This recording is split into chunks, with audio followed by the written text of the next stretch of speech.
Unity is strength. Make we reason. Make we talk. If we see corruption in any shape or form, we're going to highlight it. Make we talk. Jeffrey Tavares represents Yard and Broad and the entire diaspora. As long as it affects the life of our nation, uncover the truth, make we reason, make we talk. And we don't care about no vumva viva va, no upper echelon, nobody is not above the law. As long as it now help Jamaica, make we talk. Make we talk. Unity is strength. Make we reason. Make we talk. If we see corruption in any shape or form, we're going to highlight it. Make we talk. Jeffrey Tavares represents Yard and Broad and the entire diaspora. As long as it affects the life of our nation, uncover the truth, make we reason, make we talk. And we don't care about no vumva viva va, no upper echelon, nobody is not above the law. As long as it now help Jamaica, make we talk. Make we talk. Unity is strength. Make we reason. Make we talk. If we see corruption in any shape or form, we're going to highlight it. Make we talk. Jeffrey Tavares represents Yard and Broad and the entire diaspora. As long as it affects the life of our nation, uncover the truth, make we reason, make we talk. And we don't care about no vumva viva va, no upper echelon, nobody is not above the law. As long as it now help Jamaica, make we talk. Make we talk. Unity is strength. Make we reason. Make we talk. If we see corruption in any shape or form, we're going to highlight it. Make we talk. Jeffrey Tavares represents Yard and Broad and the entire diaspora.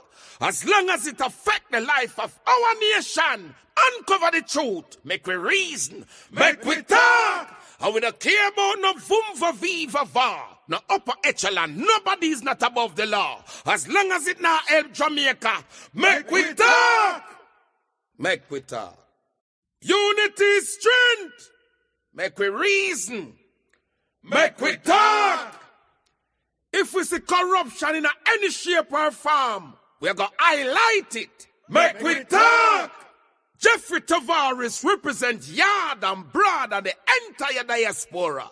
As long as it affects the life of our nation, uncover the truth, make we reason, make we talk. And we don't care about no vumva viva va, no upper echelon, nobody is not above the law. As long as it now help Jamaica, make we talk. Make we talk. Unity is strength. Make we reason. Make we talk. If we see corruption in any shape or form, we're going to highlight it. Make we talk. Jeffrey Tavares represents Yard and Broad and the entire diaspora.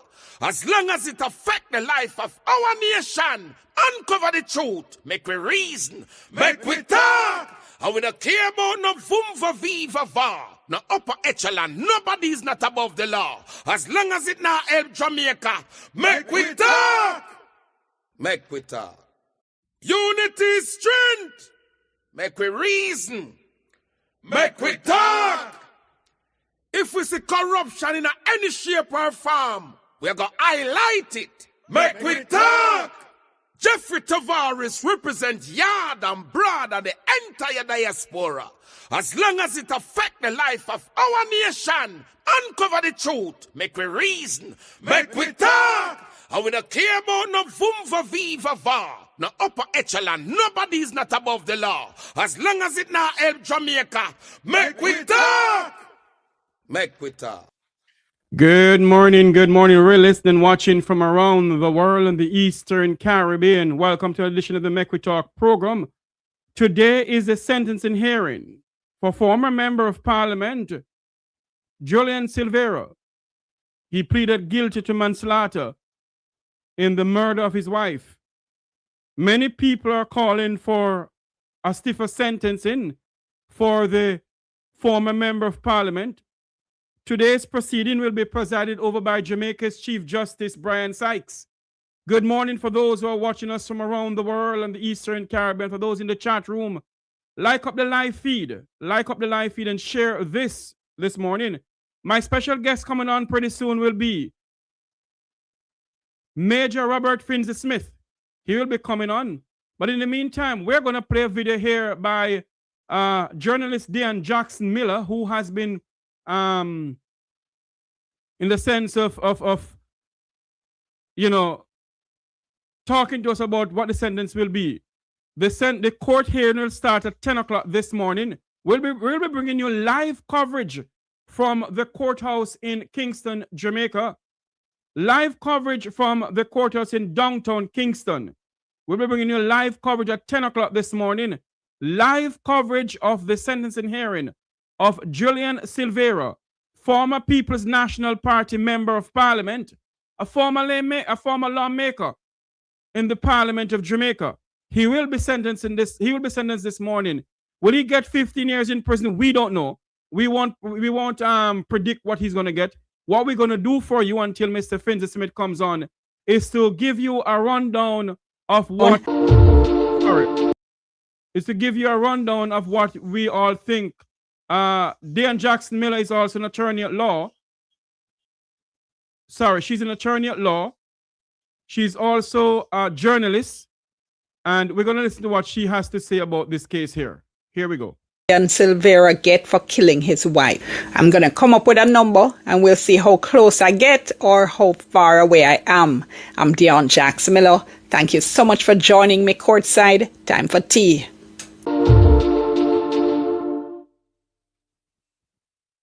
This is a final in a 3-part series I've done previewing the sentencing of Julian Silvera, who shot and killed his wife. Remember, initially he was pretending she died from natural causes. Then he was arrested for her murder. After an autopsy revealed bullet fragments in her body, he pleaded guilty to manslaughter and using a firearm to commit a felony. Sentence is pending. Let me just stop and say condolences to the family and friends of Melissa Silvera. I know it must have been an extremely difficult period, still is a very difficult period. The sentencing is going to be difficult as well. There was a protest in Emancipation Park in New Kingston as well as in Montego Bay. They wanted to call attention to gender-based violence, to continue to call for justice for her killing, and to add their voice to the discussion about sentencing and say how much and what kind of sentence they think he should get. So an important thing to remember, first of all, is that Silvera pleaded guilty to 2 charges, to manslaughter as well as using a firearm to commit a felony, which is a manslaughter. And some of my colleagues have reached out and said, boy, Dion, they think the public hasn't been paying attention to the firearm charge. People are mostly focused on the manslaughter charge. I think that's because people think the manslaughter charge sounds more serious, but in reality, when we talk about the sentencing, it's a firearm conviction that's likely to carry the larger sentence.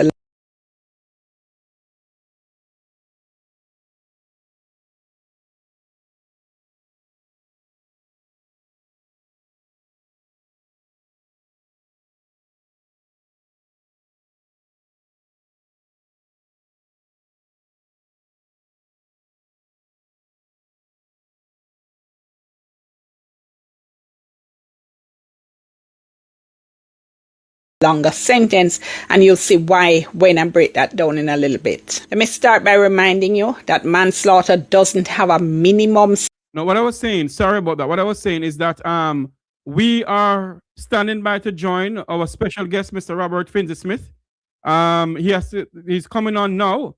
Robbie, if you can go out and come back in because you're not connected to the system. If you're hearing us, go out and come back in. We're not seeing the camera. So we need to go out and come back in. Oh, here we go. Okay. So what Dean Jackson Miller is saying, that the stiffer charges that may come to Mr. Silvera this afternoon or this morning will be of the gun that he used to murder his wife. Listen to what Ms. Jackson Miller is saying. sentence, it does have a maximum sentence of life in prison. Now, the firearm charge, on the other hand, using a firearm to commit a felony, that has what we call a mandatory minimum sentence of 20 years. That means the judge cannot go below 20 years in the sentence and a maximum of 25 years. Now, one of the things that judges do in sentencing is they look at previous cases that have similar facts because of the need to have consistency in sentencing. I don't know. Robbie, I may have to call Mr. Smith. Just hold on for me, please, people. And in this video, I want to tell you about a case in which a man called Andre Broomfield shot and killed his girlfriend because of an argument over a man. He pleaded guilty to manslaughter. He ended up with a sentence of 18 years. So immediately we know Silvera should be getting around that on the manslaughter conviction. Now the case is called Andre Broomfield. It's relatively recent, 2024, and there are a number of similarities to the Silvera case that you're going to see. Now, what happened is that he was in an intimate relationship with Chantel White, the deceased. Both of them were employed to Master Mac Food Store in Mandeville on December 31, 2019. Boy, New Year's Eve, look at that. At about 6:15 p.m., she was seated in the lunchroom with a co-worker. Now, he came into the lunchroom and he spoke to the co-worker and said, "Me, I got to tell you something that happened earlier today. Kato come in the lunchroom and hug her up and kiss her on her cheek." And then Chantel responded and said, "I should have put my lip and kiss me." Broomfield then pulled out his licensed firearm, fired several shots at her and ran out of the room. She died as a result of the injuries, and they were noted as cranium cerebral injuries, in other words, head injuries, and multiple gunshot wounds to the face. The following day, January 1, 2020, he surrendered to police. Look at how the man started the new year, man, killing girlfriend. We're standing by to join Robert Finzi Smith. So Smith, you have to go back out and come back in. We're gonna ask you to connect with the mic and also with the camera. Press on those two things. It is saying device is not connected. I may have to call you on the phone. I'm not sure, but I would love for you to come on camera. Go ahead. Try to go back out and come back in for me, please, sir. And he goes to jail for years. Anyway, he surrendered to police. He handed over his licensed firearm and an empty magazine. And he spoke to a policeman, Constable Baker, and he said, "Baker, me no know what come over me." He was cautioned. And then after that, he said, "Me take up this girl and give her everything. Build her a 2-bedroom house, pay off her credit card, and me realize that she have another man, the auditor named Kato. Me see the youth a kiss her up. Me talk to her and she had diss me up. Me just snap." The shooting was captured on surveillance camera and it was widely circulated. It was all over social media. It was on traditional media as well. So he was charged with illegal possession of firearm and murder, and he pleaded not guilty to illegal possession of firearm. He pleaded guilty to manslaughter. His guilty plea was accepted as having been done on what they call the first relevant date for the purposes of the 2015 amendment to the Criminal Justice Administration Act. That's the act that allows the judge in sentencing to give a discount if the person has pleaded. If you're just joining us, Dan Jackson Miller is giving a preview of what may happen because she's describing a case that happened before regarding this case here. Many Jamaicans are saying that Mr. Silvera may get a lighter. Some are saying he may get a bigger sentence. We don't know. We're standing by to join the Supreme Court in downtown Kingston. Here we go. We're going to get Mr. Robert Finzi Smith here now. Let me do this here. Just a moment here. Here we go.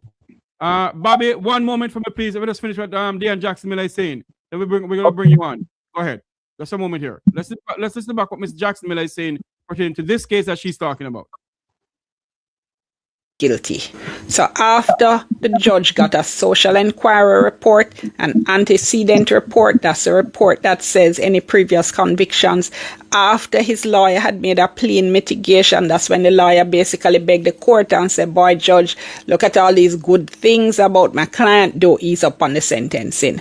After all of that, also a victim impact statement from the deceased mother, from Chantel's mother, The sentencing judge came down with a sentence of 18 years and 5 months. The Crown didn't offer evidence in relation to the offense of illegal possession of firearm. So in comparing this case now to the Silvera case, we're only comparing on the manslaughter conviction because there wasn't any firearm conviction in the Broomfield case. So you see the similarities, right? Intimate partner violence, man say he was provoked and shot and killed her. The big difference here in the Broomfield case is that he never try hide, right? He never try cover up the evidence, and the very next day he handed himself into the police. I mean, and knowing his situation, there was a witness, it was in a workplace, so you could argue that he didn't have the chance to hide it. There wasn't any opportunity for him to hide it, but nonetheless, that's a big difference between the two cases. Now, the sentencing judge started at the usual starting point for manslaughter according to the sentencing guidelines, which is 7 years, but the Court of Appeal said no, not appropriate, too low. The Court of Appeal. For those who are just joining us, welcome to the program. We are standing by to join the court in Kingston, Jamaica for the sentencing hearing of former lawmaker, former People's National Party Member of Parliament, Mr. Julian Silvera. We also have standing by Robert Finzi Smith. We may be joined by Conor O'Brien. We're not sure. We may be joined by Conor O'Brien soon. But let's listen to what Dan Jackson is saying about this case here. Appeal said we're of the view that the starting point of 7 years was not appropriate for the particular circumstances of the present case. The applicant shot the deceased with whom he had been having an intimate relationship 5 times in her head with his licensed firearms. The injuries were described as cranial cerebral injuries and multiple gunshot wounds to the face. The intrinsic serious nature of this offense would require a starting point at the higher end of the scale. We thought a starting point of 15 years would be more appropriate, taking into consideration the applicant's culpability and the harm caused. So you see the similarities here with the Silvera case. Intimate relationship, well, in the Silvera case, they were actually married. He shot her 3 times with his licensed firearm. This case, the Broomfield case, is really good authority that will allow the sentencing judge to go much higher than the 7 years. That is a general starting point. Now, the trial judge had looked at what she said were the aggravating factors in the Broomfield case. Prevalence of this type of crime in society, we're going to see the same in the Silvera case. The deceased was a girlfriend of the applicant, intimate partner, so that amounted, she said, to intimate partner violence. Same with the Silvera case, except they were married. A life was lost. That's what the sentencing judge said. The Court of Appeal said, no, this is not an aggravating factor. It should have been looked at as an indication of the seriousness of the offense to determine the starting point. I don't see how that affects the starting point because by definition, manslaughter means a life lost. So that alone would take you to the usual starting point. I don't see how that would increase the starting point. The sentencing judge also said the deceased was shot and killed at her workplace in the presence of a co-worker. Compare that to Melissa Silvera, who was shot and killed in her home where 2 young children were. Again, I just think that's much worse. Now, the Court of Appeal added that they considered his age, Broomfield was 32 years, to be an aggravating factor because of his maturity. So they said these aggravating factors would increase the sentence from the starting point of 15 to 23 years. So they started at 15 years, then they added on 8 years for the aggravating factors, and then they said they reduced that to 20 years because of the mitigating factors. Then they said that the sentencing judge had used a discount of 10% for his guilty plea, and they said they weren't going to trouble that. So they arrived, therefore, at 18 years. Now, just to make the important point here, that he pleaded guilty, Broomfield, at the earliest possible date. So he could have got a discount on sentence of up to 50%. But because of the circumstances of the case, the sentencing judge said she was only giving 10% discount, and the Court of Appeal agreed with that. In the case of Silvera, he pleaded guilty before the trial started, so he could potentially get a discount of up to 35%. But when we look at the Broomfield case, I think we're also not going to see the full discount given. I would say they probably will use about the same 10%. And that is because of the seriously aggravating factors in the case. In terms of the mitigating factors that the judge looked at in the Broomfield case, remorse of the applicant, and trust me, we're going here, Silvera is remorseful, trust me on that.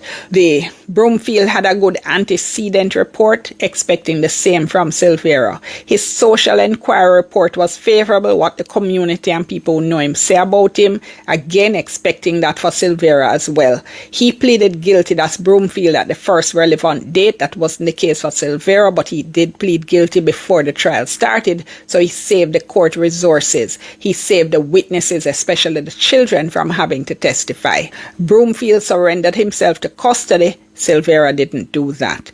And Broomfield handed over his licensed firearm. He had no previous convictions, expecting that to be Silvera's as well. So overall, I think the reduction as a result of the mitigation is probably going to be about the same. We saw a 3-year reduction given in the Broomfield case. I think we can expect maybe about the same, 2 to 3 years in the Silvera case. Now, the Court of Appeal said they noted that in the majority of cases, the most common sentences. For those who are just joining us, we are here. We're going to stand by to join Major Robert Finzi-Smith. And also, we're standing by to join the Supreme Court at 10 o'clock in downtown Kingston for the sentencing hearing of former lawmaker and former member of parliament, Jolyan Silvera, sentencing hearing. Let's listen to what Dan Jacksonville is saying. We're going to get Robert Finzi-Smith to come on in next. Imposed for convictions for manslaughter has been 15 years, where people have pleaded guilty to manslaughter in incidents involving personal or domestic violence. And Justice Brooks said a sentence above 15 years would be more appropriate for a non-domestic incident like killing in the course of a robbery. So they say that the term of imprisonment they came up with of 18 years, they said, would still be above the most common sentence of 15 years for this type of offense, meaning manslaughter as a result of domestic violence. But then they quote another judge saying there is no scientific scale by which to measure punishment. A trial judge must, in the face of mounting violence in the community, impose a sentence to fit the offender and to fit the crime. So they came up with 18 years and they were happy with that. And then when you come to the final sentence, you're going to deduct the time that the person has already been in jail. In the case of Silvera, it's about 2 years. All right, so where do I think the sentence going to come down? I think the final sentence will probably be about 23 years. If you start with the manslaughter sentence, I think the judge is likely to follow the Broomfield case and use a starting point of 15 years. Now, in the Broomfield case, they added on 8 years for aggravating factors, and that took them to 23. I think the aggravating factors are more severe in the Silvera case, so let's go up to about 25 with that. And then I think when they take off for mitigating factors, they'll end up at about 23 on the manslaughter conviction. Let's see how I do there. But then now, the firearm conviction, we know that the mandatory minimum there is 20 years. And I think with aggravating factors, I think that could push it up right up to the limit to about 25. And the mitigating factors bring it down to about 23. So after they come up with the sentence and they apply the discount for pleading guilty, I think, as I said, that the judge will probably stick with about the 10% discount that was used in the Broomfield case. So in that case, he'll end up at about 21 years. Then you take off the 2 years for time he's already served. So he should end up at about 19. That's what I'm seeing. Remember, as well, as one colleague reminded me, the man is 52, all right? If he gets a 20-year sentence, if he gets a 23-year sentence, it means he's going to be locked up for what would have been some of the best years of his life. He'll be coming out in his 70s. I know people want to hear, oh, he's serving hundreds and hundreds of years. Honestly, a 20-year sentence for a 52-year-old man, that's going to give you all the retribution you need. Well, we'll soon find.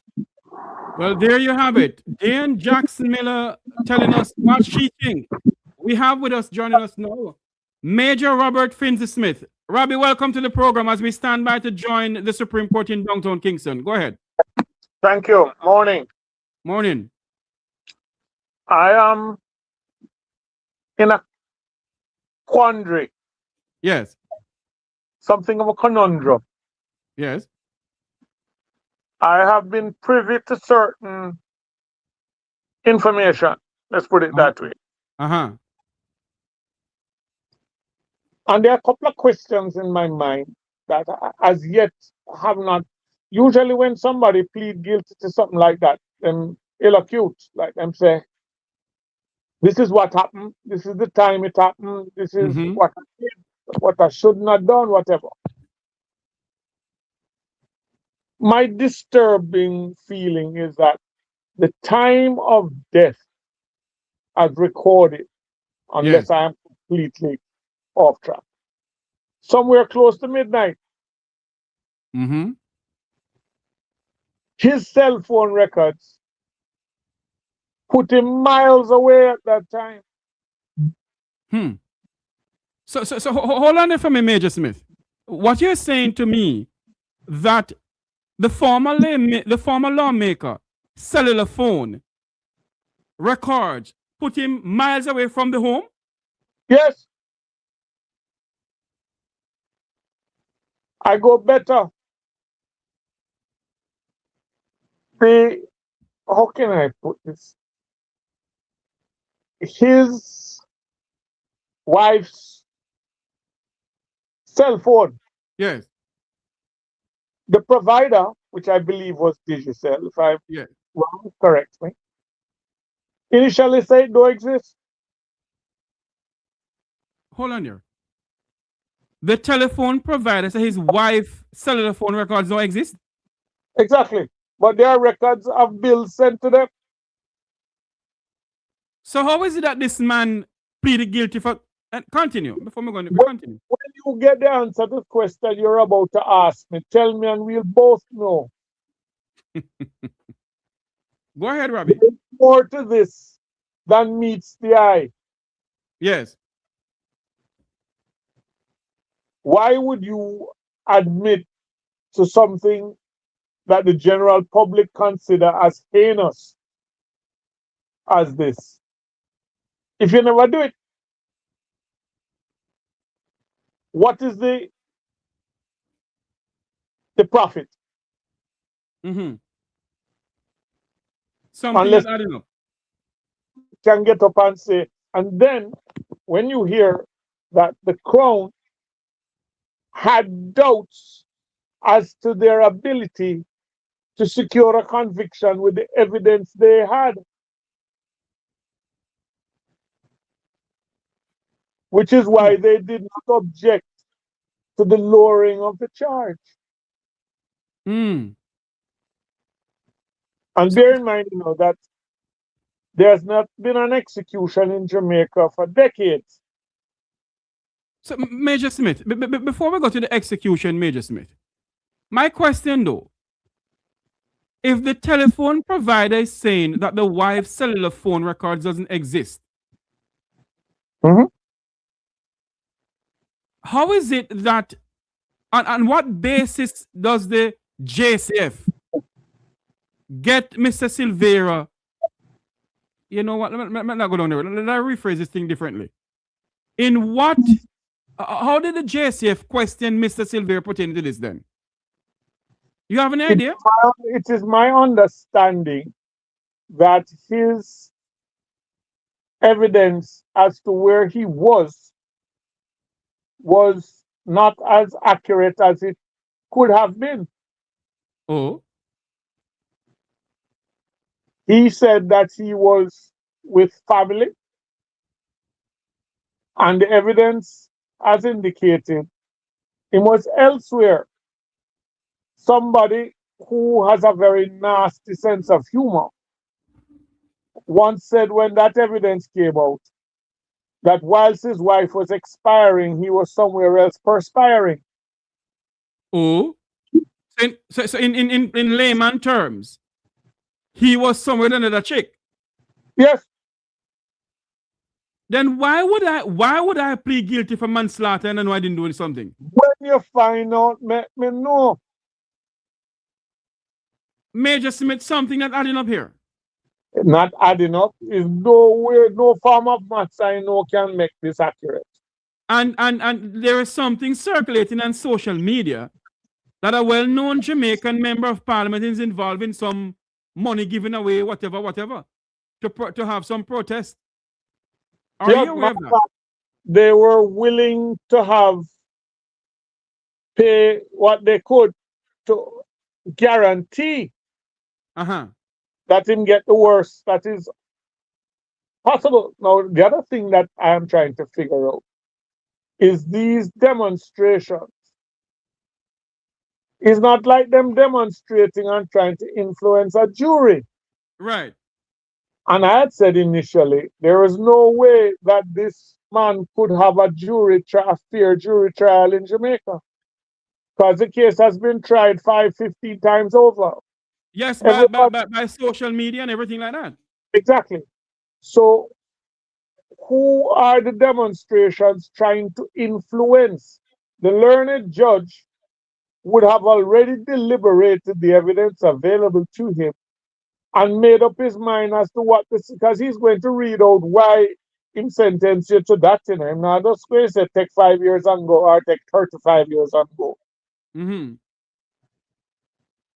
He would have done his background, his investigations, everything. And yes, he already know how much he's going to give. So no amount of demonstration will change the Chief Justice's mind. Then why there's So also why the demonstration? And why wait till now? You should have had this ongoing if you're that. You see, I'm a little bemused. I have watched Dion Jackson Miller read out a case. Yes. But I know of other matters that have taken place in the public view. Exactly. These demonstrations were not evident. But my question, though, Major Smith, is documents, and I don't think. Well, let me not say I don't think. I don't know, because I have documents in my possession that a well-known parliamentarian dish out 800 US, 2,000 US, something like that, to have a protest. Somewhere in that region, yes, to fund it. To fund it. Then my question, why would he be doing that, though? From the opposite side of the fence. Again, my memory is a little unfortunate. Same individual I'm told, had initially said that the accused told him that his wife died in his arms. Hold on there. The accused told the lawmaker, the current member of parliament, his wife died in his arms? That is what he said. What kind of bangarang they go on here, sir? No, but it goes deeper in it. So everybody's rushing to, them 10 cents worth. Speaking of facts that were available to me when I asked certain questions. Do you know what the term speckling in firearm jargon means? No, let me know. Tell me, please. Gunpowder residue when you fire right up next to someone. Oh, and there was no gunpowder residue test that found? None. Which means that the distance at which this wounding took place didn't allow for it. But let me go further. The deceased was said to be prone to sleeping without garments. Oh, in other words, she loved to sleep without the garments that the Lord supposed to have her sleeping on. But she normally, I am told, had a habit of sleeping nude, a preference. But she was found in a nightgown. Oh. which had no perforations in it. Something not adding up here, Robert. Robert Major Smith. The Something other, not adding up here. the building within which this took place, Yes. the children at a right angle, windows would have been close in proximity to the parents' windows. Yes.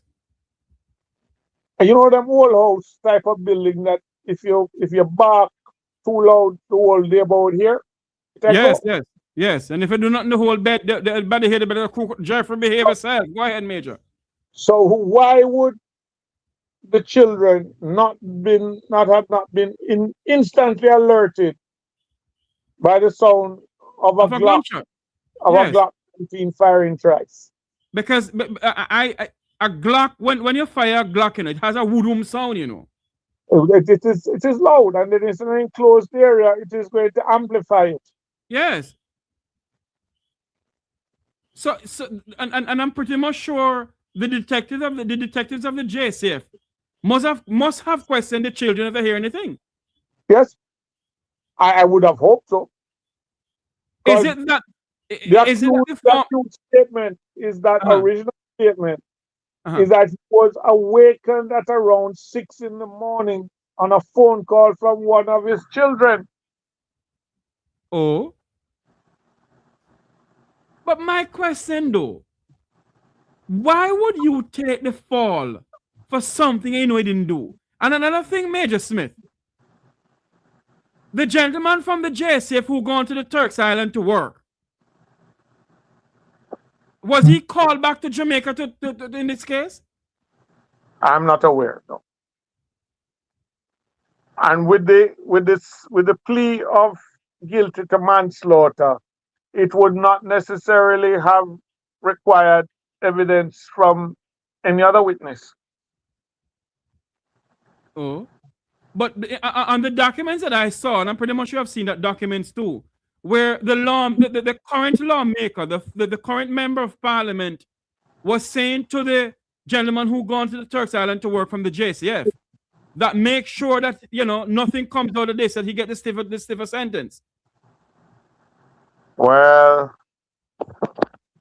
here it's not admissible in court. That's true. But bear in mind, it's also the same individual who said someone went off the edge of a cliff in a car, totally intact, and then put a wire hanger around him neck and hang himself off a tree. That in itself, but there's no signs of foul play. So I tend to take certain things with a cellar, not a pinch of salt. Yes. For those who are just joining us, we are standing by to join the Supreme Court in downtown Kingston for the sentencing hearing of former lawmaker, former People's National Party Member of Parliament, Mr. Julian Silvera, for the murder of his wife. We're speaking to Robert Finzi Smith as we stand by to join the Supreme Court in downtown Kingston. Is it the Supreme Court, Major Smith? I think it's Supreme Court, yes. Yes, the Supreme Court. Major. But that's where the chambers for the Chief Justice is. But what I'm saying to you is this. Go ahead. No one has brought up in public view that Mr. Silvera was not domiciled in the residence. He was not there at all? No, he wasn't sleeping there. So is it that, Major Smith, because I remember a conversation I had, is it that there was somebody else there pertaining to some land paper on the person, Jeffrey, and the person, Is it that? Is that something not admissible in court, Jeffrey? I know when somebody tell lie. Yes. It's bad. Unfortunate evil. But when you tell lie upon yourself, what would have influenced you to do this? Unless in your mind, by doing this, you're protecting something nearer and dearer to you than your freedom. Mm-hmm.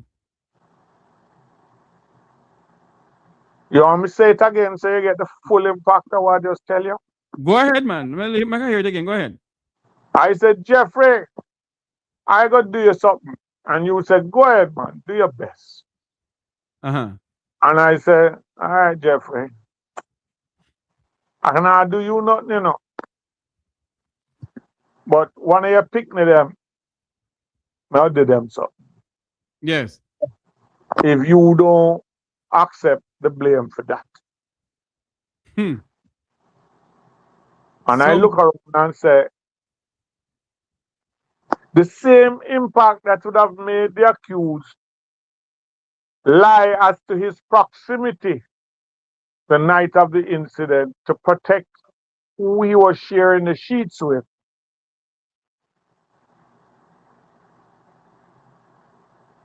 Would be the same implication that would make him say, Major, continue talking. We're going to do something. Just continue talking. make me blame myself and save somebody else. I also happen to know that the premises in which his cell phone say was, the rightful occupant was out having drinks with friends and is reported to have called him Mm-hmm. and said, what time you're coming in? Because there was only one key fob to let into the premises. Oh. And he had it. And he said, I am here.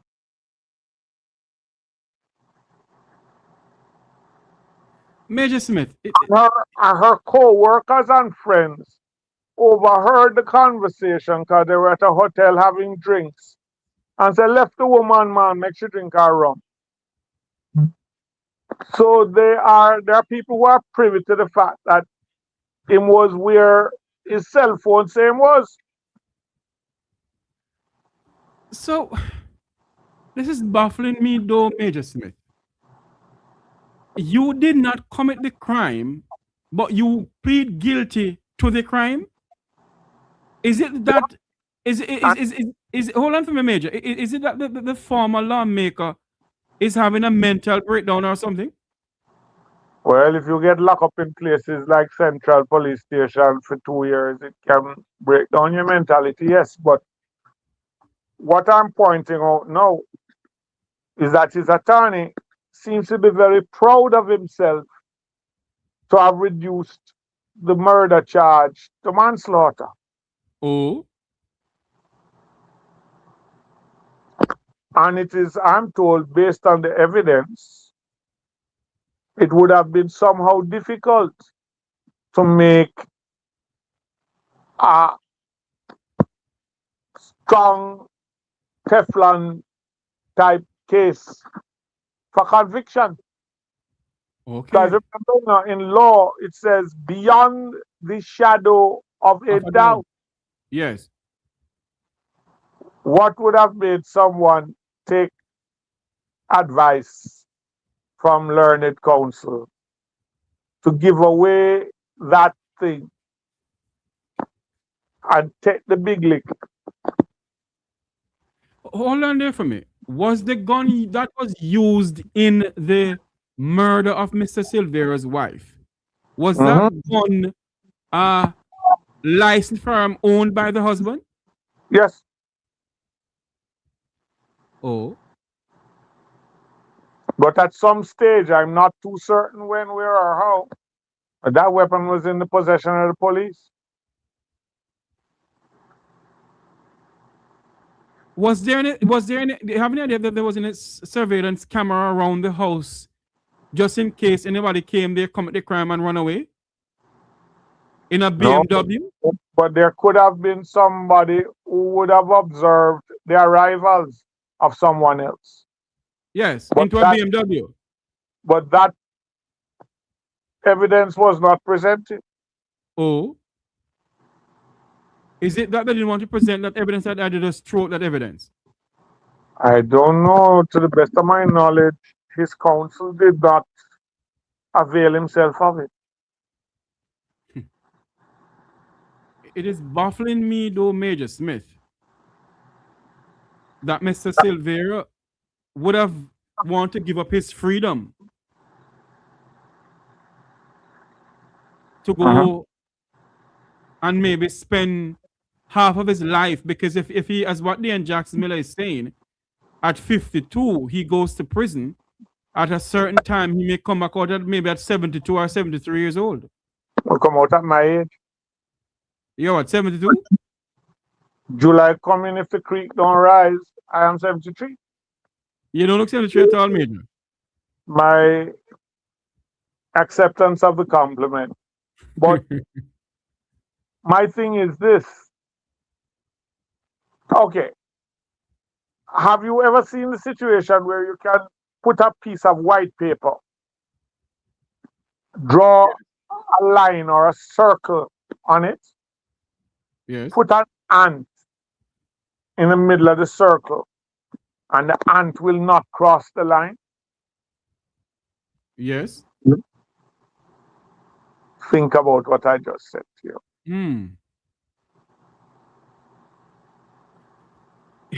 Two things is baffling me, Major Smith, in this trial of the former parliamentarian is, one, why would he give up his freedom? Two, why would a present lawmaker spending over $2,000 to fund a protest? If the man already said me do it, why would you throw that money down the road to further? It's like a man in a pool of water, you stand on him head. What level of hate is there that makes you inclined to do that?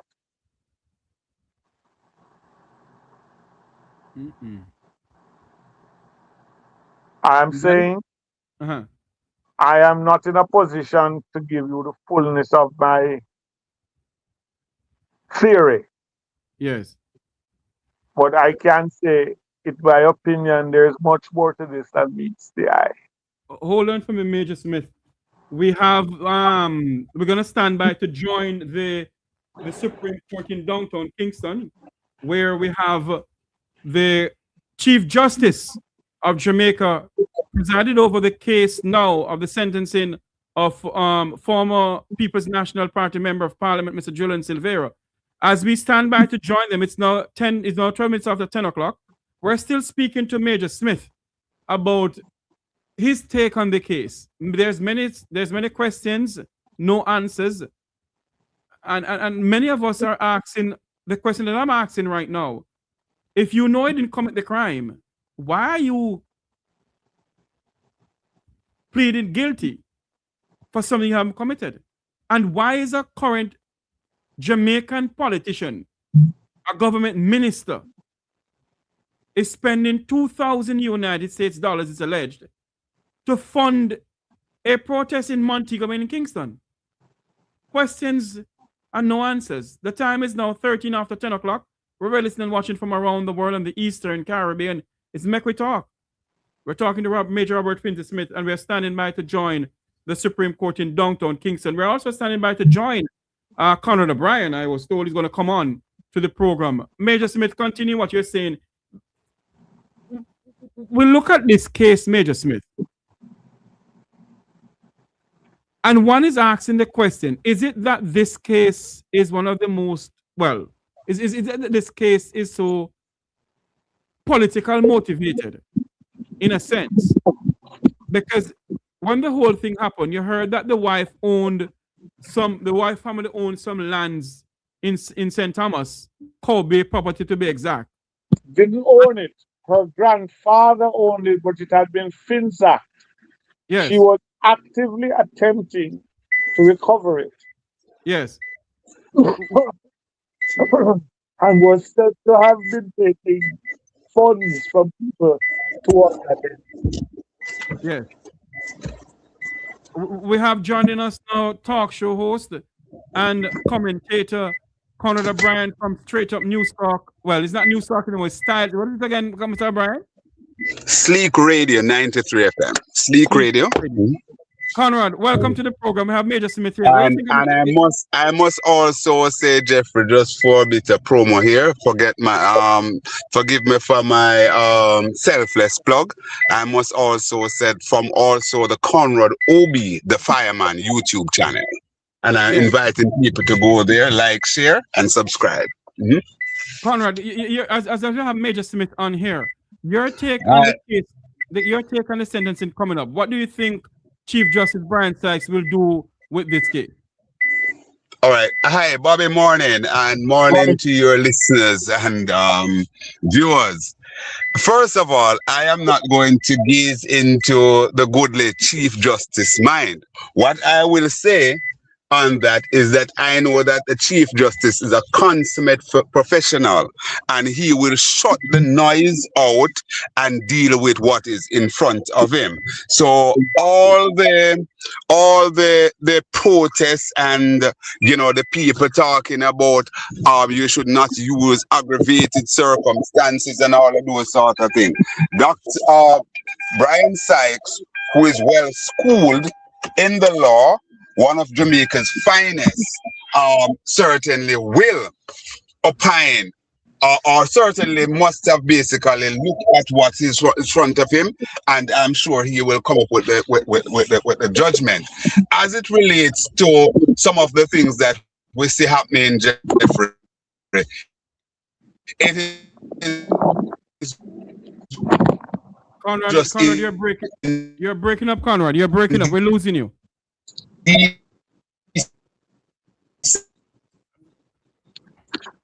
Conrad, we're losing you. We're losing method as to how one. Are you hearing me? Yes, we're losing you a while ago. So you hearing me? Yes, we're hearing you now. Yes, I'm saying that our judicial system is of such that there are certain underpinning. I'm driving, as you can see, but what I'm going to do, I'm going to just pull up for a moment and conclude the discussion. So let me just try and find a nice little spot here that I can just pull off and give my friend and brother Jeffrey a few minutes properly. So I'm trying to get to a spot here. All right, so here I am. Let me just, and it's not my practice to drive and do this. So let me just stop for a second.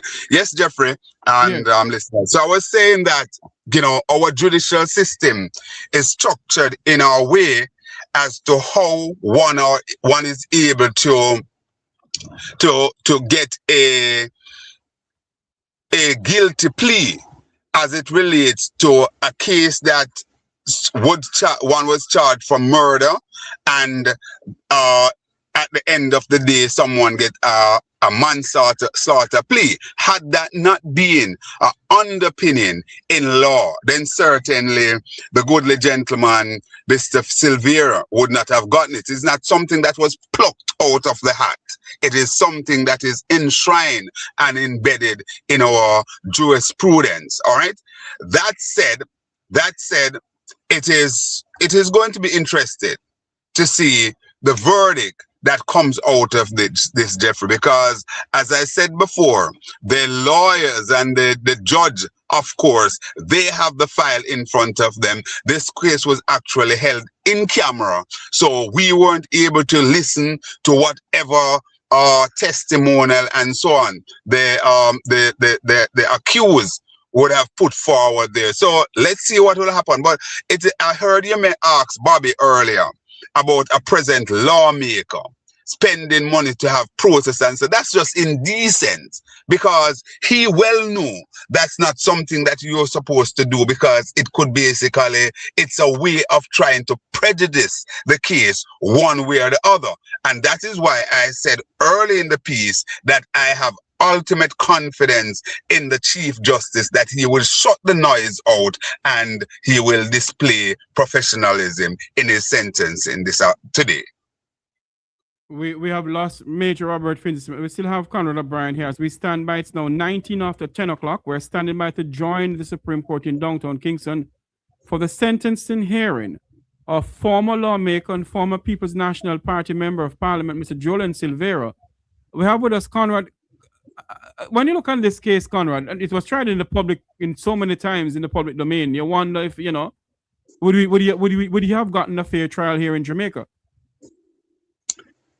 As I said before, I think that, you know, when you talk about Bryan Sykes, he is really a professional. As a matter of fact, one of the things that you'll hear the judges say to people from time to time, to jury and others, that you should basically shut out what is out there and deal with the facts in front of you. And I expect no less. Of course, you know, the weight of public opinion sometimes can bear heavily on the sentencing process and so on. Some people think that. So you have people who will be going out there and so on. One must also understand, Jeffrey, that this case, outside of the whether Mr. Silvera is guilty or the circumstances that presented itself that hold on for me, Conrad. You know, put the camera more to you, because I mean that's in half of you. There you go. Yeah,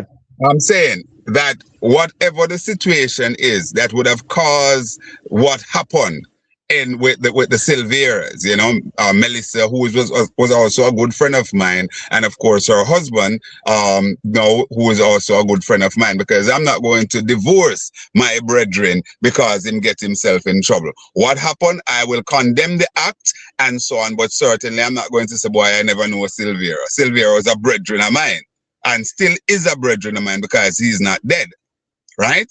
But the fact is that one has to also understand, Jeffrey, that this case is highly political in its deliberation in terms of people really and truly making heavy weather of the fact that he was a former lawmaker, former PNP member of parliament and so on. If you notice, even within mainstream media, every time that the case mentioned, it is said that Jolyan Silvera, former PNP member of parliament, as if the PNP has anything to do with it. He is a former member of parliament. He's a person. And that's how the case may be seen. But then again, you have to know, we understand that in media, there is a level of embellishment because you have to grab a headline, you have to have a punchline at all time because you have to find a way to sell the story. So I understand all of that. But implicit in that as well, Jeffrey, you have a number of persons who are just blatantly political. And let me hasten to say that based on the information that is in front of the judge, I am, again, I'm repeating myself, I expect the case to be dealt with on its merit. So if Mr. Silvera merits 100 years or he merits 1 year, then so be it. All right? I am not going to say what he should get or what he should not get.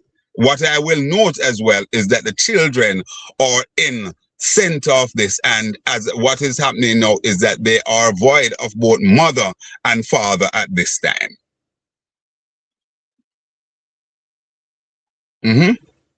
Yes, Jeffrey. Sorry, Conrad, when you see all this is going on, yes, it's a murder trial, but would you ever, in our lifetime, are we going to see anyone in the Parliament of Jamaica convicted, or charged for corruption and convicted and sent to prison? Well, certainly we have seen that before. We have seen where parliamentarians have sent to prison our former minister. I think in our lifetime we would have heard of Judge Smith, who went to prison. Of course, we also saw Curran Spencer. He was not sent to prison, but certainly he spent a long time in custody in the jail, and he was charged. Of course, he was acquitted of all the thing based on whatever was there. So we have to say that he's an innocent man because that's the verdict that came out of the court. We have no Real Reid, former Minister of Education. And I must hasten to say, Jeffrey, that it's about 4 ministers of government in Jamaica that have been sent to prison some of them before our time, Jeffrey, but it is worthy to note that all 4 of them was from the Jamaica Labour Party, 4 ministers of government. You have Puss Lewis out of St. Elizabeth, you have Jag Smith, and you have 2 others. I don't remember their name readily, but that is the situation. And now we have Royal Reid, and we have another gentleman who served in the education sector as well, former CMU president, Mr. Professor Fritz Pinnock. And indeed, it is just so embarrassing, Jeffrey, just to know that, and the information, the facts, the evidence that's there is so palpable that it is not funny. Because remember now, every time that this case goes to court so far, it's not being tried on its merit to say, listen, these guys are not guilty. What the lawyer is trying to do is to use a technicality to throw the case out. It's not said that they are not guilty or they have not committed the offense. So it's interesting, Jeffrey. But to answer your question, Jeffrey, I am going to say this. I hear a lot of people said that, listen, they believe that Royal Reid and Fritz will walk free. I don't think so. I beg to differ. I think that there's enough material, even though the driver is now dead. I believe that he gave enough information before, and there is enough information in front of the court to basically send these gentlemen to prison. What you're saying, that the driver of the former education minister died? Yes, man, he died. Okay, I didn't know. He died. But what happened, I think he had basically testified and give statement before that, in my opinion, certainly sufficient to basically have a conviction against the former Minister of Education, Royal Reid. And indeed, remember that his daughter, Shari, and his wife is also a part of it. And there's also a sitting councillor on the bench of the Jamaica Labour Party in the St. Anne Municipal Corporation, Kimborne Lawrence, who is also charged in this as well. It is also noteworthy that she is not a party to the scenario that Hugh Wildman had gone to court with several times to have the case thrown out. It's about Royal and Pinnock. They are fighting to get the case thrown out on a technicality. And indeed, about 5 times they have gone to the court to get this. And every single time the judge threw it out. As a matter of fact, the last one become rather embarrassing because the judge actually said, listen, there is no basis in law and this could never ever succeed. Don't have the chance, and I'm paraphrasing now, a snowball chance in hell to succeed. That's how ludicrous the judge saw the case that put forward to abandon the whole charges against Reid and Pinnock et al. We're standing by to join the Supreme Court in downtown Kingston, where Jamaica's Chief Justice Bryan Sykes will preside over the sentencing hearing of former lawmaker and former People's National Party Member of Parliament, Mr. Julian Silvera, for the murder of his wife. As soon as they get underway, we will go live to them. I have with me none other than talk show host Conrad O'Brien, who is speaking to us. Conrad, how many do you think he's going to get? No, I'm not going there. I'm not going there. I'm not going there. The case that is in front of the judge, if he is supposed to be released today, he will be released. If he is supposed to spend further time in custody, then he will. He will. And one must also remember that Mr. Silvera has spent almost 2 years in custody already. Just to flip to just bring something in here as well. Huh? Put the camera to your face. I know you're driving, but put the camera to your face though. Yes. Yes. You see, the girls don't want to see you. They only seen half of you. you know, Jeffrey.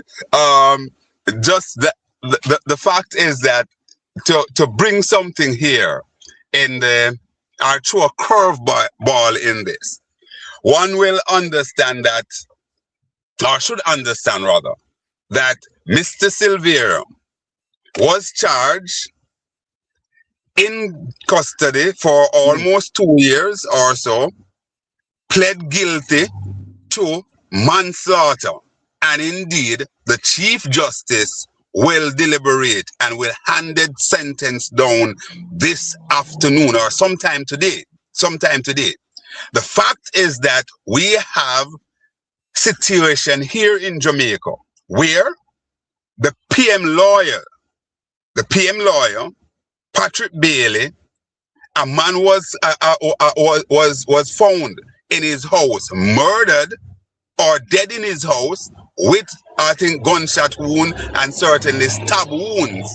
And while there was the police said to us that there was no signal of forced entry into the house, the truth is that Patrick was not even taken to the court or to the police station rather. He wasn't seen as a person of interest. So the point I'm making is that here it is. Silvera will have his day in the court, and whatever will happen. But this is a matter that I would like the same individual who we gather sponsored a protest. It would be interested if they would be willing to sponsor such a protest to push for justice for Mr. Julian, whose bodies was found in Patrick Bailey's house with stab wound when there were no forced entry. Also, one would remember the former lawmaker who was murdered as a sitting member of parliament, Dr. Linfred Bloomfield, and the young man that was charged for his murder. And he disappeared in thin air. And today, the police don't even issue a statement to say that this man is a person of interest and say they're giving any warning to our international partners and so on to look out for him. Nothing like that, Jeffrey. And these are things that are great anomalies in the system. And that's why we continue to question how equitable the system is from time to time, Jeffrey. You know, as we stand by Conrad to join the Supreme Court, as soon as they go live, we go live with them too. Conrad, a lot of Jamaicans right now is sitting on the edge. A lot of media houses in Jamaica, both Television Jamaica, CVM, and so forth. You've been a media practitioner. When and sleep radio as well, sure. Yes, sleep radio. You've been a person who is in the media fraternity in our country. Is this a big case for the media or for Jamaica? Of course it is. It is massive. It is indeed massive. And that is one of the reasons why the is streaming live. It is a massive case. It is a massive case. It's remember how the thing unfold, Remember how things unfold and how we get here. Yes. Conrad? Oh, we have lost Conrad O'Brien. Major Smith just sent me a message. There's something going on with his phone.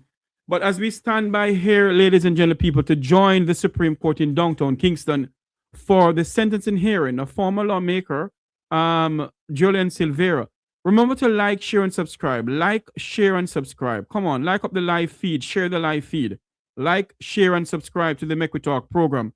We're going to bring you live coverage of the sentencing hearing of former Member of Parliament, Mr. Julian Silvera, for the murder of his wife, Melissa Silvera.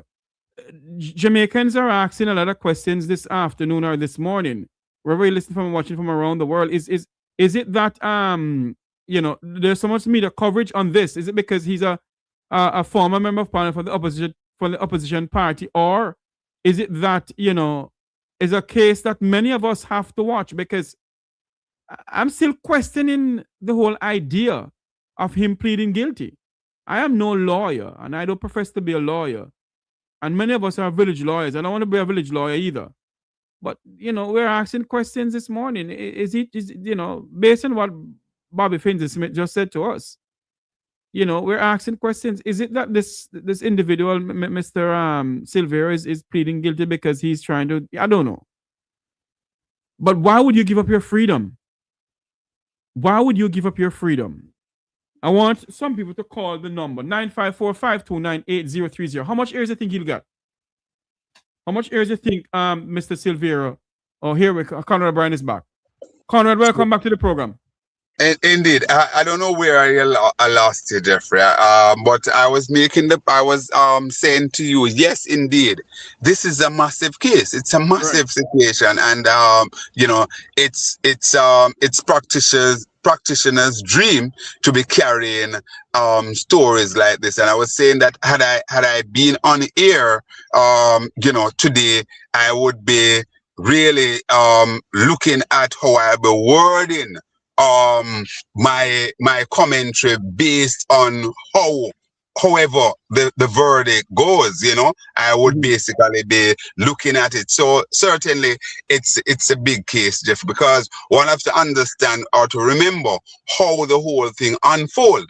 Where it started and where we end up. Because remember that up to a few weeks ago, the gentleman was on a murder charge where he had basically professed his innocence. And then we basically received a quote-unquote bombshell, when he pled for manslaughter guilt, So, and as I said in the opening piece, is that you don't get that plea willy-nilly. It is something that both the prosecutor and indeed the lawyers would really look at in a big way and come up with that, because they take all sorts of things into consideration. As I said before, the aggravated component of that, it's a massive part of how they arrive at this manslaughter guilty plea. So it's a whole lot of machination there, Jeffrey, and we must factor those things in mind. And it's really going to be quite interesting to see how the Chief Justice present on this one this afternoon. I am sure that there are some people who are saying that, listen, locked away Mr. Silvera and throw away the keys, while there are others who are saying that, listen, they believe that he should get a reasonable sentence and so on, so he can get back and play a role in his children's life and all of those sort of things. So we wait and see what will happen. Yes. We have joined us back now, Major Finty Smith. Major Smith, welcome back to the program. Thank you, sir. Yes. Sorry, my phone seems to be having a mind of its own. It's overheating. Okay. One moment for me, Lord. I have one of O'Brien friend here calling me, but I can't answer the call yet. Let me see. What's up, my friend? I have many. I won't call any name on here. If he live. Major Smith. The case, the sentencing hearing hasn't started yet in downtown Kingston. But when you look on the whole entire thing, Major Smith, you were saying something earlier on. Oh, hold on for me. Hold on for me. Okay, hold on for me, Major. This individual here wants to say something. Yes. When you see the whole case, Major Smith, is it that Mr. Silvera is you said I must listen to hearsay, but it is baffling to me if you know within yourself you're not guilty of something based on the evidence that you have in front of you, Major Smith. I don't understand, why would I plead guilty though? Like I said to you before, when you find out, let me know. Then we'll both know. Because the only thing I can look on is this. You look at your worst case scenario, then you look at something else, and you try to choose what suits you between them both. Yes. Has it occurred to you that the prosecution did not object to the manslaughter charge? Exactly. But And there's a reason for that, Bobby. That they probably had a problem seeing how they could get a conviction. As I said to you before my phone started eating up, you must ask yourself, in law it says it must be beyond the shadow of a doubt. Yes. And from where I have been made privy to in certain circumstances, there's a lot of shadows. Oh. And until he opened his mouth and said, I'll take one step now, they were casting a long gloom over everything. Let me give you one thing without giving away too much. Hold on here for me. My word. Hold on here for me. I want to get the comment of a well-known Jamaican who lives in the diaspora, Dr. Karen Dunkley. So, Major, just give me 2 minutes of this. Let me get Dr. Dunkley on the line to ask her views on it, on what the diaspora is thinking. Go ahead for me, Major. Yep. Not a problem. Go ahead for me. Oh, you want me to go ahead? Yes, go ahead, and I'll get Dr. Dunkley as soon as you say. You said what you have to say. I have seen copies of the ballistic report. Do you have any? Don't take my word for it, please. Google it, as everybody seems to do these days, and find out what hollow point rounds are supposed to do. But two things that stand out with me, Major, is that they did not take any swab from the hands pertaining to gunpowder or anything like that. Well, if the time that they would have looked at it, that would have dissipated. But as I indicated to you, there is a discrepancy in my mind as to when you say if I do it that hollow point rounds inside somebody, that in itself is misnomer. Bobby. That's what hollow point rounds are designed to do. Bobby. Yes, sir. You're expert on firearm and all of those sort of things, and you're making very cogent point there. But I also want to just weigh in to say that, one of prosecutors' biggest nightmare is when you have a case that it is only one person there as the witness. You don't have a witness that you're calling to testify and so on and so forth. And it could very well be that Mr. Silvera recognized that, listen, he would be languishing in jail for a very long time because the case would really drag out.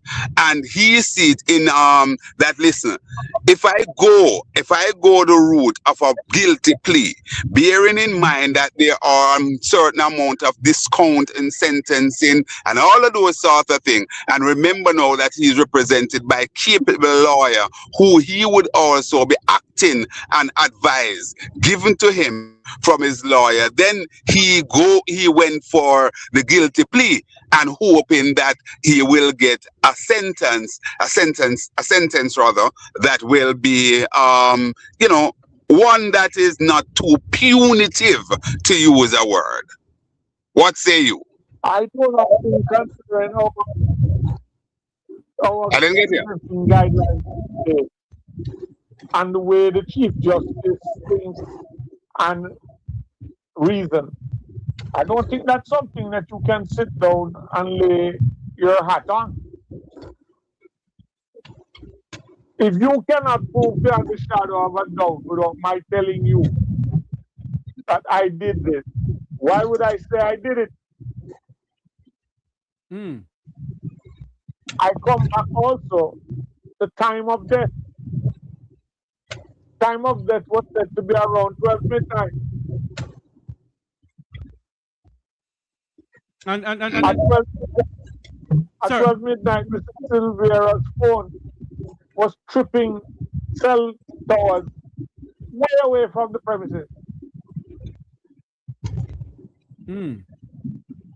And also, you said also that the phone provider said that there has no evidence, no documents of the wife's cellular phone activities. Of the existence of the wife's phone. Only when family members are able to present them with bills they had sent out.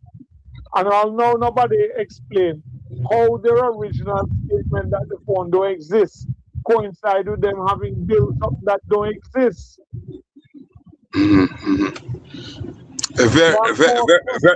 Very interested. I wanted to hear. I have to leave you, Jeffrey. I wanted to hear what my good friend Karen has to say, but I'll have to leave. I don't know if you can get her in now. Let me just hear her comment. Is she available now? I'd love to hear what you have to say before I go.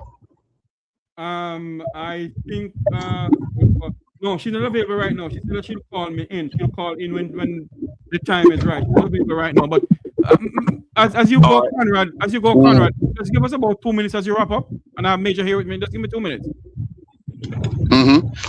Yes, you want me to wrap in 2 minutes? Yes. That's what you said? Yes. All right. Well, certainly, as I said, this is certainly a big case, and the media houses really and truly having their pens sharpened and their microphone in hand to basically carry this one, because it is indeed of great interest, and it's a high-profile case. However you want to look at it, you're talking about a former legislator, and of course, Melissa herself was a known person as well, and also Melissa's late mother as well, or she was somebody who was really known in the upper echelon. Certain, she was a well-known PNP operative and so on, would have been there as part of the PJ Pattis administration, was extremely close to a Dr. Carl Blythe. So all in all, this is indeed a big case, and everybody, I think it may have even, a lot of people in the diaspora basically have interest in it and so on. So, but one of the things that I am saying to us that, listen, we must understand that law is not just like how we look at going and you pick up a piece of wood, and so there are a lot of technicalities there, and that is why even Bobby himself now are looking at certain things and saying that, listen, it is not just black and white as you look at it, but there's a lot of technicalities there. So all in all, Jeffrey, I am anticipating a lot of excitement this afternoon or today, however this one plays out. I wish for the gentleman that he will be given. I'm not even going to say I wish him all the best. I'm going to say that I wish that justice will prevail. All right? I'll leave it right there.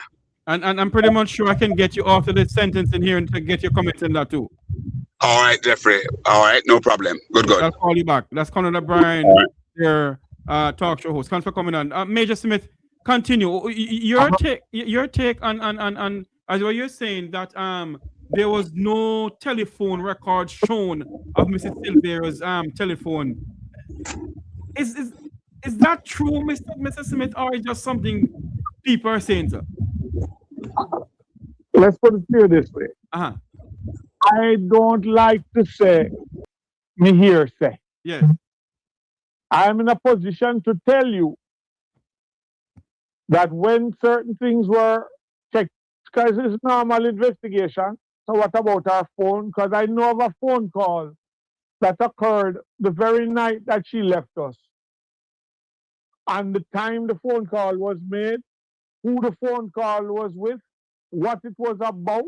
It was about collecting ingredients for a cake. Oh. The person gave a statement to that effect. And the time when that phone call was said to have finished. And during that phone call, the person is said to have asked her, where's our husband? I'm supposed to pick up the ingredients and things. Mm-hmm. And she said, it's gone. Been gone. Which immediately says, at that time of that phone call, he wasn't present. So if his phone, Major Smith, not that we're going over anything here, but if his phone did not pin him at his home, how is it that the JCF get a case to bring to the DPP? They went after his firearm. Oh, but if they went have his firearm, then they went have his firearm, and there was no ballistic evidence stating that he fired a gun. How is it the case? Remember one stage, they were saying that he had tampered with the weapon. Comes out that he has never been one to take good care of his weapon. Oh. So if you have corrosion in the barrel, it also means he probably never fire it. Let me ask you a question, though, Major Smith. When you have a license firearm, you have to you have to make sure you go to the range at all times to make sure the gun is working properly. You should, but I go further, don't go this. I had made the suggestion decades ago, and they seem to have placed it on the record, and because it's being done now, that when you go to renew your firearm, at least at one of the occasions, they need to take the ballistic fingerprint of the weapon. So they have it on record. So you can't go away and find a gun in the ear or whatever, and then recover the warhead or the shell. And them can match it against what they have. So them can tell it's a license firearm holder fire that or not. Have they done that? That weapon, along with most others, was done. That is what the police say. Them know the round they have come from that gun. The other thing is, if it's said to be fired 3 times, based on how a Glock 19 ejects, yes, where did you find the spent shell to pick up?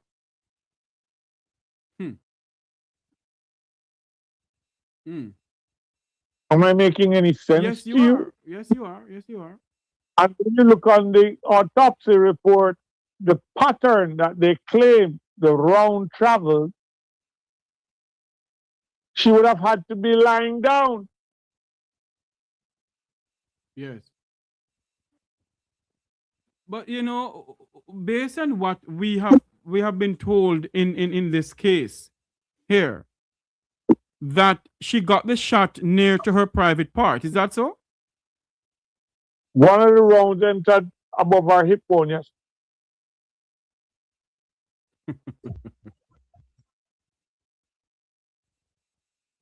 Well, but I come back to the characteristics of a hollow point round.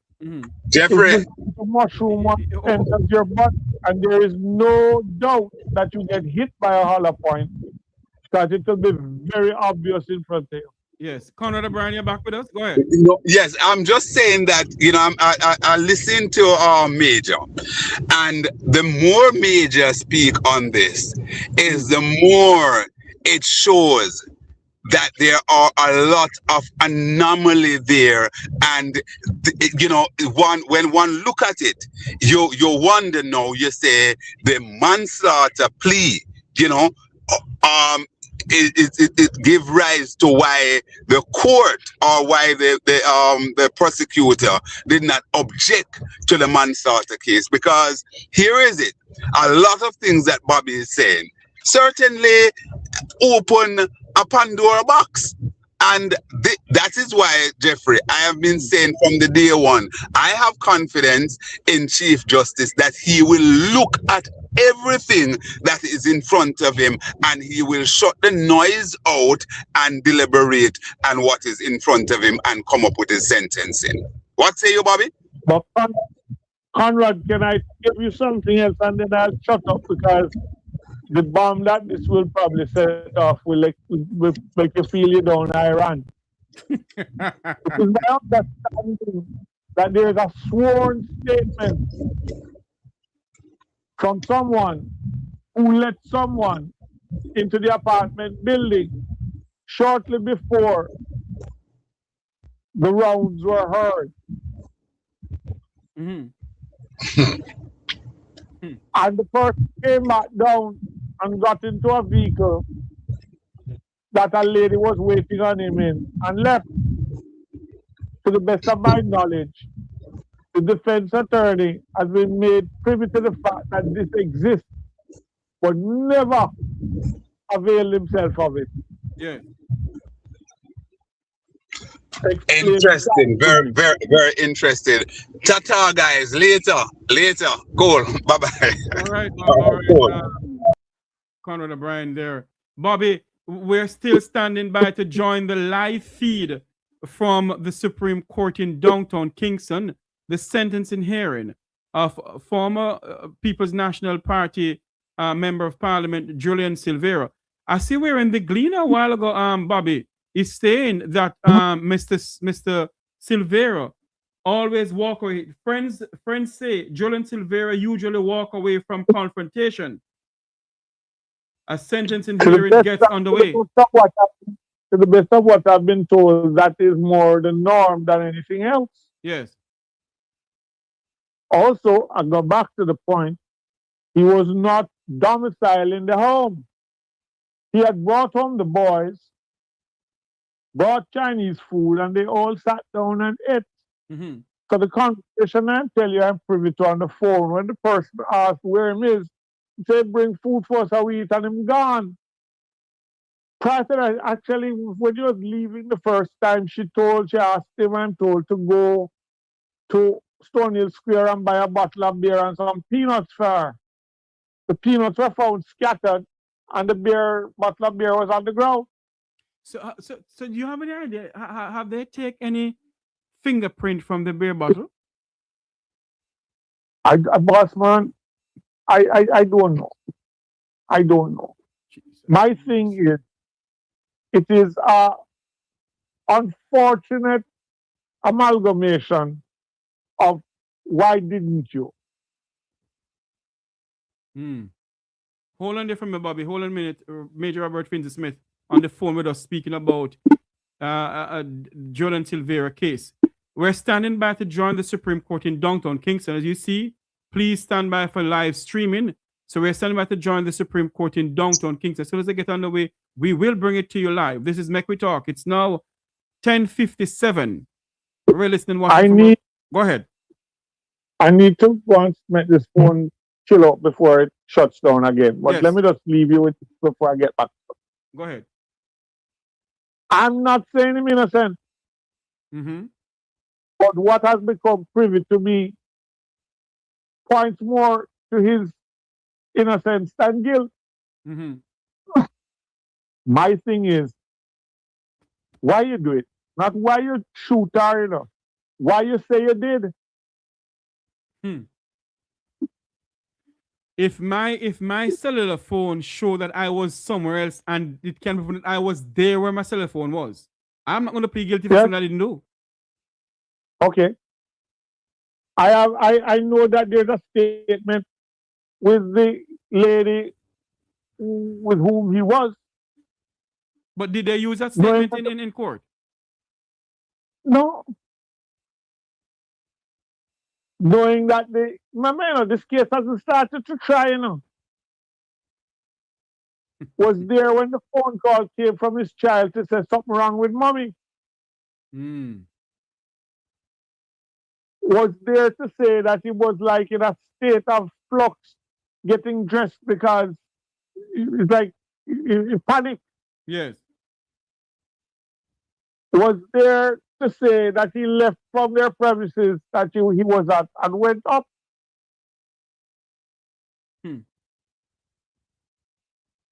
And I come back to a sworn statement given by someone that was not entertained.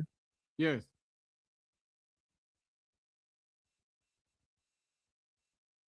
You can say you don't believe the statement, but you at least... Cheating partners hate this app. It's called Chatbox AI. You can literally ask it any information. Sorry, go ahead. Sorry, go ahead. Major? I would like to hear from this gentleman why him do it. Not the shooting, taking the blame for it. I would love to hear that too. I leave you something here, sir. Look who we're talking about. Yes. Mrs. Silvera's mother died recently, you know. You kidding me? She was domiciled in the room that this occurred. And it is Mr. Silvera, by all accounts, who did most of our caregiving. Okay. Major, I have joining me Wilfred Radigan. Just give me a minute here, please. Give me a minute. Oh, he hung up. Go ahead. Sorry, go ahead. You follow what I'm saying? Yes. There's an old song that said there are more questions than answers. You're saying you put your head in the noose and say, hang me. Yes. And you didn't even have to climb the gallows. Something wrong. Something stinks somewhere, Major. There are a lot of people who are going to cuss and say, blah, blah, blah, blah, blah, blah. You come with your evidence that he did it outside of what come out of his mouth. Mm-hmm. And if you are going to say him is a liar, then why is it not a lie that him saying do it? Mm-hmm. There is something, it is a possibility that is being protected. And a man just say, take me. It's like two people get kidnapped and say, I'll kill one of you, know. Make them go, take me.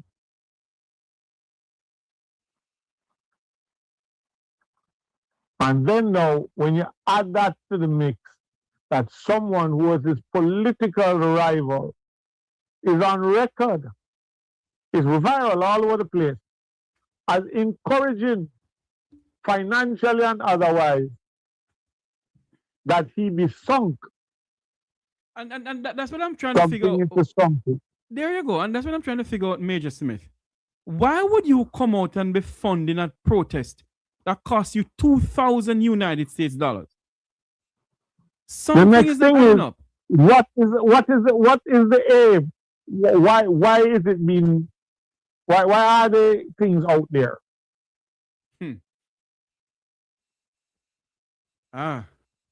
have to look at Chief Justice Bryan Sykes and say, what? Look at the coverage of these protests, and make your sentences accommodate the outrage. Sykes not going to do that. Not the Sykes I know of. So what are you trying to achieve? You know, I kept saying this in a Major Smith, and a lot of people upset when I say it. There's a lot of people in the parliament of our country that need to go behind bars. Yep. In no other modern democracy can you hear of somebody funding a protest and no investigation is not launching it. Why are you funding this protest? Have you seen the viral printout? Yes, I've seen it.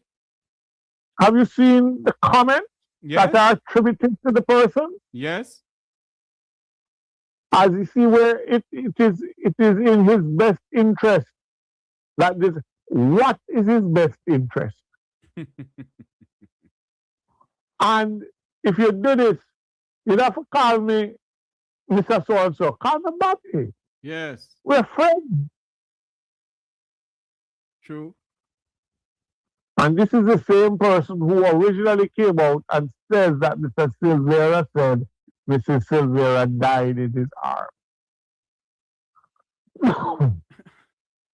I'm trying to figure out something here. At one point, I heard that a well-known individual tied to a political leader of a political party in this country has a businessman, a friend of his, business partner, was seen at the Silvera house on the night of the incident.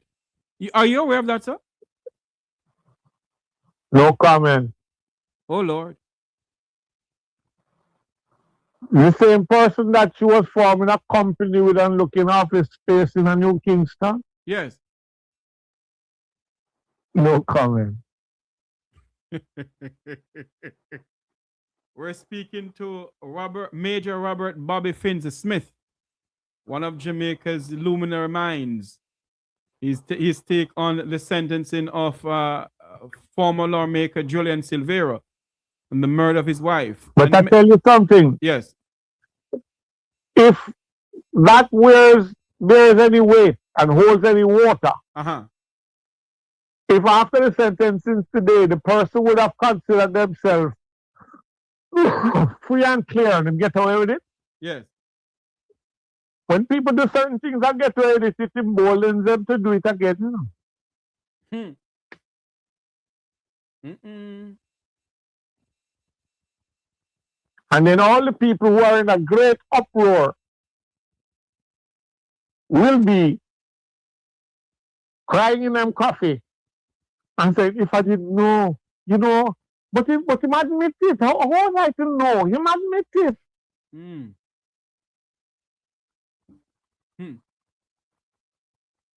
Always remember that Silvera have children and he's trying to protect them.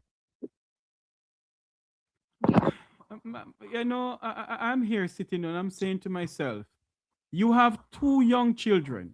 The mother is no longer there. And you're going to plead guilty for something they didn't do? To leave those 2 children out there with no mother, no father? Not just that, to leave them out there with that scar. Also the mother's friends who are currently pushing this outrage. Tell the picnic them your mother killed your father long before you know this come up. Go on again? Or your father killed your mother. What made them think so? And if you look on reported speech, which is not too admissible, but if you look at it, of the 2, the one prone to outrage and insult and attitude is the deceased, not the accused. There are people who said that if it was a abusive relationship, the abuse came from the deceased, speaking not ill of the dead, and not the accused. There are numerous people who witnessed this. So that is why the gleaner is saying that friends are saying that Mr. Silvera always walk away from confrontation. Which is why he was not domiciled in the place. Oh. Now, after all these years of going through that kind of abuse without doing anything, not so much as a slap, you pick up your gun and shoot a woman 3 times. In manslaughter, remember a thing in law called provocation. If you mess with me sufficiently to inflame my senses, and I shoot you immediately, provocation comes into play. So a good lawyer would have sat down and said, tell me about your relationship. And say, okay, let me tell you what we're going to say. Some lawyers have forgotten that lawyers are supposed to be creatures of instruction. Yes. There are reports, I put it advisedly, there are reports that Mr. Silvera stayed away from the house because of being harangued. By his wife? Yes. Oh. There are also reports of her possession of a 2-2 pistol. Not legal. Was the 2-2 pistol used at any time at all, Mr. Finney Smith? It is, I'm not going to comment any further on that. The original thing, police from certain places asked, did she have a lady pistol? Now, why would you ask that? Because obviously the lady pistol have been used in the shooting. I don't talk. So hold on there now, Major Smith. Is it that the former MP, the husband, is it that his firearm was never used at all in the shooting? I have a problem with what would have had to happen if it had been used. The boys would have arrived at the door to the bedroom instantly.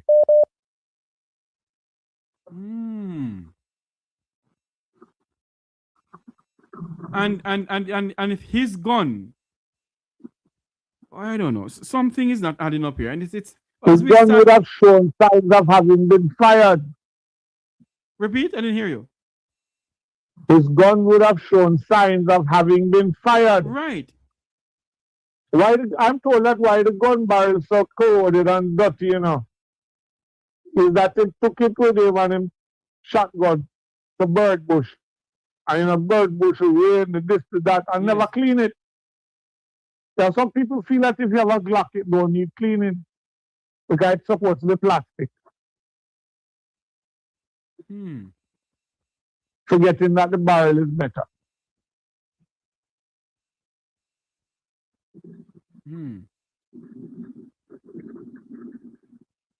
Something not adding up here. As we stand. I have never good at mathematics, but this completely off the track.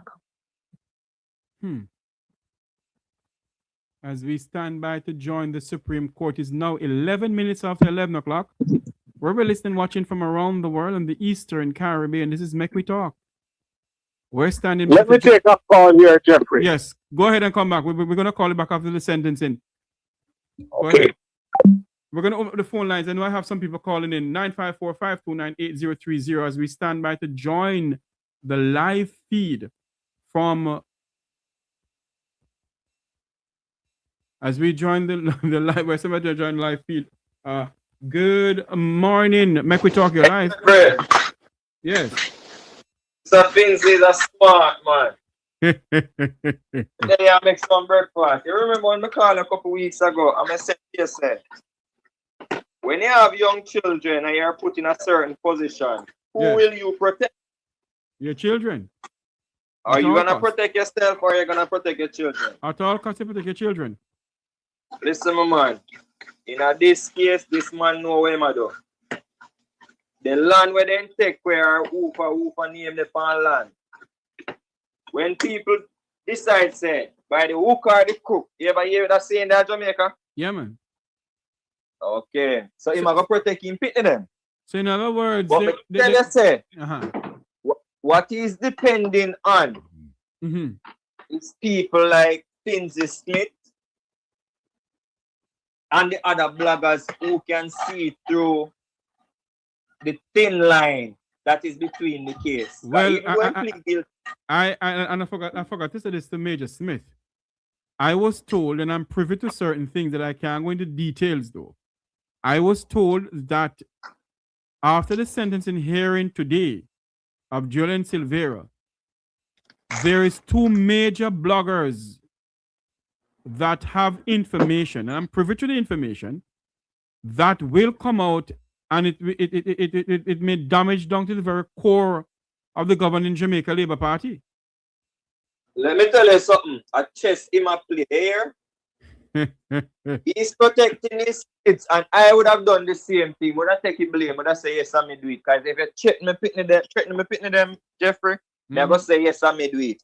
But me I go have somebody in the outside who do my investigation to me. When me I listen to Mr. Finsey Smith a while ago, you know, there's no way I would have plead guilty unless I threaten my offspring them. Because me have access to protect them. And guess what? The family of the lady not like me. So you can't even trust them. You look on who he can trust. So him can't trust nobody in his surrounding now, you know, Jeffrey. But only thing in his mind now is to protect his children. So he would have come like one lady now, where if you come in the yard, if you threaten him, pick them and take up in cutlass and you now come out in the yard without him take off your head. So he is behind bars protecting his kids. Nothing else me can say about that. There's nothing else me that protect. Me not protect no money, no asset, no nothing. Me I protect me youth them because me not plead guilty for no asset. My question though, it's alleged that the current individual who hold an office in the Parliament of Jamaica, who they refer to as Bigfoot, that person name is on some land title that belongs to Mrs. Silvera. Let me say this, Jeffrey. If you are the Prime Minister wife, and you hear say your name reach one title, what the first thing you're going to do? You're not going to call Mocha for run investigation because it's a big dirty fraud and disgrace for my name. Wrong, am I right? You're correct. And there's a system. In order to log in at this system, Jeffrey, you have to use your password, whoever the employee name, you have to log in order to make adjustments. So they can go on the system and see who made that input with her name. You understand what I say, Jeffrey? Them can't fool nobody. She need to call and Mocha and find out who put her name on the system and ensure they don't get charged. But guess what? She can't do it. Let me say something to your caller. And let me just remind the viewers here on the Mek Wi Talk program, we're standing by to join live feed from the Supreme Court in downtown Kingston for the sentencing hearing of former lawmaker and former People's National Party member of Parliament, Julian Silvera. It will be presided over by Jamaica's Chief Justice, the Honorable Bryan Sykes. My question, though, caller, is this. Something not adding up here. And for him, as what you said, he's protecting his children. But is it that the office of the Prime Minister that has the Lands and Survey Department in it? Is it that some hanky-panky going on in there? Jeffrey, here's what I think. You see the land where the Kobe? Me not think I really the Prime Minister and them want it, I think the bigger wigs then, probably overseas party have interest in it. And some of them probably make millions of dollars of deal and probably get part payment already. And can't pay back.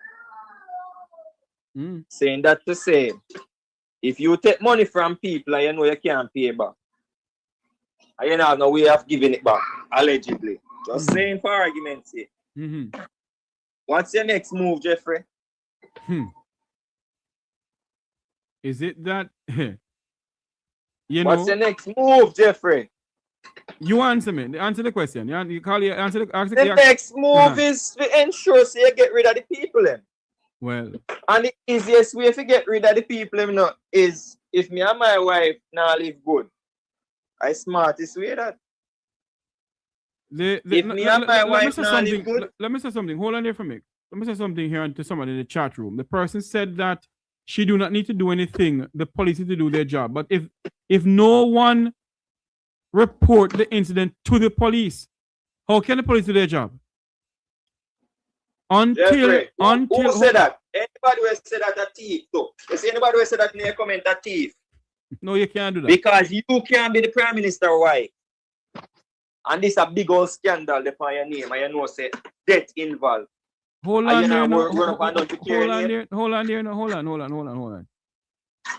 The individual that they're speaking about with the name on title papers or whatever, if she does not report it to the police can't do an investigation. We are standing by to join the live feed of the sentencing hearing of former lawmaker Julian Silvera for the murder of his wife Melissa Silvera. It will be presided over by Chief Justice of Jamaica, the Honorable Bryan Sykes. Caller, go ahead. So I have one question, Jeffrey. One question and then me gone. Why wouldn't she want to report it to the police? Is it that maybe not Nagosa? Then she come out and say XYZ. She don't know her name really. Oh. She didn't come out and say that. Eh? Well, I don't know. I didn't see it. I didn't hear it. Listen, my man. Come on, people, man. You see, greed, I gonna be the end of enough away. Because if you're rich, the next step is to get power. And I can't power not run down. If you're not rich and not have the money, man, and just come out and go enjoy yourself, man. Go enjoy the last days, man, and about to put people and them picking through these ruckus. These ruckus don't make no sense. But as I say, the man inside, you ever watch Blacklist, Jeffrey? No. Tell your viewers them to go watch Blacklist. Hold on before you go any further. Let me make something clear here. I am privy to a lot of things that other bloggers may show on their platform. I decided not to show it on mine because I have a tendency of fact checking what I am showing. I am privy to a text message stating that a lawmaker, current minister of government, give over $2,000 to fund a protest. I am privy to that. I've seen it. I don't have any proof that he did it, so I can't say anything. Go ahead for me, caller.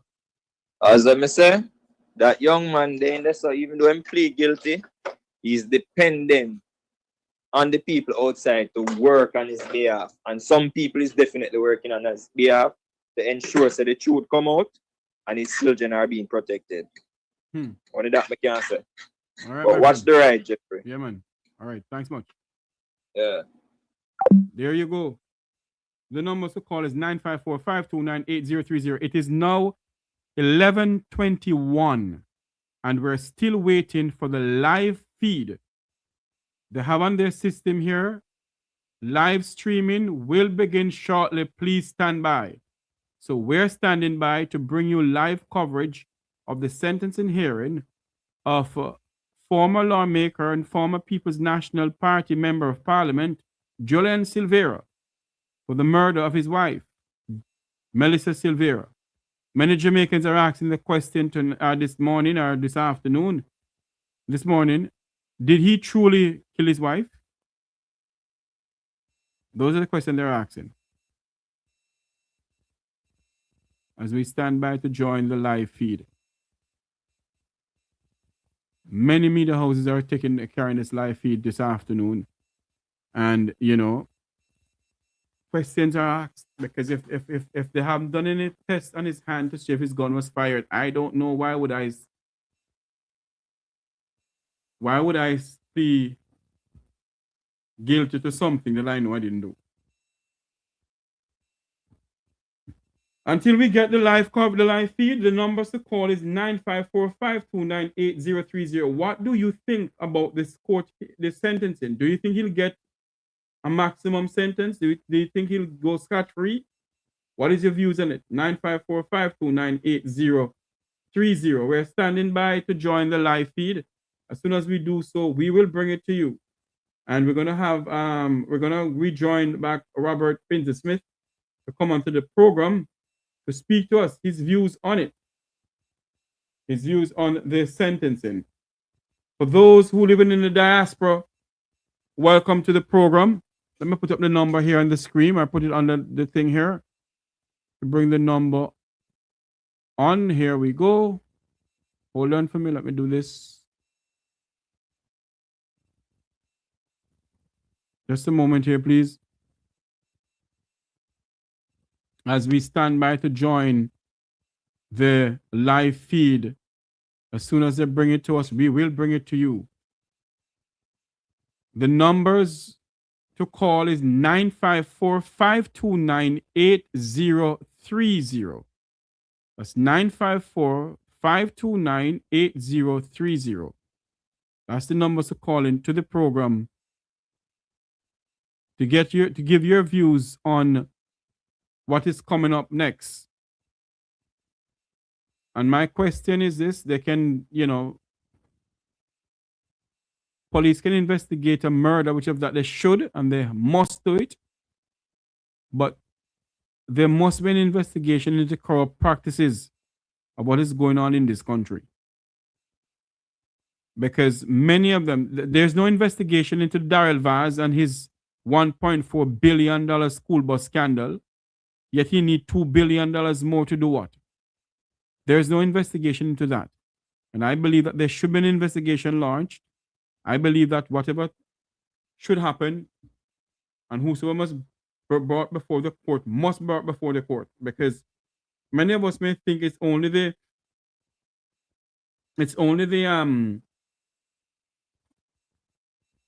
people who are in politics, the parliamentarians, that is involved in corruption, the permanent secretaries and the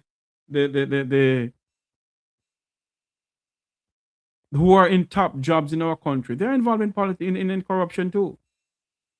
They are. We are standing by to join the live coverage or the live feed of the sentencing hearing of Julian Silvera, a former politician. And presiding over this sentencing hearing will be Jamaica's Chief Justice, the Honorable Bryan Sykes. He will preside over the sentencing hearing.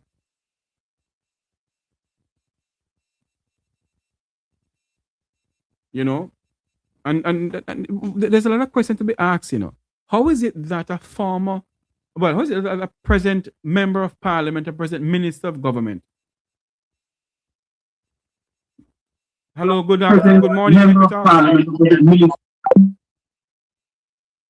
Why are you calling? How? 9545298030. There's no investigation into the corrupt practices of this government. $1.4 billion of taxpayers' money. There's no investigation into corrupt practices of the Ministry of Education, where some teachers are not getting their money. There's no investigation into the corrupt practices. Hold on for me. Good morning, Mek Wi Talk, you're live. Good morning. Good morning, you're live. Yeah, I'm listening to you. Please, sir. Hold on. Yeah, I'm listening to you on. I'm listening to you on the program this morning. Yes. Yeah, I'm realizing some people say it's guilty, so some people say it's not. Well, I am not a lawyer, sir, nor am I a judge, so I don't know. I wasn't inside the courtroom. Yeah. Why would I plead guilty and I'm not guilty? It's a very good question.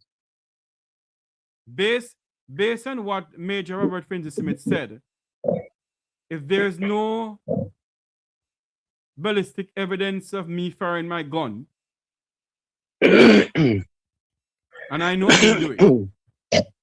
Yes, maybe you're trying to protect your children, yes, but at the end of the day, I don't think I can plead guilty. I'm sorry. I would not plead guilty if I'm not guilty. I am so sorry. When the firearm people test the gun, they realized that the shot was fired from his gun.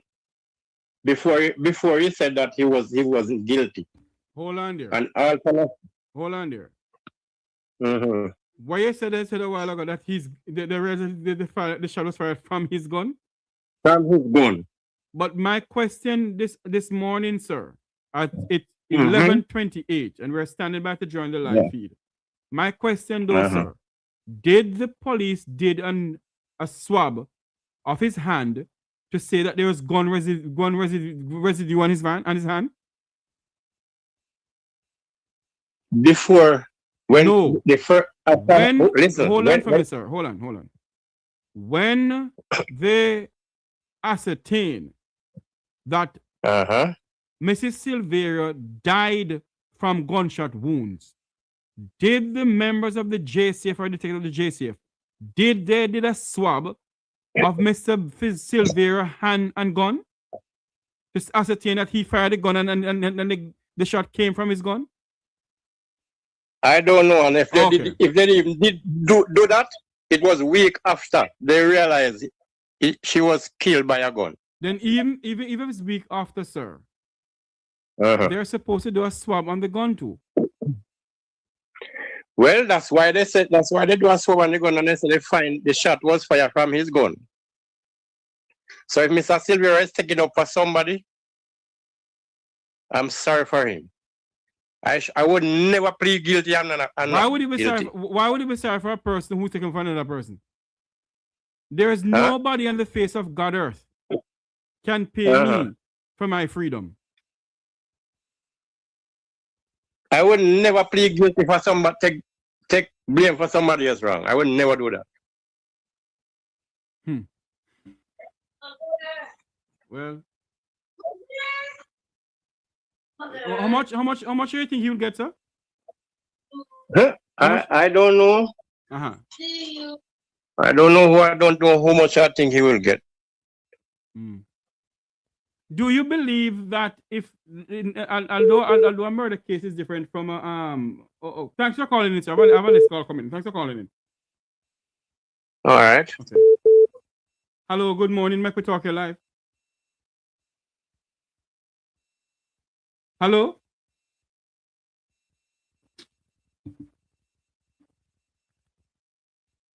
The number to call is 954. Yes, sir. Welcome back. Yeah, I'm here still. Yes. Go ahead, because I was going to ask you a question, but I forgot the question I was going to ask you. Oh, yeah, I'm saying that Mr. Silvera should never plead guilty and is that guilty. Yes, yes. All right, then, sir. I have a next call coming in. Thanks for calling in. Yeah. All right. Hello, good morning. Mek Wi Talk, you're live. Yes, hello, good morning, Mek Wi Talk. Good morning, Mek Wi Talk. Right now, Mek Wi Talk, I need to know why Mr. Silvera plead guilty. You understand? Because his children was under threat and his family under threat. I remember, the sister do not like him. She do not like him. Hold on. How you know the sister don't like him? She do not like him. How do you know that? Remember, I'm asking, before. Sir, hold on for a minute. Let's be civil here. Let's have a conversation here. As we stand by to join the live feed, as soon as come up, we bring it live. You have a right to hang up. Because you have no proof that he doesn't like that, whatever, don't like whatever.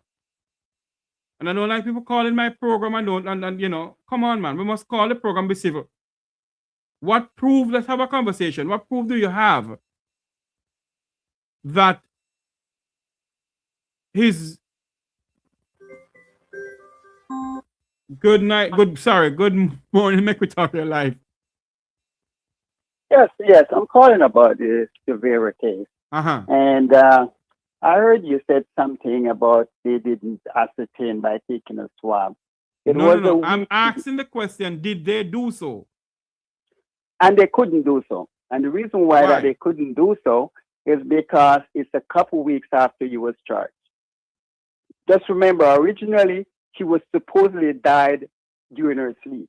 So there was no suspect of any type of murder or anything so hold on there. Since this says that, okay, she died in her sleep, and further investigation lead that she had gunshot wound in her system, did a swab on the gun and on the person who owned the gun? That's what I'm asking. Yes, because that's why that is the reason why it was said that it was his gun. Because when they went and they took it to a FLA to do the testing, they realized that it was his gun that destroyed. In terms of a swab from his hand, they couldn't because it's weeks that went by. It's not something that's going to stick around on his hand for days or for weeks. How do you know that? At the time, are you a firearm holder, sir? Sir, I'm talking to you from proof, from expertise, that they could not do that. And this is the reason why. This is the reason why you hear about tampering. They have to preserve right away, but not to tamper. Because over a week or so, every residue would be washed off, or whatever the case is, and that is the reason why. But in terms of because the ballistic and everything was from his gun. So hold on there for me. Let me ask you this question. Okay, hold on. I think we're gonna have some live coverage here now. Please stand by. Please stand by. Please stand by. We'll continue the conversation here, sir. So tell me something now, sir. With the gun, if you don't do a swab the same time the gun was fired, how long does the residue stay on the gun? The residue would be on the gun, with the fingerprints would be on the gun. But remember, they did not seize the gun from him right away. They seized the gun after it was discovered that it was gunshot. Oh. Are you a police officer, sir, or a former police officer, sir? I will not disclose that. Okay, I understand. I understand. Okay. Okay. No. For your insight, I like your insight, sir. Thank you for your insight. So you're saying to me, thank you. You're saying to me that there is no way they could have done so in the beginning because they didn't find any that the gun was used or something like that, eh? Right. And the flip side about it, why a lot of people said it was premeditated, I don't think it was premeditated, because if it was premeditated, he would have get rid of the gun, and he didn't. He could have said, "Oh, the gun was, somebody stole my gun." But the fact that the gun was, retrieved when they took it to FLA, they did the ballistic testing, and they realized that it's from his gun and not from another person's gun. And that's why he was charged. That's the only reason why he was charged, because it was from his gun. And a lot of time people are saying, why would he go and, plead guilty? Yes, he might have pleaded guilty for manslaughter, which should be a lesser charge, if he wants to protect his kids in the same time. When it's protecting his kids, every parent would want to protect their kids. Let me ask you this Protect their kids about the cross-questioning and, putting these kids to traumatize them going, because the kids are the only people that are witnesses. Because if you could recall that the kid was the one who called him to say that he found, his mom died. Right? Let me ask this question, though. Go ahead. Let me ask this question, though. As you don't want to say if you're a former or present lawmaker or police officer or whatever, but let me ask you this question, though. Doesn't it look a bit fishy that a current member of parliament, a current minister of government, is funding a protest pertaining to this case? And yes, I'm going to say why I said fishy, not fishy, but they shouldn't be meddling. Because that could actually sway the decision of, because protesting and stuff like that sway the decision of the judge. Because when the judge sees the outrage and stuff like that, yes, that's going to be part of it. They shouldn't. But in the same time, is it a current member of parliament or a previous member of parliament? That's the question. Paul, I love your insight, as I said, but hold on a minute for me there. But somebody's asking on the chat room here, Jeffrey, I have one concern. When the first police went on the scene, what did they saw? Very good question. Did they protect the crime scene, or did any tampering go on in the crime scene? They didn't. And that's part. No, they didn't, because if you follow, they did not protect the crime scene. They did not protect the crime scene, because remember, also when if you follow the case, that they were, the cleaning up of the room and stuff like that.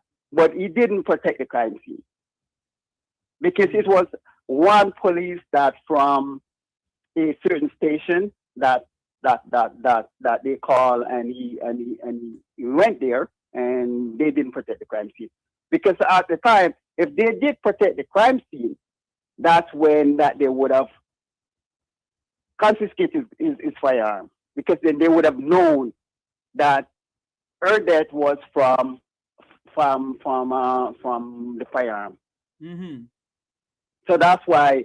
So it was messy, but who knows? Maybe there could be a reason why it was messy. But it was messy, though, in that sense that they should have protected. Because if again somebody said that the person died in their sleep, they died at home, it should be a question right away. If somebody died at home, you know, they should have been okay. Yes. He died at home in the sleep. Was somebody come and hit her over the head, or whatever the case is, that they should have. So it was messy there that they should have protected, you know. Yes. Okay, sir. All right, sir. Thanks for calling in, sir. Thank you so much. No worries. Have yourself a wonderful day. Same to you. Okay. Good morning, Mek Wi Talk. You're live, Miss P. Go ahead. Good afternoon. Yes, my take on it. After all our here, that woman was poisoned. And I get no gunshot. Argument done. Who want believe us? That woman was poisoned and everything took up. So, Miss P, what you're saying? And you're saying she was poisoned. Yeah. That's your my opinion. Yeah. After everything, and the gun thing and the gun this and they find out dead and sleep peacefully. Then after I went to one mag, you know, go find fragments in whatever. That woman was fighting. And people know, but God not sleep. And with the part, but they said the man shouldn't be guilty. Yes, we don't know what threat he get. And what threat he get. Is it that we go to prison or prison? As we know, these people are corruption. Right. So probably in prison, you have a chance to come back up. But when they murder him, you never have no chance. God not sleep. And that is it. That woman, no one shot that woman. That woman was poisoned. My opinion. I don't know none of this. When I listen to all of the case and put the two together, that woman was poisoned. But Miss P, I am no lawyer, and I'm sorry that my good friend Wilfred Rodigan can't come on. He's a bit busy. The question I keep on asking to also is that Mr. Silvera he pleaded guilty. But before the case even tried. Because he was supposed to do so. You get a thing. He's the hider. And to me, the liar. Miss P, I can hardly hear you, Miss P. You're going in and out. What's going on? Yeah. You hear me now? You're very low.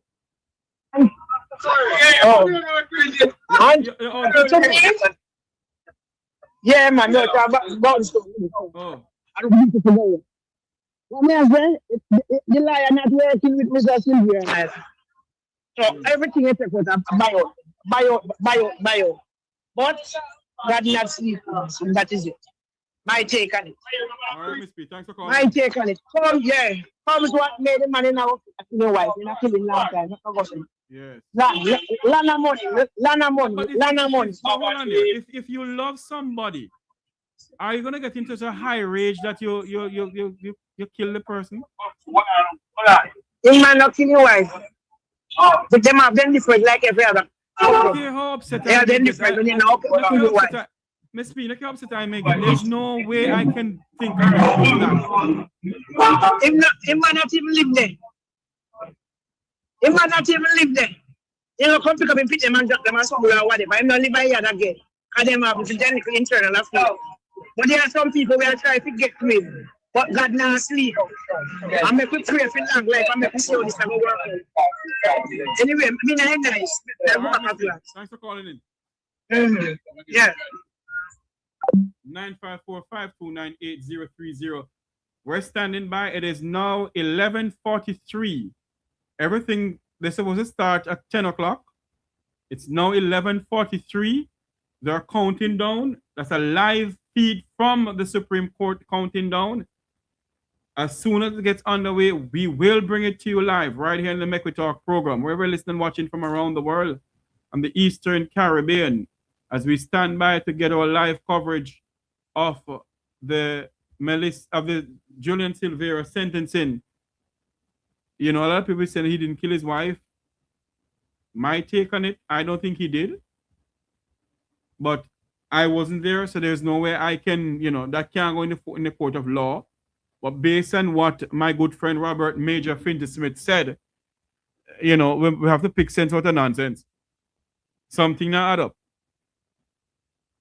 Something not adding up. 954-529-8030. It is now 11:44. 11:44 around the Caribbean. 11:44 from Negril Point to Moran Point. as Jamaicans are standing by in front of their TV, social media, radio, everywhere, to hear the fate of Julian Silvera, a former member of parliament, his fate on the murder of his wife, Melissa Silvera. This case will be presided over by Chief Justice, the Honorable Bryan Sykes. He will preside over the case today. It is 15 minutes now before 12 o'clock. And as we stand by to join them, you know, God see and God know who did it. God see and God know who does this. He is the supreme being and the maker and author of everything. But what I'm asking though, and I will continue to ask this question, why would a sitting member of parliament and a sitting minister of government, why would he be funding a protest? If that is so that he's doing it, because although you see things in papers, you have to be careful. If that is so, the question that we need to ask that person, why are you funding it? You shouldn't be funding something like that. Something not adding up. Something not adding up. And we need to continue asking questions. And we need to say this also. Will there be an investigation launched into the $1.4 billion bus scandal that is rocking this country from 2025 to now? Will there ever be an investigation launched? Where is the 50 buses? Where is the $637 million? Until now, the minister can't give an account for it. And we have been asking questions. The opposition has called for an investigation. Have civil society called for one? Will there be any? Yet he needs $2 billion more. Will there be any investigation into it? In some other modern democracy, you'd have seen people take to the streets already pertaining to this. But Jamaica has become a country where many of us just sit down and accept what is going on. We don't speak out about anything because our party is in power. And it cannot be. This is the only program I'm having today. I don't have any program this evening. This is the only program I'm having today. So those who are asking the question, no, this is the only program I'm having today. You know, Jamaicans are just sitting down and accept what is going on. In which other modern democracy can a minister of government promise you to get a certain amount of buses? That certain amount of buses hasn't reached the shores of your country. 50 buses hasn't reached Jamaica. Yet $637 million is unaccountable for. And no one is asking the question where the money is. Not one single soul is asking the question where the money is. But we sit down in this country because we accept that, hey, is our party in power? Is it that corruption has become a norm in this country? Is it that corruption has become a norm in this country that we just hug up corruption and we say nothing about it?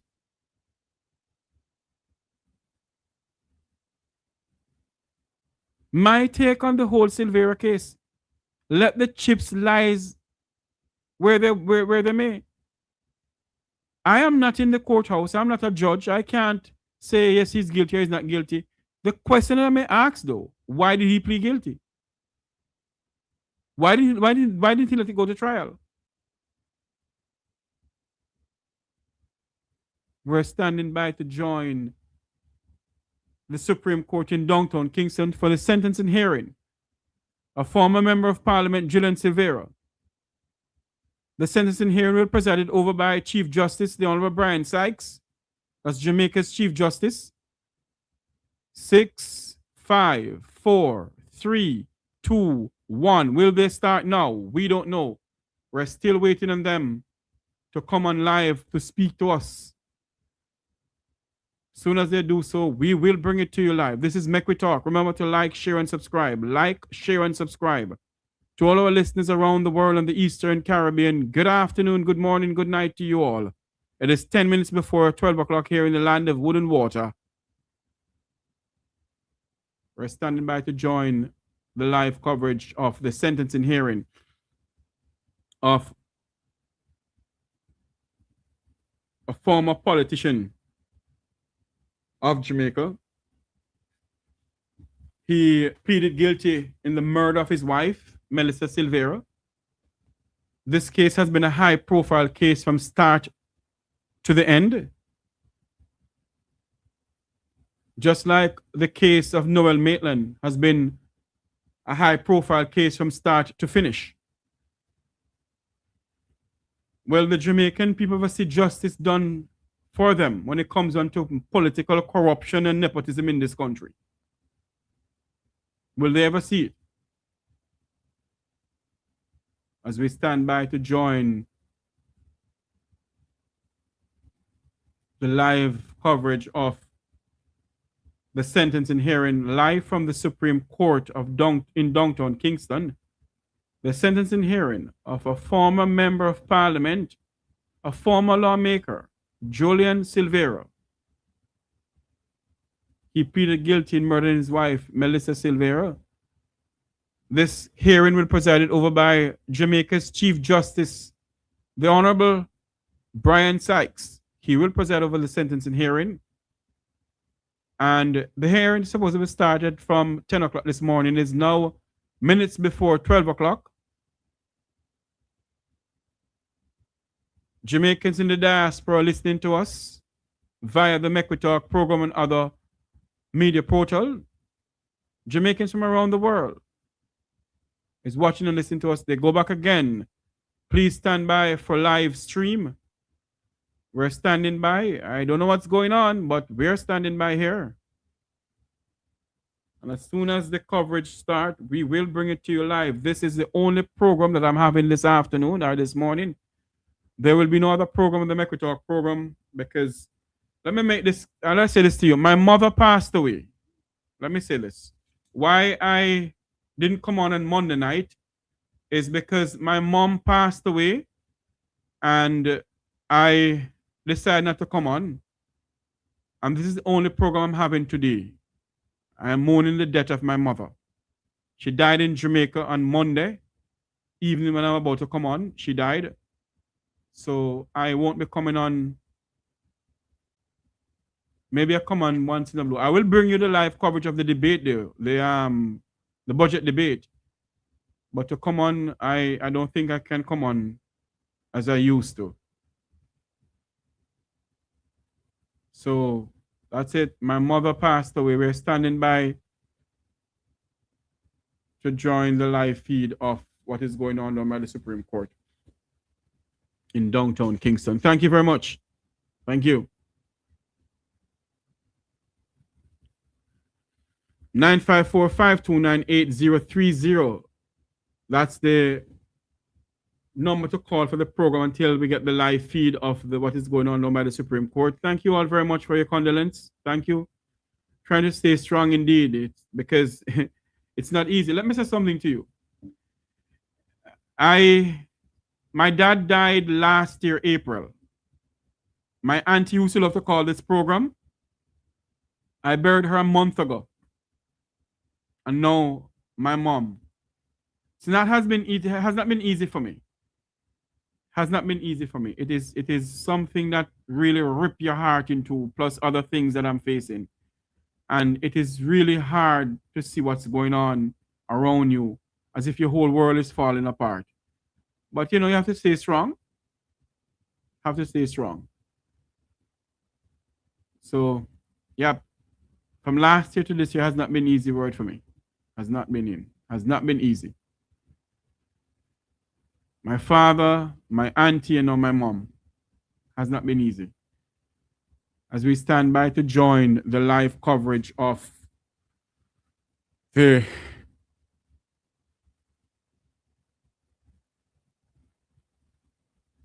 the live coverage of the sentencing hearing of Julian Silvera. Yeah. Like up the super chat, no? Like up the super chat. You can all like up the super chat if you can. I appreciate it.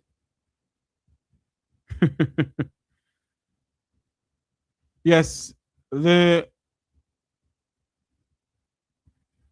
a very challenging year for me. Lent has been very challenging, and if you don't have faith in God in what you're going through, you will lose your mind. But because you have faith in Almighty God and you know God will bring you through it, you just stay the cool. Yeah, it's hurtful because, as I said, I was coming on Monday, and my cousin called me as I was about to come on to the Mek Wi Talk program, current affair program on Monday, and I had to cancel it. I had to cancel it. It hurts. Your father, your auntie, your mother. Really hurts. But such is life. We didn't come here forever. Here we go. Over to the Chief Justice of Jamaica, Sir Bryan Sykes. Sentencing hearing of Julian Silvera. We are awaiting. That's Chief Justice Bryan Sykes right there. In the matter. As he began to speak, we will go live to them. Against Julian Silvera. The Chief Justice is standing by and is about to begin his address to the courtroom. Thank you very much for joining us this morning. We are going to begin. Thanking us for joining us this morning. Remember to like, share, and subscribe. Like, share, and subscribe. Okay, these are the sentencing remarks in the matter of the King against Jolyan Silvera, charged on an indictment containing 2 counts. Count 1 charges him with the offense of using a firearm to commit a felony, contrary to Section 14(2) or Section 14 subsection 2 of the Firearms Prohibition, Restriction, and Regulation Act. The particulars of that offense are that Julian Silvera, between the night of November 10, 2023, and the morning of November 11, 2023, in the parish of St. Andrew, used a firearm to commit a felony. Initially, the felony was murder. It was changed to manslaughter, and he pleaded guilty to that offense. Count 2, charge him with the offense of murder.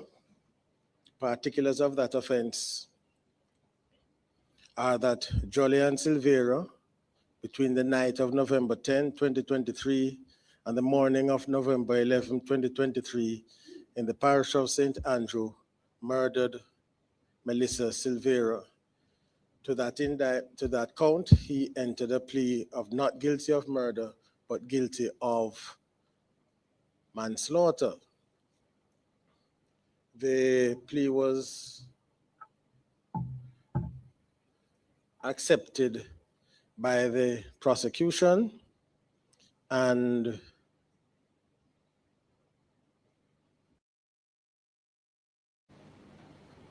accepted by the court.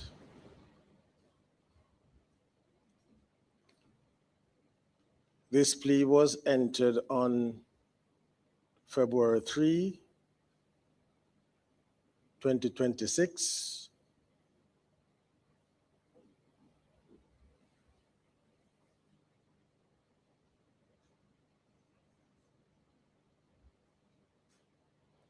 And on that date, a statement from the defendant was read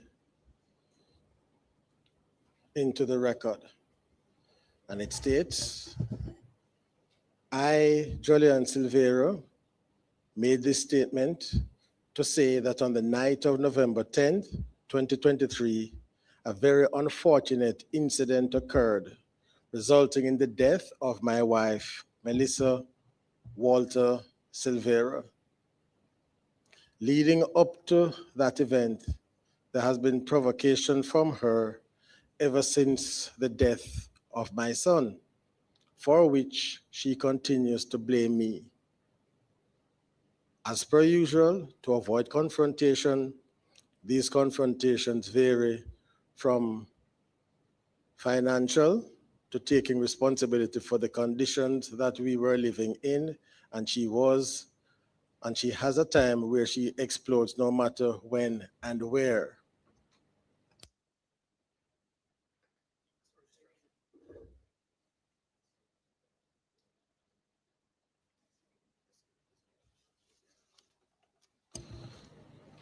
She became very physical that particular night.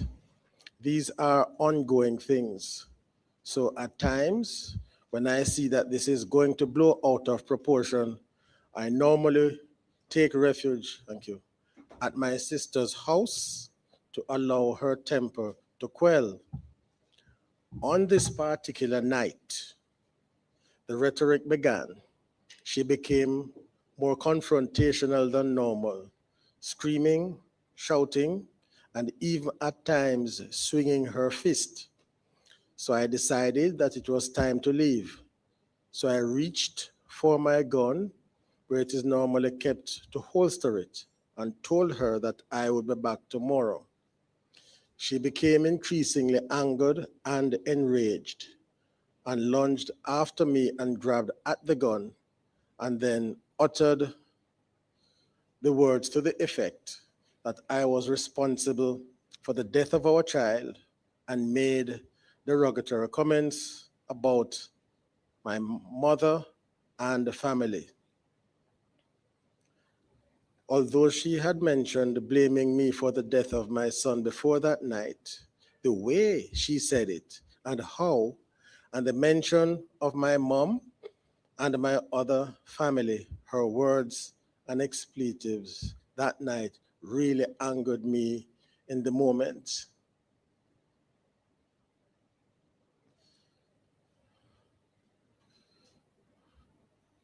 Melissa told me I must stop fucking my sister, because every night I'm always going to my sister's house, and a sister can't do what a wife can do. She said that my mother was a selfish fucking bitch, and maybe I should go and fuck her too. These words provoked me, and her final comments were to fling the rest of the picnic them into the pool and kill them too. With all of these words, I lost control and fired. It was never my intention to do this.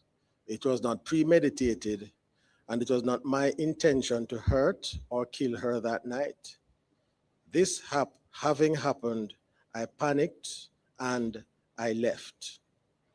Over the course of the next few days, I thought about my children losing two parents, and thought it best not to admit, because I wanted to be there for them. And importantly, this statement, which I read over, consisting of what? One page, signed by me, Julian Silvera, is made of my own account. And it went on to indicate that it bore his signature and date, and a witness who was not connected to the matter. So what we have then is a written statement in which he outlined in some detail the circumstances that unfolded on that unfortunate evening.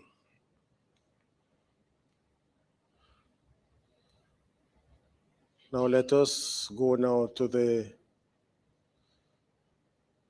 what the prosecution outlined to the court.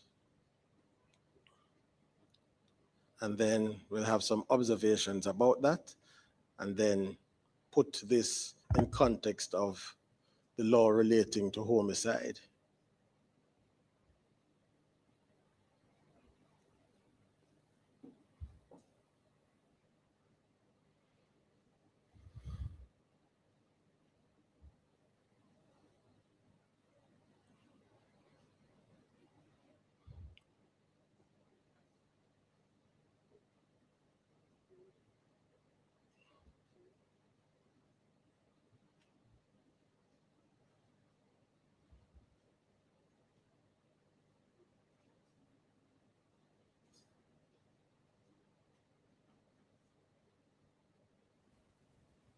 Justice. Prosecution's narrative is this.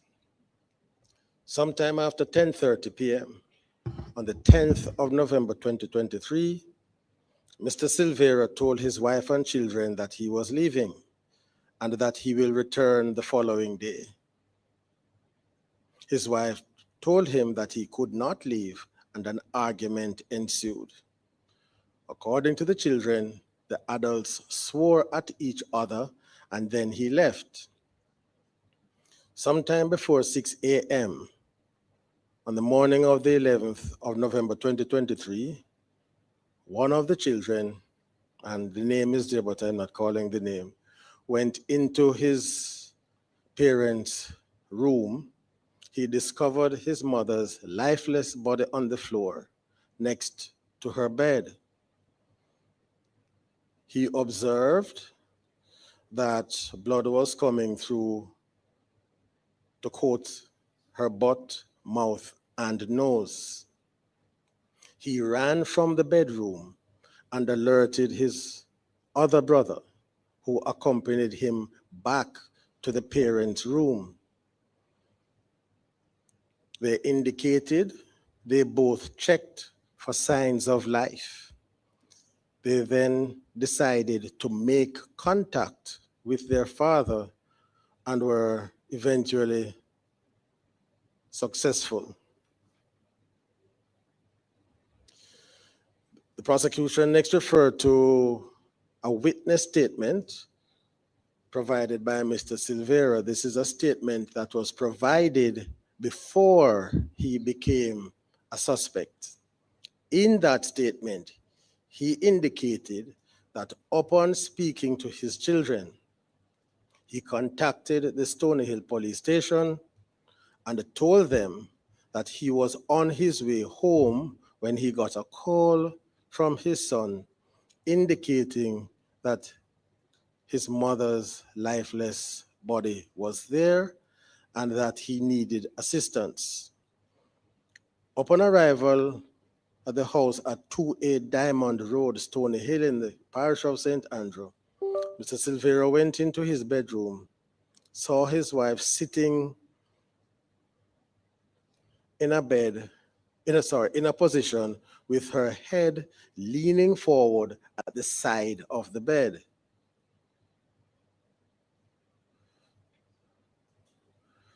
According to witnesses, that is the children who were there, he touched her, spoke to her, and found that she was not responding.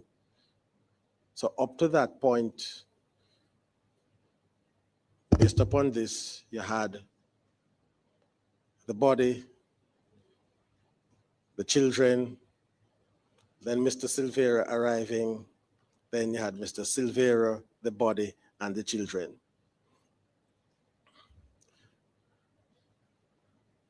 Short while after,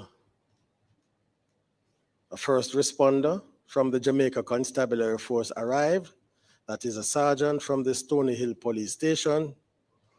He went into the bedroom along with Mr. Silvera, where he, the police officer, saw the body of the deceased. The police officer described the body as being on her knees in a crouching position with her face lying on the floor. The police officer then took a photograph of the body, and whilst he did so, he says Mr. Silvera cried out. He told Mr. Silvera to cover the nude section of his wife's body. The police officer did not carry out any further examination of the body. The officer indicates that he did not, that Mr. Silvera advised him that the deceased had no known medical condition, and the police officer seems to be indicating that a post-mortem examination would be conducted to determine the cause of death.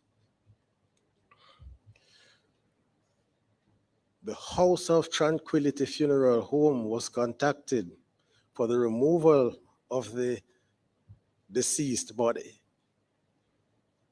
Not clear from the narrative who did the contacting, but nonetheless, that was a contact that was made. The police officer says he then indicated that he told Mr. Silvera, do not do anything to the bedroom pending the post-mortem examination, as the cause of death was undetermined.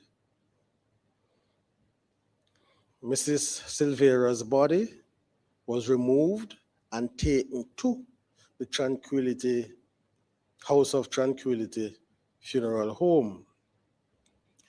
A post-mortem examination was scheduled for the 1st of December 2023.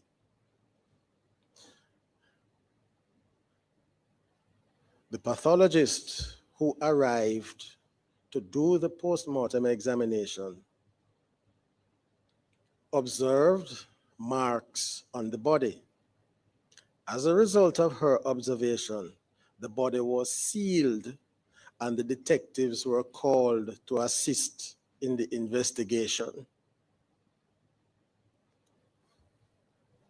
So,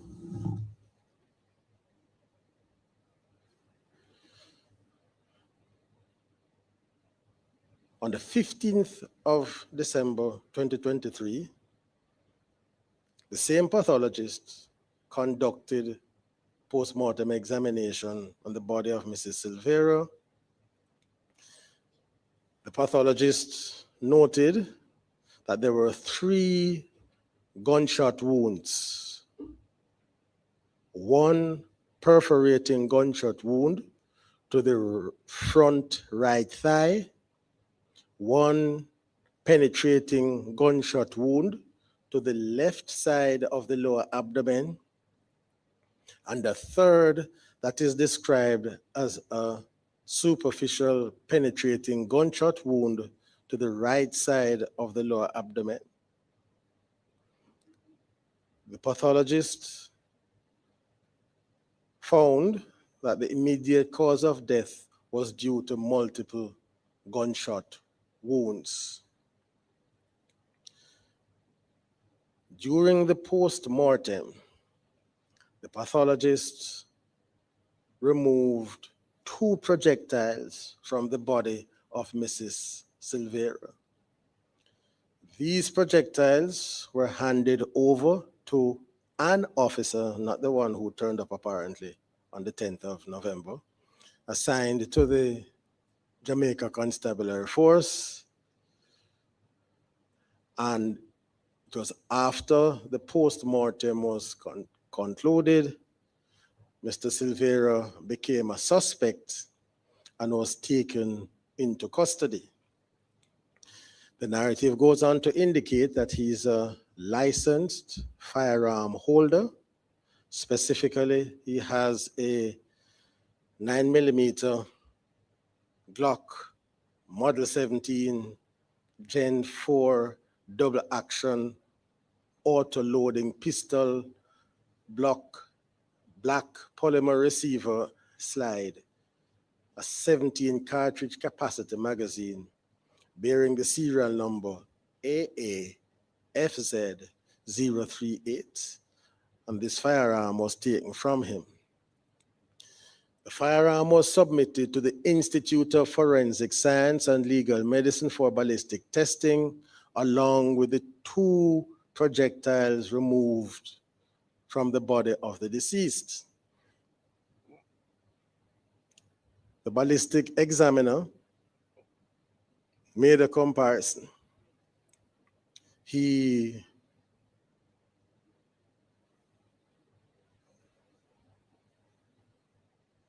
test fired the gun. This is now in January of 2024. Test fired the gun. He took results from those test fires of January 2024 and compared it to the projectiles that were removed from the deceased body. He found what he called level 1 characteristics matching. That is, according to the narrative, the projectile came from a Glock pistol, the type of Glock that it would have come from.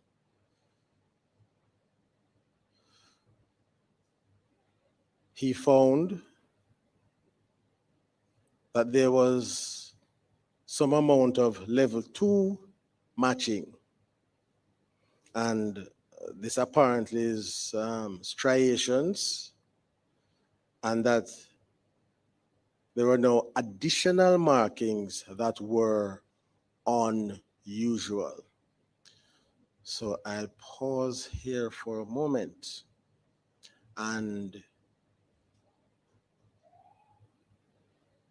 indicate this.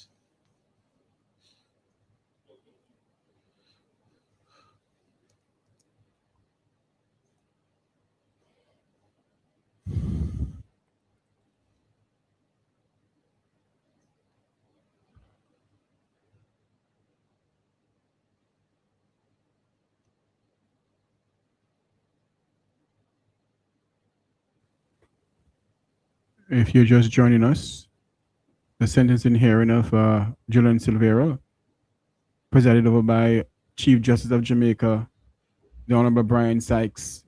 We're coming to you live from the Supreme Court in downtown Kingston.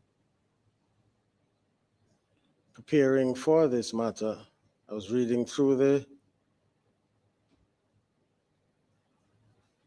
material, and I had sent questions to both counsel for the Crown and the defense through the registrar of the Supreme Court to answer specific questions. I had used the incorrect expression. I think I used markings, level 1 markings are not matching. So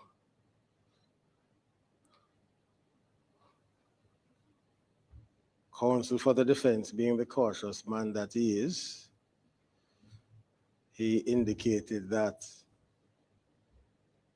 he did not have any document that referred to level 1 or level 2 markings. So that was my error. They should have been matching. The Crown also responded, getting assistance from Superintendent of Police Miguel Bernard, and he responded, and apparently this is a quotation from him. I don't think the defense is taking issue with the exposition on this by the superintendent. He says, correcting me, that the term used was level 1 matching and level 2 matching. The term is used to provide a simplified understanding of the examination process. Level 1 matching, this is matching of the class characteristics. Class characteristics can be used to eliminate certain firearms as potential sources of firing a bullet or a cartridge case. However, they do not narrow it down to one specific firearm in the class or group. Class characteristics of bullet include the caliber, the number of lands and grooves, direction of twist of lands and grooves, and width of the lands and grooves. It says in this case of the King against Jolyan Silvera, the class characteristics narrowed the source of the marks on the bullet to Glock pistols, which is a smaller group from all the potential make of firearms that exist. The accused firearm submitted as evidence in the case was a Glock pistol. Therefore, the examination progressed to level 2 examination. So what he seems to be saying is that the level 1 determines the class.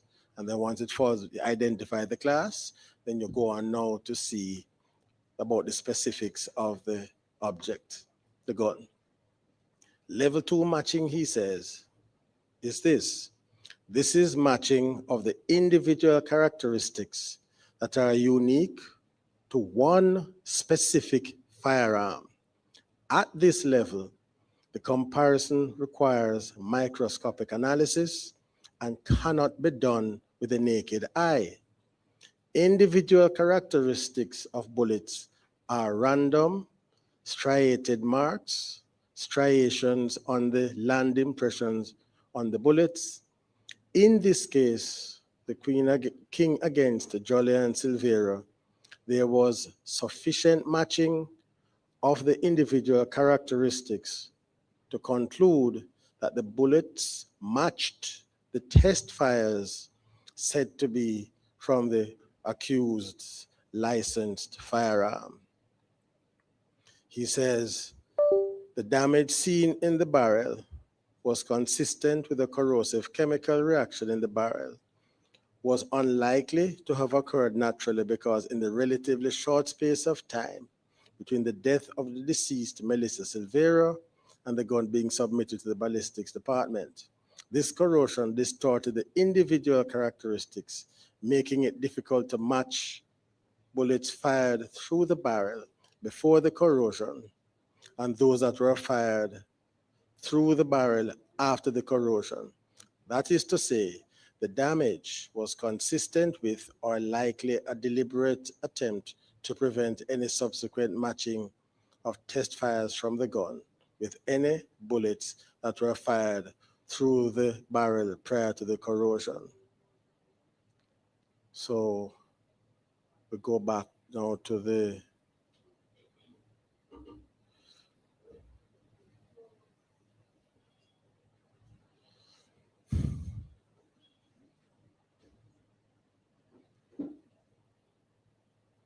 narrative here.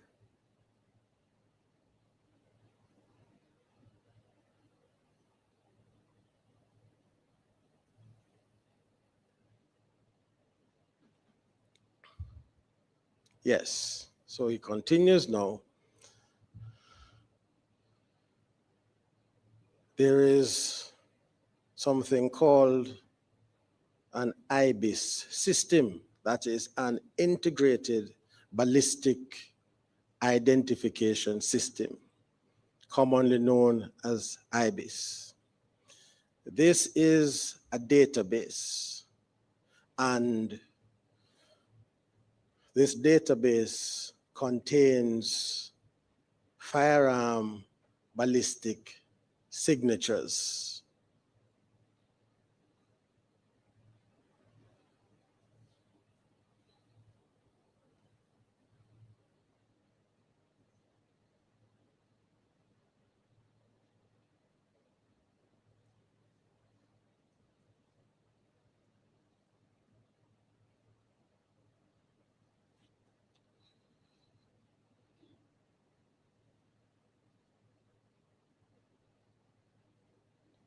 So how does this come about? Under the Firearm Prohibition, Restriction and Regulation Act that came into effect in 2022, roughly a year before this incident, Section 20 of the legislation sets out the responsibilities of what is called the Firearm Licensing Authority. Section 20, subsection 1 says, there shall be established for the purposes of this act a body to be known as the Firearm Licensing Authority, which shall be a body corporate to which Section 28 of the Interpretation Act applies.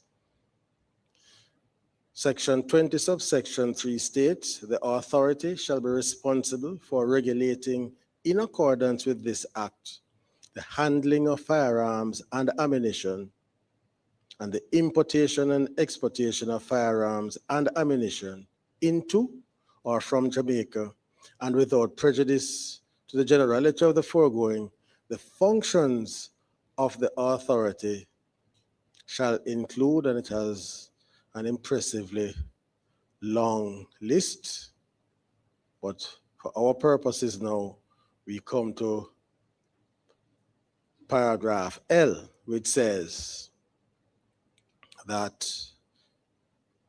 that is the Firearm Licensing Authority to conduct ballistic testing, capturing ballistic signatures in relation to privately owned firearms and capturing related information with respect to firearms that are the subject of authorizations granted by the board.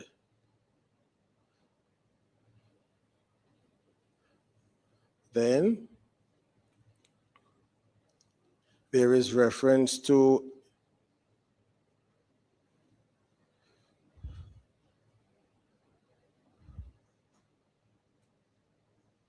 Section 29, which speaks to the identification of firearms.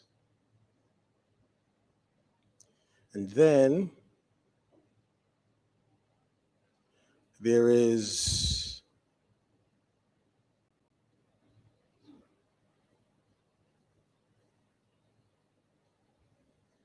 Section 31, which says the institute shall be the responsible entity for capturing ballistic signatures and other information in relation to firearms that are the property of the government of Jamaica. And then Section 31, subsection 2 says the authority shall be the responsible entity for capturing ballistic signatures and other information relating to privately owned firearms. So that is the context in which this capturing of signatures of firearms take place. An institute is defined in the legislation as the Institute of Forensic Science and Legal Medicine. That's found in Section 2, that's the interpretation section of the statute that defines institute. So that is what is being referred to in the legislation at Section 31.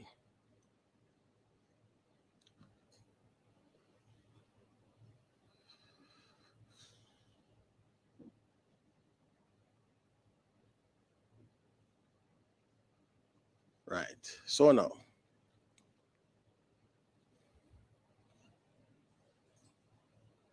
so the narrative goes on. The Firearm Licensing Authority apparently has access to this IBIS database.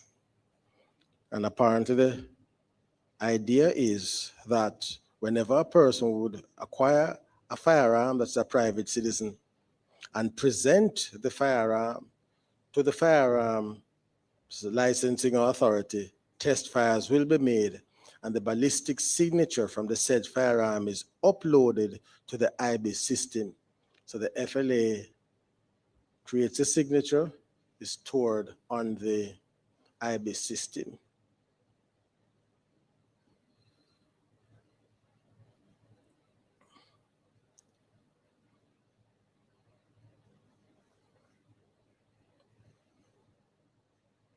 The expert goes on to say now that in January 2024, he took the test fires from Mr. Silvera's firearm and compared it to the ballistic signature that the FLA would have had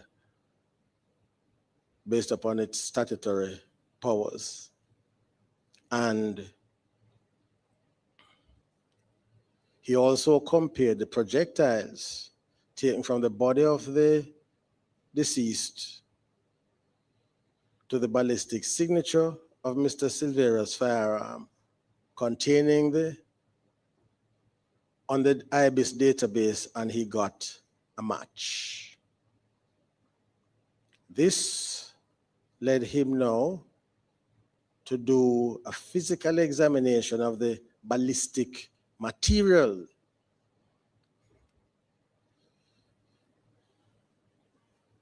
So the expert contacted the Firearm Licensing Authority and requested the physical ballistic material belonging to Mr. Silvera's Glock pistol.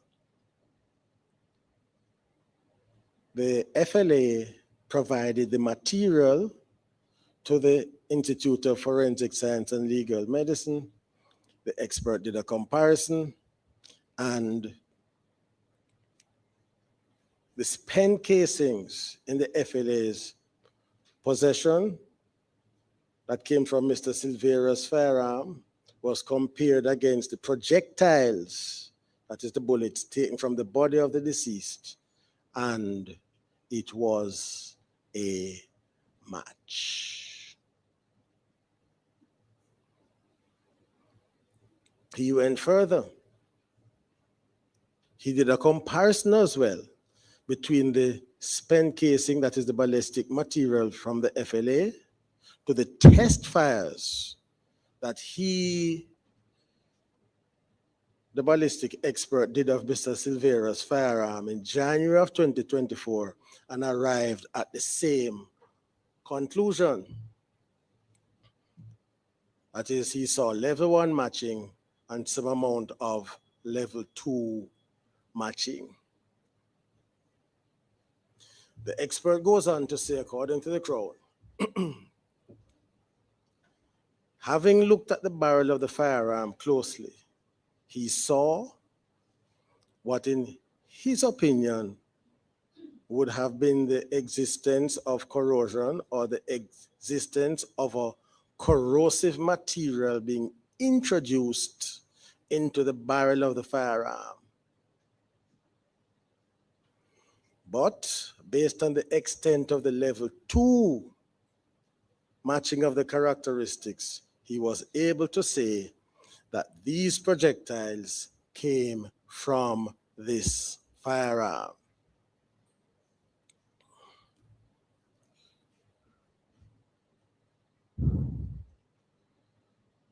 Now,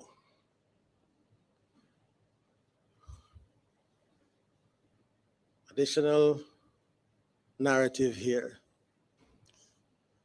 The Crown outlined that each time an individual renews his or her license for the firearm, the authority itself would take the firearm and inspect it for modifications or any signs of tampering.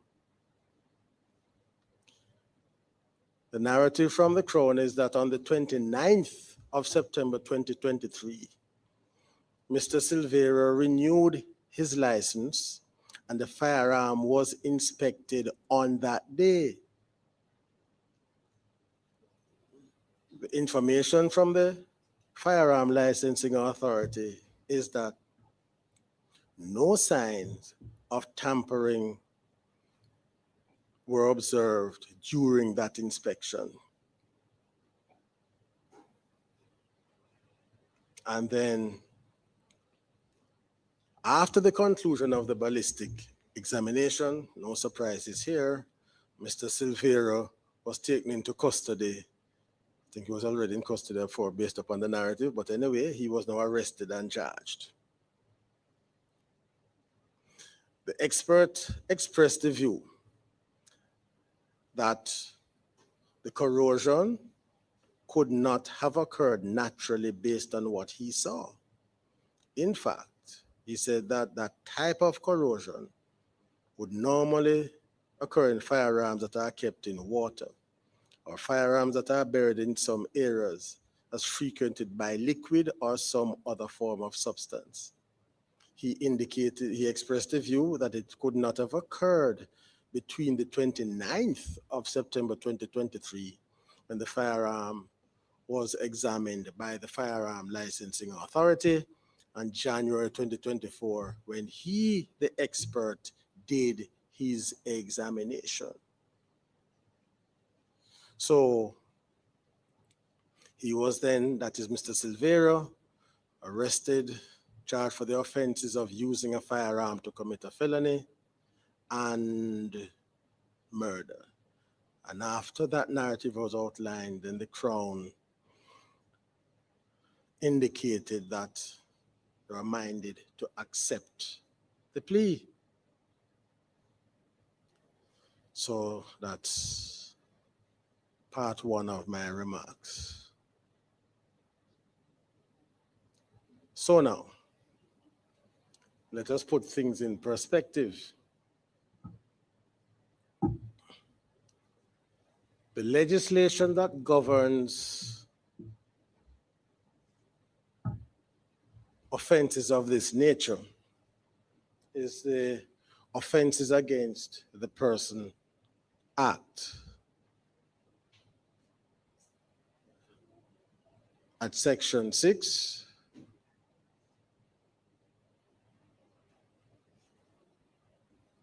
it says,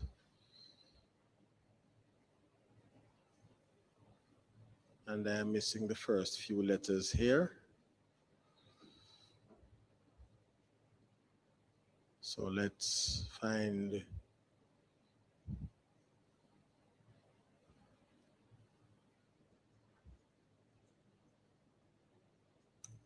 one with all the information present.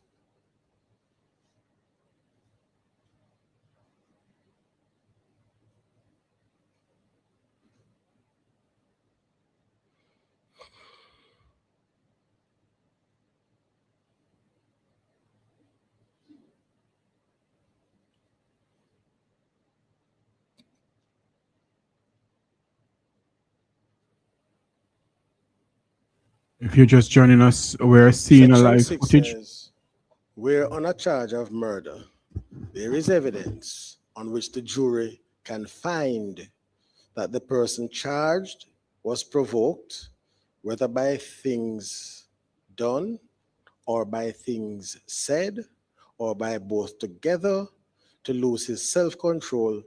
The question whether the provocation was enough to make a reasonable man do as he did shall be left to be determined by the jury. And in determining that question, the jury shall take into account everything done and said according to the effect which, in their opinion, it would have on a reasonable man. You have to forgive the gender of the language, but that was the language of the statute at the time. It applies to both men and women. So the point is that what Mr. Silvera outlined in his statement, had it gone to trial, would have to be put to the jury for them to consider whether he is not guilty of murder, but guilty of manslaughter. And let us not forget that in the context of a trial, the jury, in its wisdom, can acquit completely, because we seem to forget at times that juries don't have to accept any fact that is put to them. They are constantly reminded of this. So a jury, if they analyze the evidence and they conclude that no offense was committed, then they are duty bound to return a verdict of not guilty, because at that point, the only opinion that counts is theirs, not the judge's, not counsel for the defense, not counsel for the prosecution. So, having regard to what is in his statement, though he was indicted for murder, the question of manslaughter would have to be left for the consideration of the jury, and they would have been told, among other things, that they cannot convict of murder unless they are sure that provocation or lack of intent or any other factor that will reduce it to manslaughter didn't arise on the case. So now, let us put this in perspective. So manslaughter is best understood if it is seen in the context of homicide. And homicide is a generic term, killing of one human being by another. And in our criminal justice system, homicides are classified as either murder or manslaughter. And I'm excluding, for the purposes of this, death caused by reckless or dangerous driving.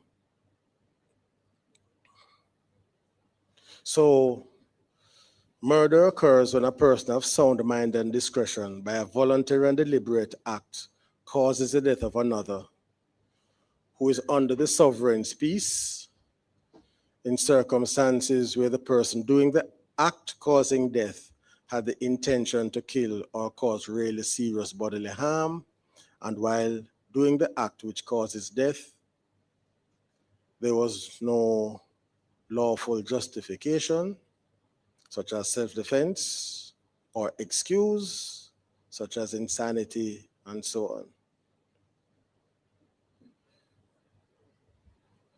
Now, manslaughter falls into two categories: voluntary and involuntary manslaughter. In voluntary manslaughter, all the ingredients of murder are present and would be murder, but for the presence of a partial defense, such as provocation or diminished responsibility. It is voluntary manslaughter because the act which causes death was done deliberately with the intention to kill, and would be murder had it not been for the presence of the partial defense. Involuntary manslaughter is so called because of the absence of an intent to kill or to cause really serious bodily harm. So into this category, I find things such as unlawful and dangerous acts.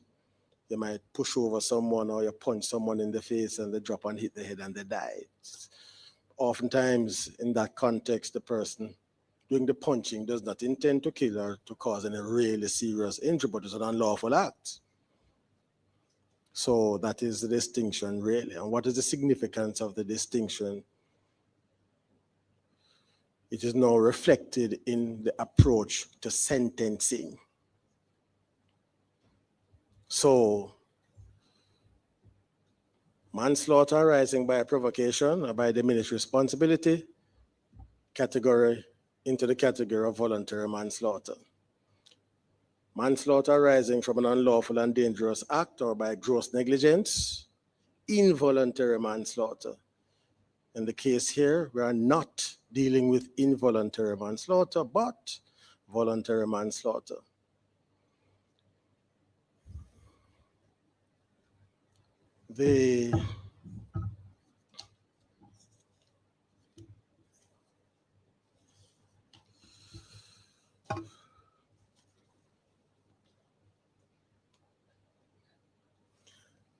I make reference at this point to the social inquiry report, where the defendant was interviewed, and this is what he indicated to the probation officer.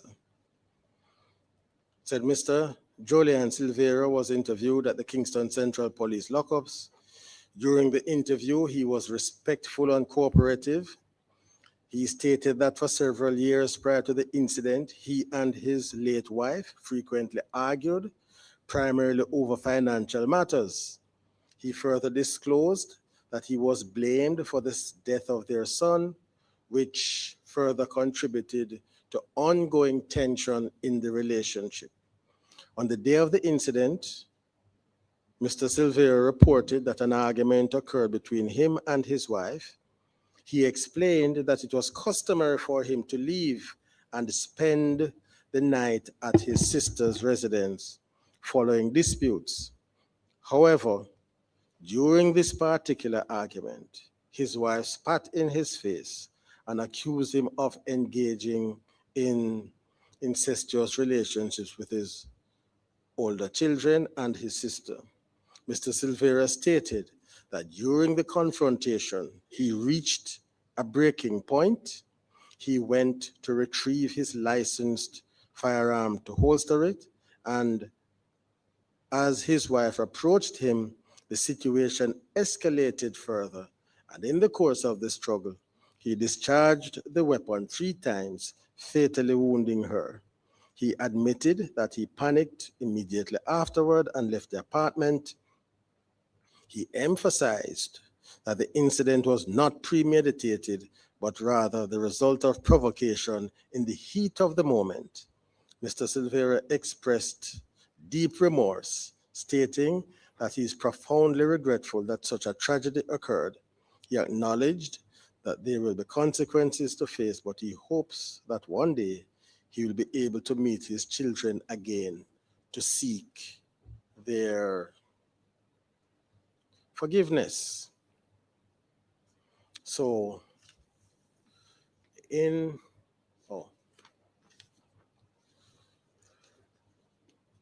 Mr. Silvera further explained that no professional intervention was ever sought during the course of their marriage, their marital difficulties. He described his late wife as someone who would escalate quickly during disagreements, going from 0 to 100 in no time. He stated that he often encouraged her to undergo an assessment to determine whether she might have been suffering from a mental health condition such as bipolar disorder.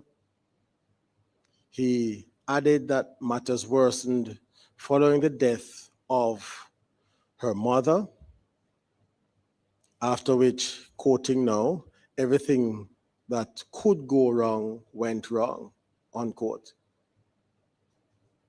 And he noted that his wife did not cope well with her mother's passing. So, again, had the matter gone to trial and this information was presented as a part of his case, the question of provocation would have had to have been left for the consideration of the jury. Now, I'll go back to an earlier part of the prosecution narrative before, well, not so much the narrative, but remarks made by prosecuting counsel before getting into the details of the narrative for this specific night.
The prosecution did indicate that there was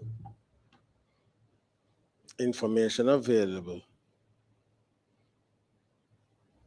to them from someone who had known Mrs. Silvera for a considerable period of time.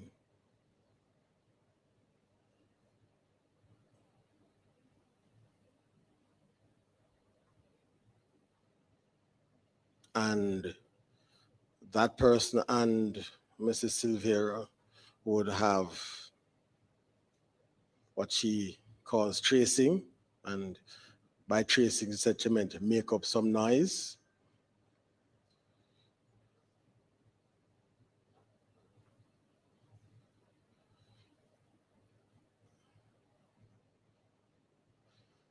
The prosecution also had information that Mr. and Mrs. Silvera would often have arguments, but they would call and make up later. And even in that context, the deceased would still push her point. She was very determined and excellent, according to this individual. Indicate that she was a loving mother to her children. And the prosecution also had information that Mrs. Silvera was very mouthy, and what was meant by that is that she was feisty and a strong-willed woman who was very smart.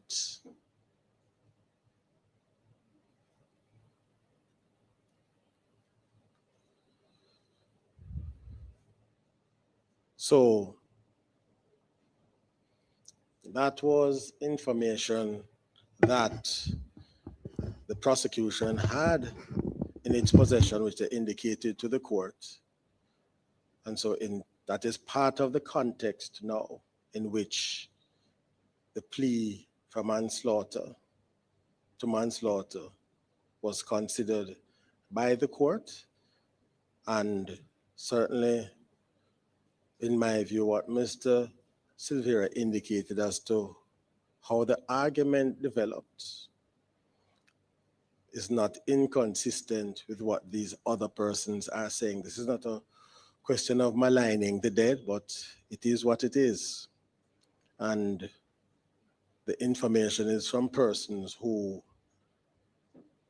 are, or some of, at least two of them are friends of the deceased woman and who knew her apparently quite well. So that is the additional information and context here. Now, I'm going further now into the sentencing process. This is now part 3. Sentencing is a complex process. It is a multi-layered and multi-factored process. There are factors relating to the offense itself, which must be considered, and matters relating to the offender, and both interact. And that interaction assists in determining the appropriate sentence.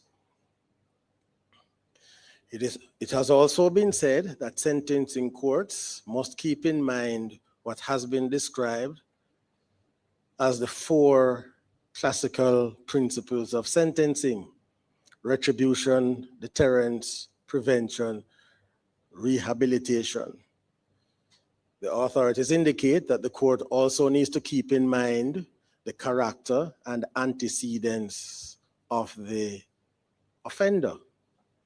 So, in other words, even if you are dealing with similar offenses, the sentences may not end up to be the same mathematically, because there may be factors that are peculiar to one defendant that do not apply to another defendant, even in the same case if they are convicted for the same offense. The level of participation and culpability may very well vary. So it is not surprising then in some murder cases, several persons can be convicted, but one person may be an accessory before the fact, another may be the one who did the act that caused death, and so on. So you have the variations there. Now, for voluntary manslaughter, which is what we are dealing with here, it usually attracts a custodial sentence, and the custodial sentence frequently, not invariably, frequently is higher than the sentence for involuntary manslaughter, if for no other reason that voluntary manslaughter is closer to murder in the criminal calendar. So that is how the reasoning goes. Remember that voluntary manslaughter involves an intention to kill or cause serious bodily harm and would be murder but for the presence of the partial defense, as in this case of provocation. It is also a serious violation of the victim's right to life. And so, for those reasons, it attracts a custodial sentence. The Criminal Justice Reform Act tells us that the judge should proceed in a manner to consider whether a non-custodial sentence is appropriate, but the same act excludes firearm offenses, and even if that statute had not been in existence, the general approach of the courts has been to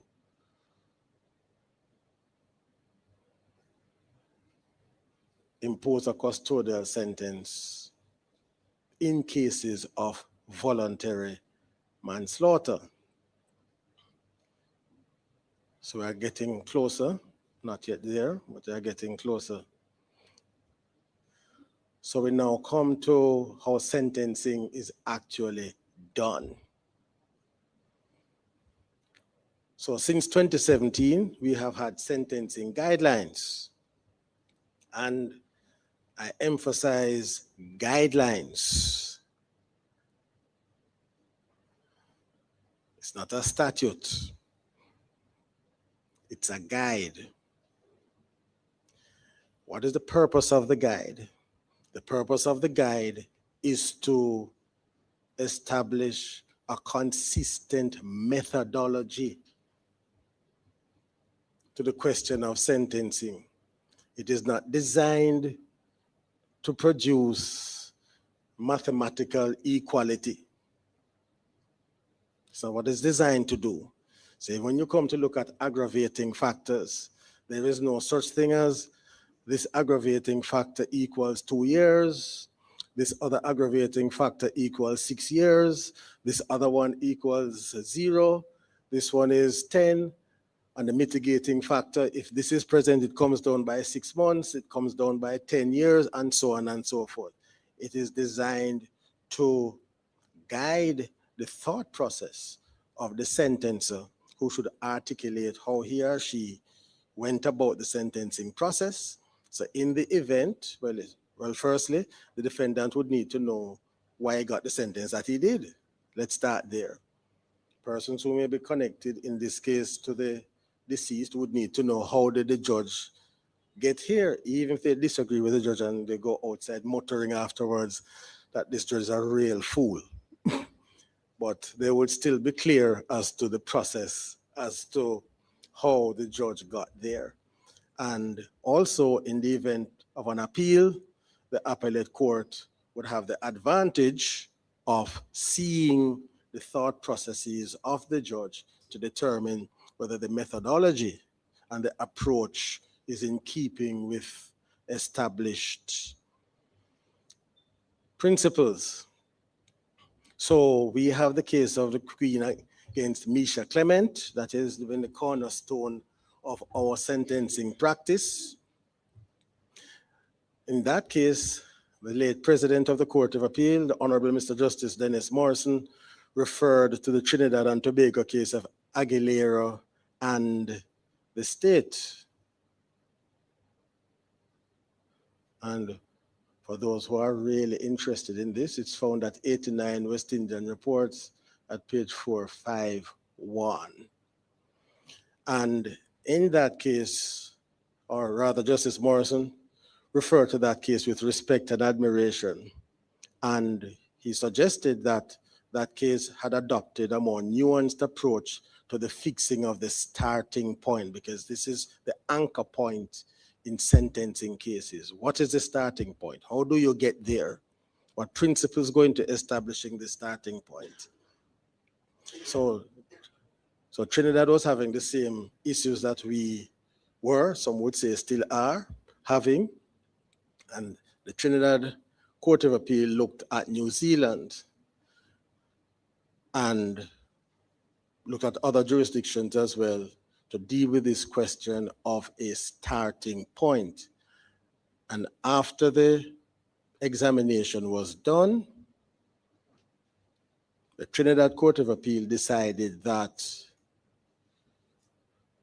the starting point is defined in this way. That is the appropriate sentence considered appropriate for the particular offense of an adult offender after a contested trial. And that is the definition that I'll be using in this case to establish a starting point. Remember, it's just a start. The other thing is this, that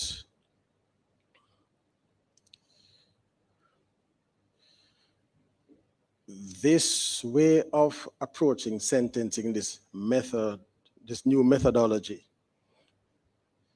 is different from what was called politely the synthesized approach or the instinctive approach to sentencing, where the judge just simply heard from counsel and then said, well, I think it is worth 15 years, and that was the end of that. Nobody knew what the considerations were. That is now considered to be inappropriate in modern sentencing practice. But one of the sticking points has been the starting point. How is it defined? How do you establish it? And so the Trinidad and Tobago has contributed, at least to my understanding, by saying it is the sentence considered appropriate for the particular offense, an adult offender, after a contested trial. So immediately, since it's a starting point, it is rare that it is going to remain there.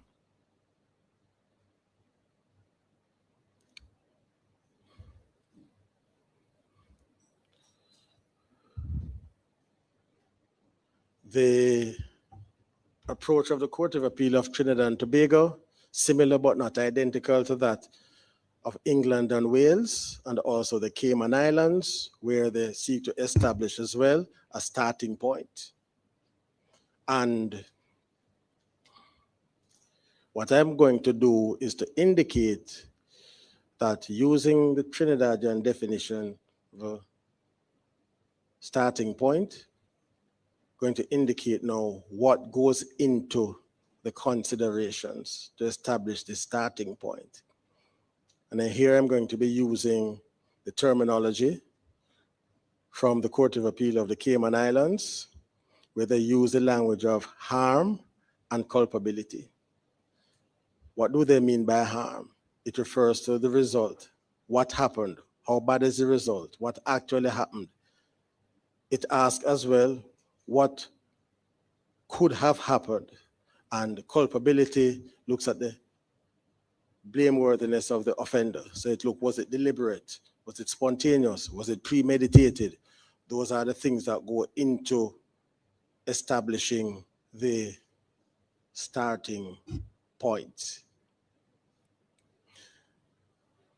Now, there's something that is also a bit more controversial, and it has to do with how firearms are looked at. And here I must recognize the contribution of my judicial counsel, Mr.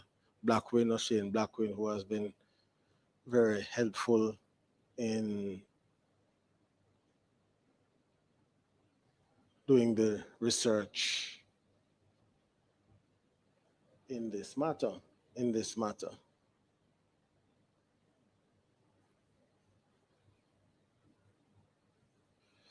And in looking at the cases here from our Court of Appeal, there don't seem to be very many cases that seem to treat with firearm homicides as a unique or separate and distinct class. Other jurisdictions have done so. So one says use of a firearm, they say you start high. Why? Because it results in a death. And then now, so that's on the quote unquote objective side of it. And then on the subjective side now, you look at was it premeditated, was it spontaneous, and so on, to get a sense of where you should start. The other thing too is that the harm culpability approach refined in the Cayman Islands establishes categories. So within, for example, the offense of murder, you might have 3 or 4 categories, and each category has its own band. So for the offense of murder, you may find 4 bands. Band 1, this is the range of sentencing. Band 2, this is the range of sentencing. Band 3, this is the range of sentencing. They have also done the same for manslaughter, and they have broken it down now into manslaughter by provocation, manslaughter by diminished responsibility, manslaughter arising from an unlawful and dangerous act. And within each of those categories, you have bands within them. So again, it's not a one size fits all, because the idea is, while you recognize the seriousness of the offense, you also have to take into account the offender before the court to arrive at what is considered to be the appropriate sentence. So that is the approach that I'll be taking. And then when the starting point is established, then you look more closely at the aggravating, mitigating factors in this particular case.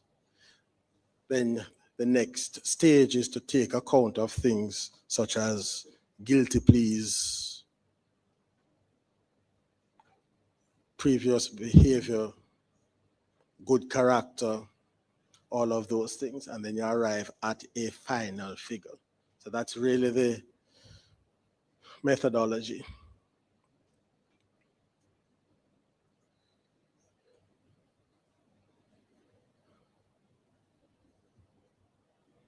So from the research done,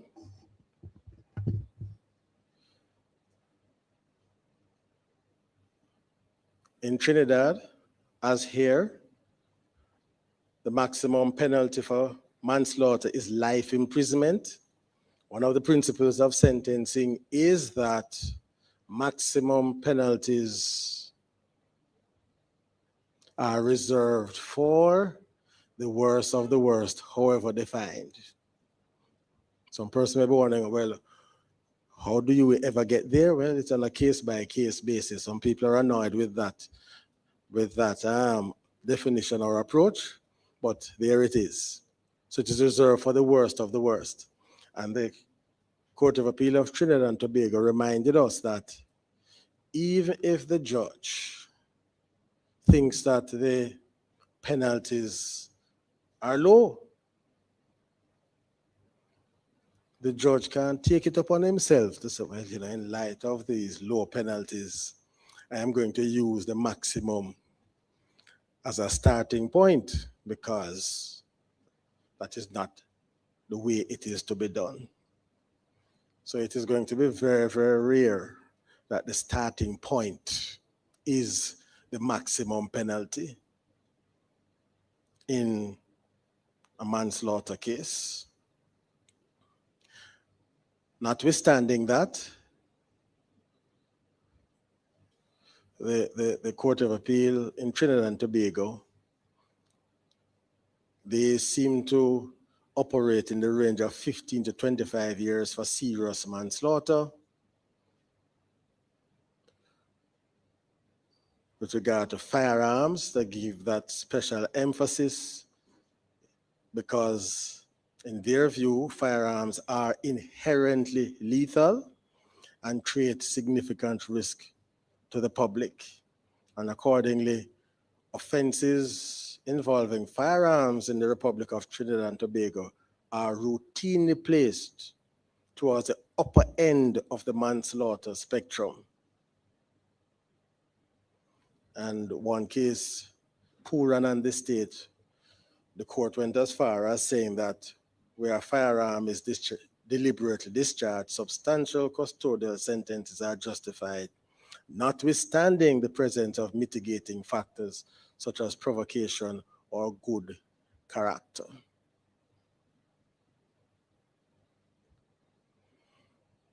In the Bahamas, that Court of Appeal there, they have identified a range of 18 to 35 years for serious cases of manslaughter. And they are of the view that manslaughter cases involving the use of a firearm should be to the upper end of the manslaughter spectrum.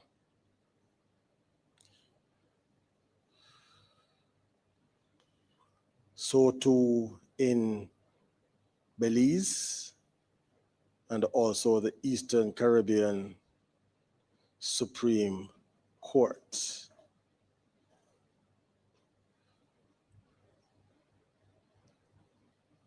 So the sentencing methodology is not identical across those jurisdictions, but what seems to unite them is that firearm offenses are treated seriously and it elevates the starting point.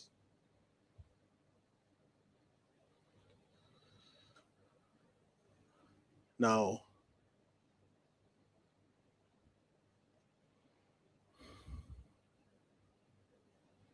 so I'm saying all of this to say that I'm not of the view that we're in Jamaica where we say that the range is from 3 to 15 is applicable here, since we did not and have not yet treated with firearm offenses in the way that other jurisdictions have. So since we are dealing with voluntary manslaughter, it is the case that then it's a voluntary and deliberate act. And Mr. Silvera is not claiming that the gun went off. He's acknowledging that he shot her, but he's saying there was a presence of provocative words and actions. I also take account of the fact that certainly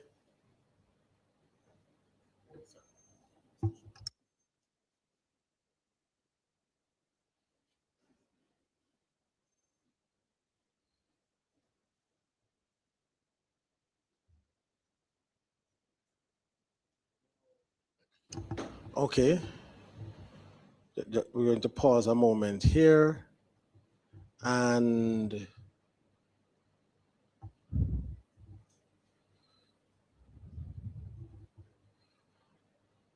I'm going to say this. So listen carefully now.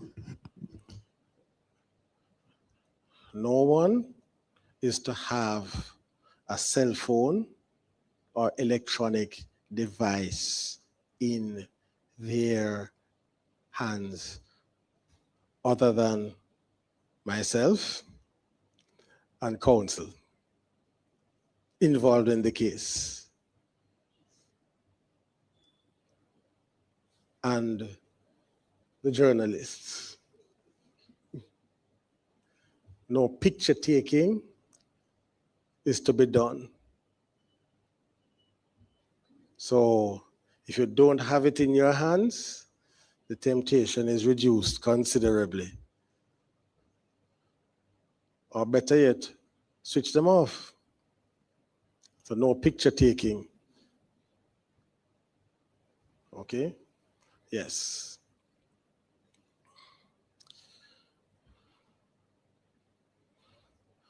So,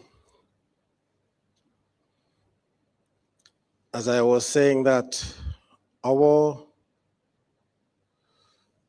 approach, as in Jamaica, has not yet gotten to the point of Aguilera, what they've done in the Cayman Islands and so on. But nonetheless, let us make a start.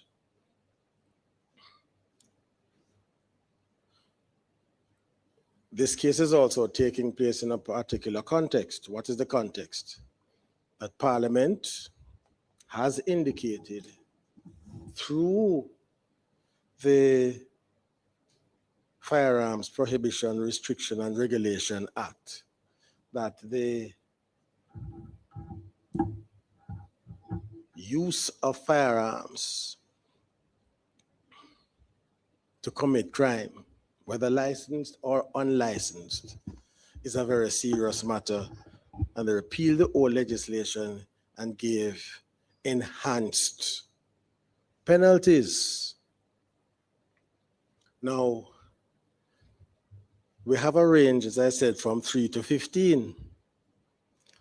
So it would be quite a remarkable thing to me if persons who commit non-fatal offenses with a firearm could end up with a higher sentence than a person who has committed a fatal offense with a firearm. So something just seems wrong about that. And so it is my view that in the present climate, reflected by legislative changes in other areas, homicide with a firearm could not be within the 3 to 15 range. It has to be higher than that. The other incongruity, it would appear to me, is this. The offense in count 1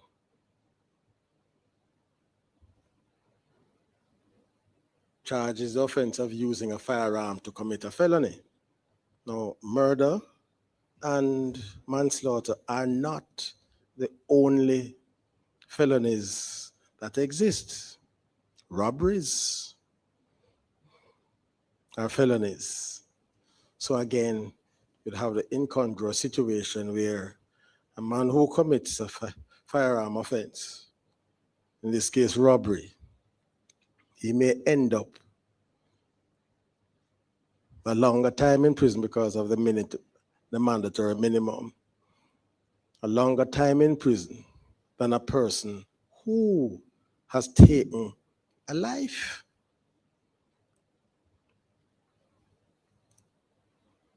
So, that being the case, and having regard to what has been happening in other jurisdictions, how they've approached it, when you look at the harm, a death.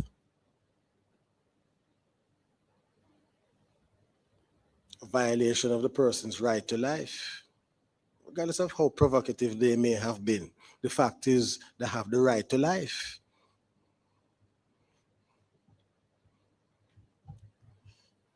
And even persons on death row have the right to life. That is why the sentence is pronounced as to suffer death in the manner prescribed by law. So you can't have somebody running off the street and going on to death row and say, well, look here, man. Since you have been sentenced to death already, I'm going to save the hangman some trouble, and I'm going to kill you myself. So that wouldn't be death in the manner prescribed by law. So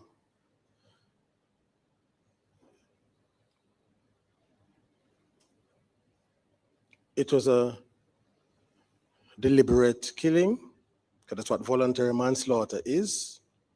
And so in my view, a starting point should really be, in this case, about 25 years. So that is where I anchor the starting point.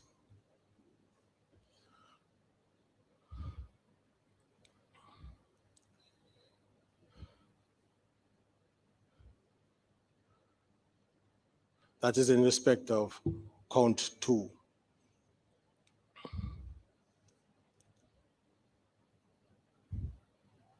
The harm was significant, and the culpability, in this case, the offender, is the principal in the first degree. It was his act that caused the death, and it was a deliberate and voluntary act.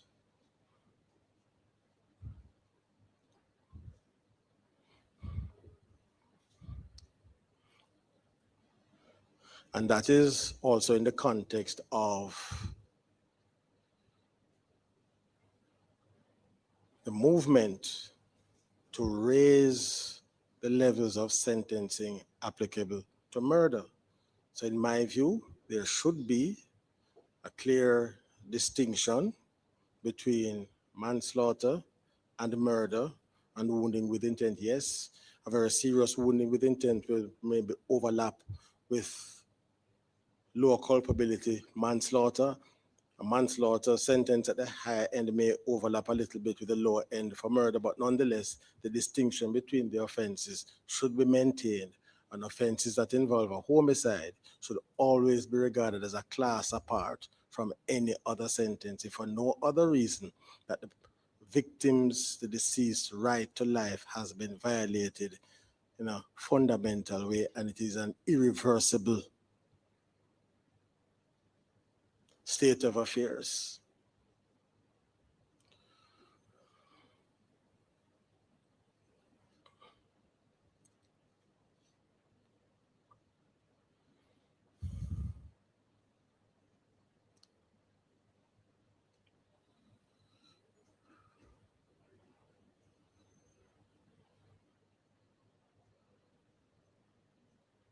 Then now,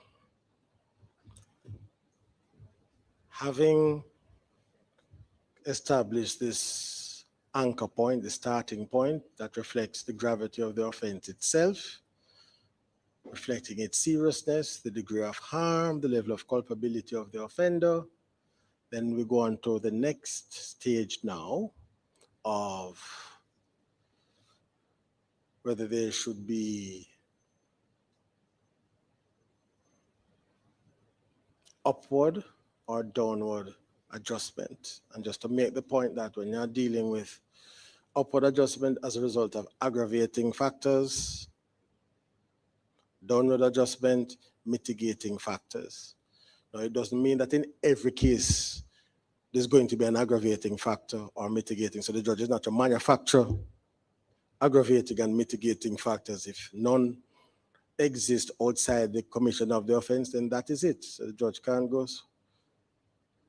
squeezing and torturing the evidence to find an aggravating or mitigating factor. Now, in this case, we have had submissions from counsel on both sides, and I thank them for their assistance. I mean, I really thank them, not saying it because there's something to be said.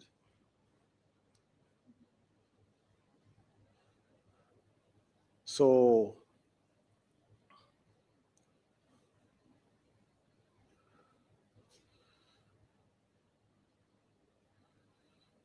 we've also had the character witnesses as well, coming in from the defense.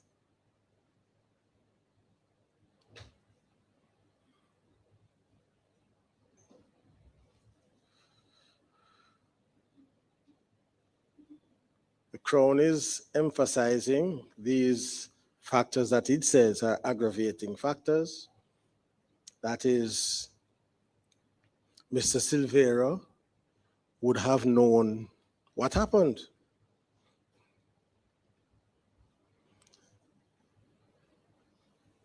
The Crown is also suggesting that Mr. Silvera has been before the court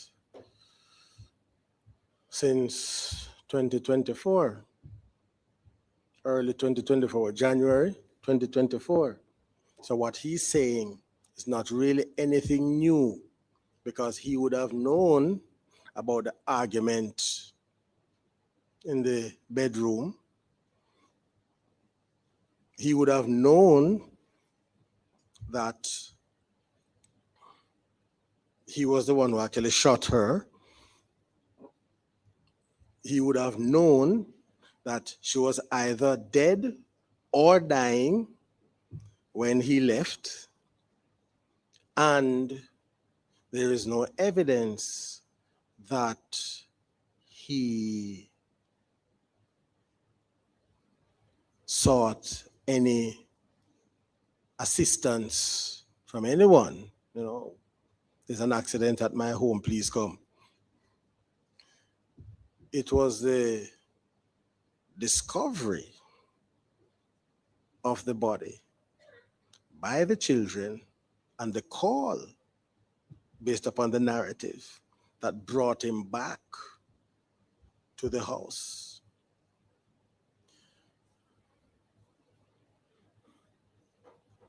So the Crown's position seems to be that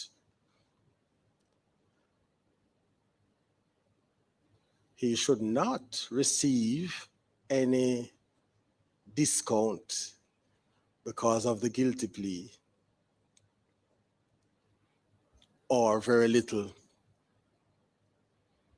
because of the timing. And then, so we'll see what we make of that at the appropriate time. But that's the argument as I understand it. There's also a statute that regulates or has some assistance, provides some assistance here. This is the Criminal Justice Administration Amendment Act of 2015. And Part 1A speaks of reduction of sentence on guilty pleas. And in particular, it speaks to first relevant date, which means the first date at which a defendant who is represented by an attorney at law or who elects not to be represented by an attorney at law is brought before the court after the judge or magistrate, and this is the critical part now, is satisfied that the prosecution has made adequate, not complete, adequate disclosure to the defendant of the case against him in respect of the charge for which he is before the court. So the whole idea there of the legislation is that it is not the first day that you appear before the court, but what information did you have from the prosecution that would enable you to make an informed decision. And so the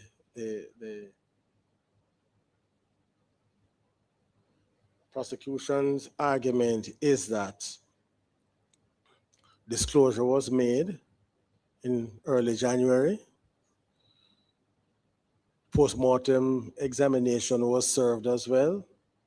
So they are saying, separate and apart from what he knew, he also had information that outlined that it was his firearm that caused death of this person. And so the prosecution is suggesting then that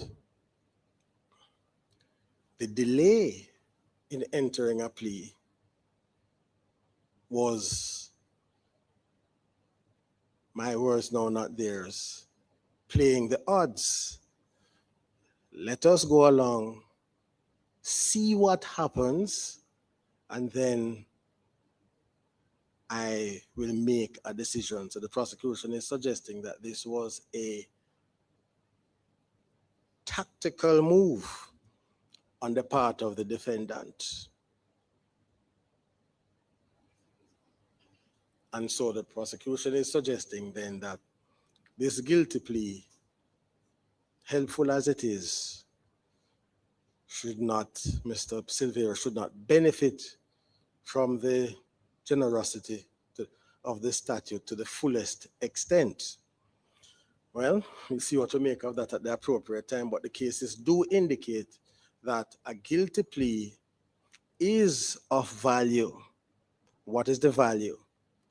One, it minimizes, well, it removes the trauma of witnesses having to testify.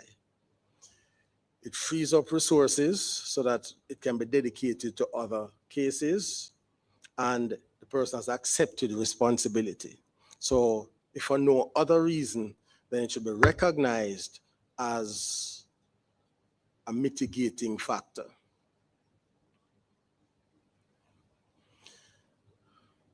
So we have to weigh all of that.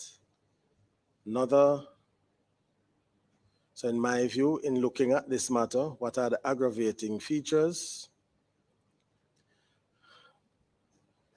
This is a killing in the context of a domestic setting.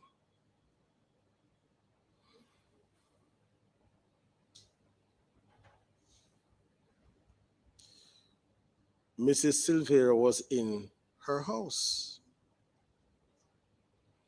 It is a place that she was entitled to feel that she could be safe, or at least not shot and killed.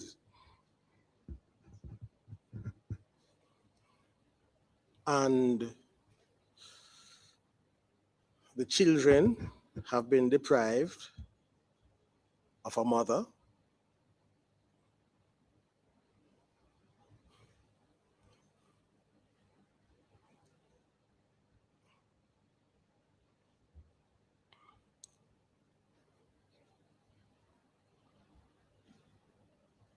So those are aggravating features.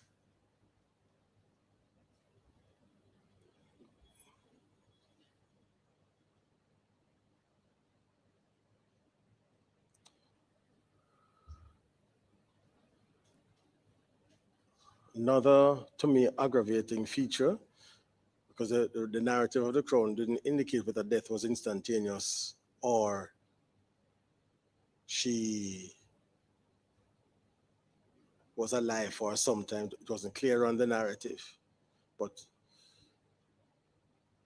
it means that if she didn't die immediately, then she would have been left there to succumb to her injuries. If she died immediately, based upon the narrative, these two youngsters, very young gentlemen, would have, as children normally do, you get up and you go into your parents' room. That's what children normally do, to stumble upon this there and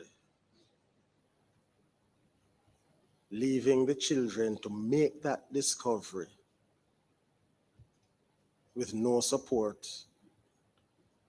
No, there's no evidence that any other adult was at the property. And so they did what children do, you call the other parent. And then when he came pretending that he was just as surprised as anyone else about the death of Mrs. Silvera.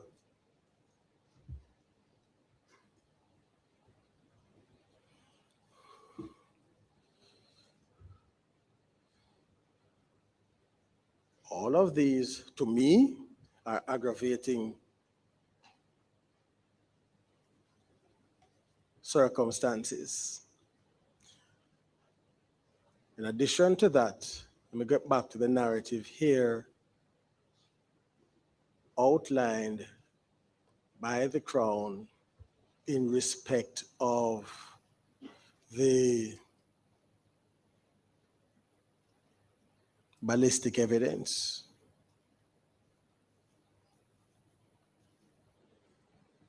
Because it was the ballistic evidence that anchored Mr. Silvera to the crime. There is no report that the firearm was missing. No report that it was mislaid. No report that it was stolen.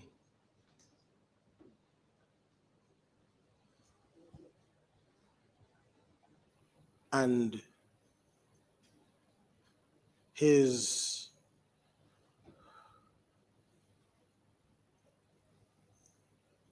initial response to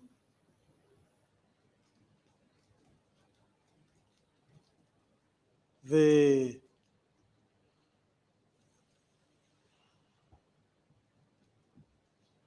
police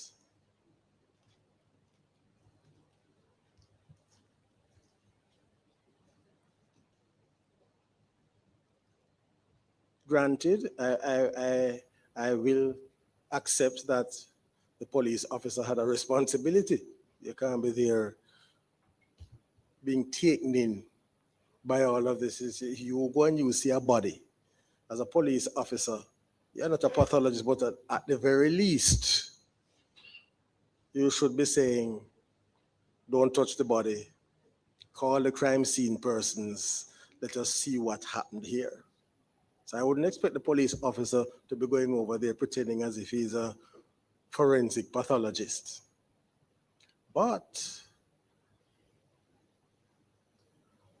the police officer, being, suppose, misguided sympathy here, was being taken in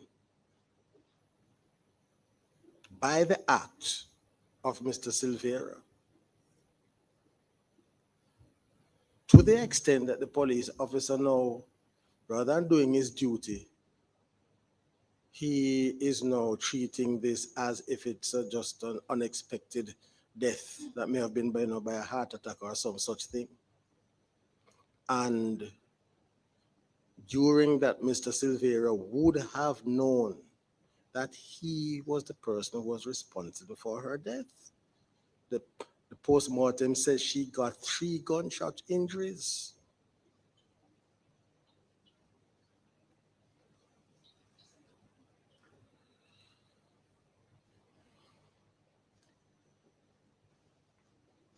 And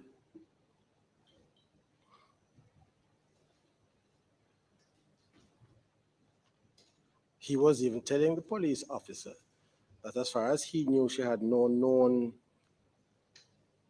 medical condition that would cause her to be in the state that she was found, which is all the more reason why the police officer should have been far more alert than he was.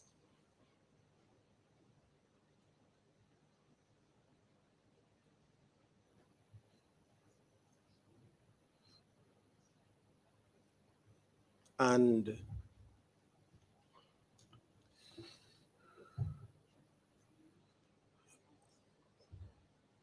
I had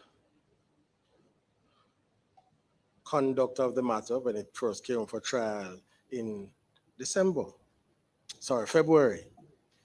And I will never say that a defendant cannot exercise his right to have the prosecution case tested. I have no difficulty with that. I have no difficulty with seeking your own forensic services. I have no difficulty with that either. But the fact of the matter is that when the matter came up, the defendant wanted his own forensic person, and that's fine. But it's in a context where you knew what happened. You knew. And when the forensic legal professional privilege, I won't get into that, but the fact of the matter is that it seems to me that the effort here was directed to see if there was some room to maneuver regarding the ballistic evidence, because that was the anchor of the prosecution case.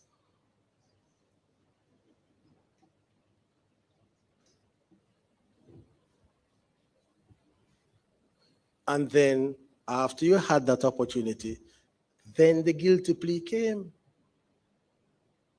So in other words, from December 2023, right up to February 2026, it was a state of denial, non-acceptance of responsibility. So that is going to inform how I view the plea of guilty. Context matters.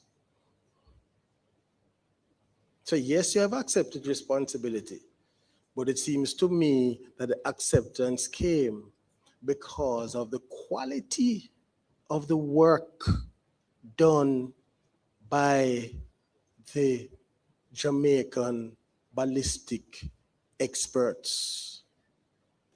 And what is the expert saying? The expert is saying two things. One level of marking, you get the firearm category. Two,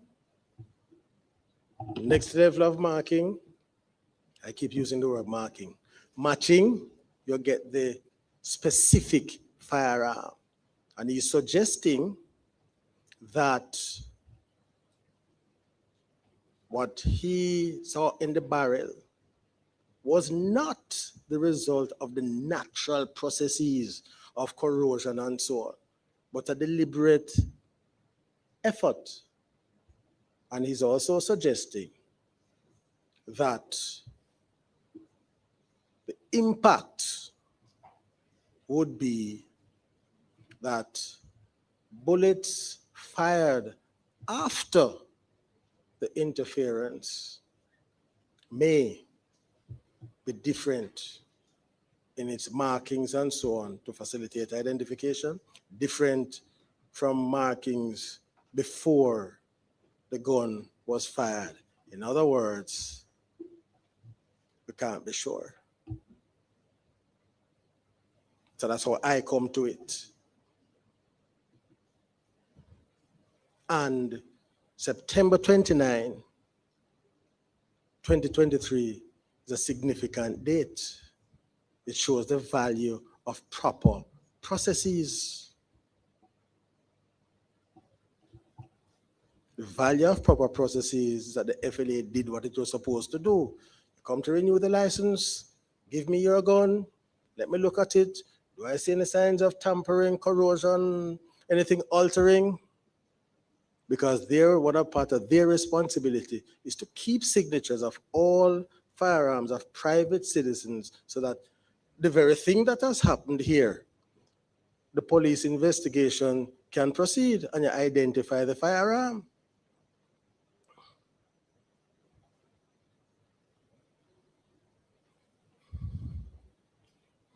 But the problem was, and here's the problem, The problem was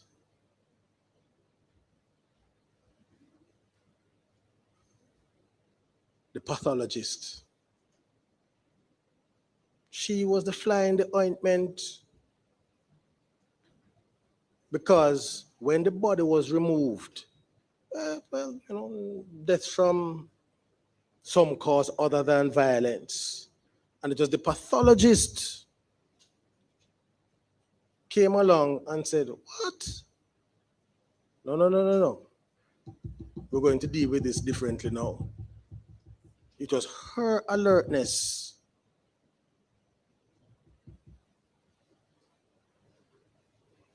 And based upon all the evidence, but for her alertness and professionalism, we wouldn't be here now. So that is part of the context for me. So those are the aggravating factors. Why are those lot of things aggravating to me? Because it suggested an effort now to disguise, to cover up, to escape. And the science put naught to that. And when you had your opportunity to have your expert examine, no wriggle room.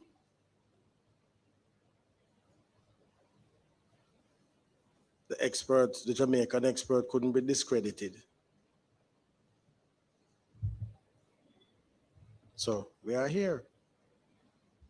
Now, on the positive side now, mitigating factors, which must be taken into account. No previous conviction, clearly.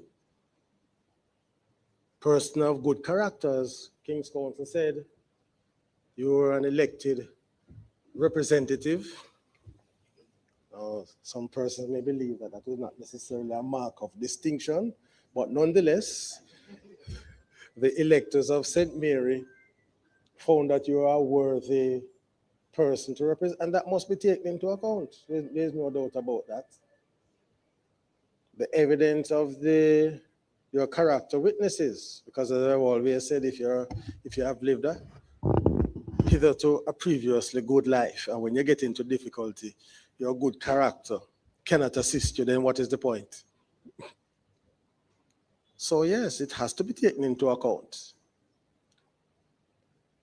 The impact on the children, that is to say, the surviving parent will be away from the children for some time.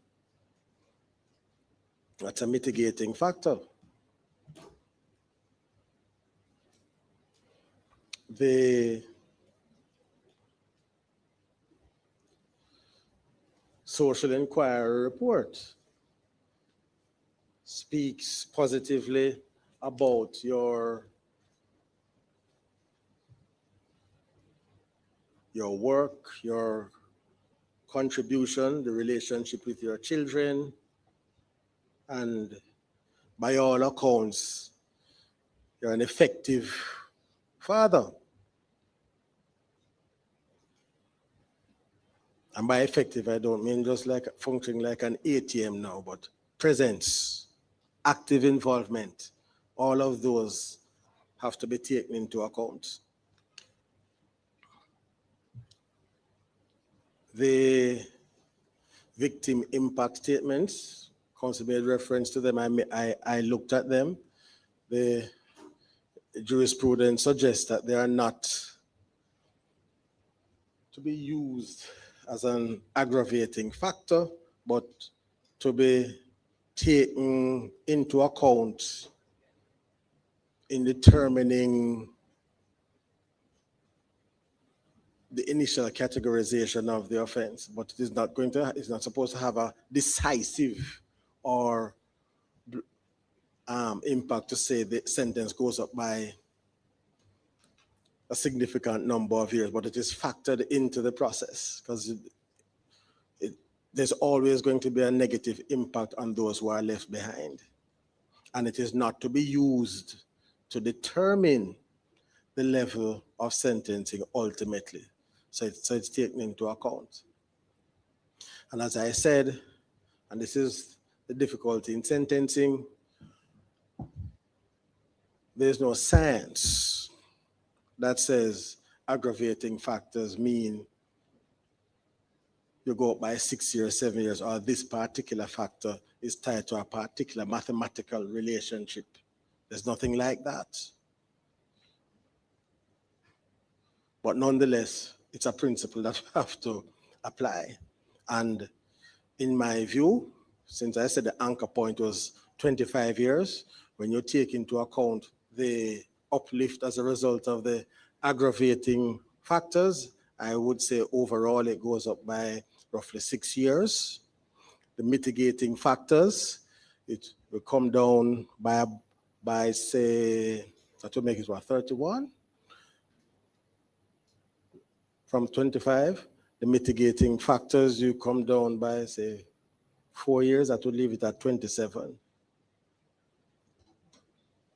Now, having done that,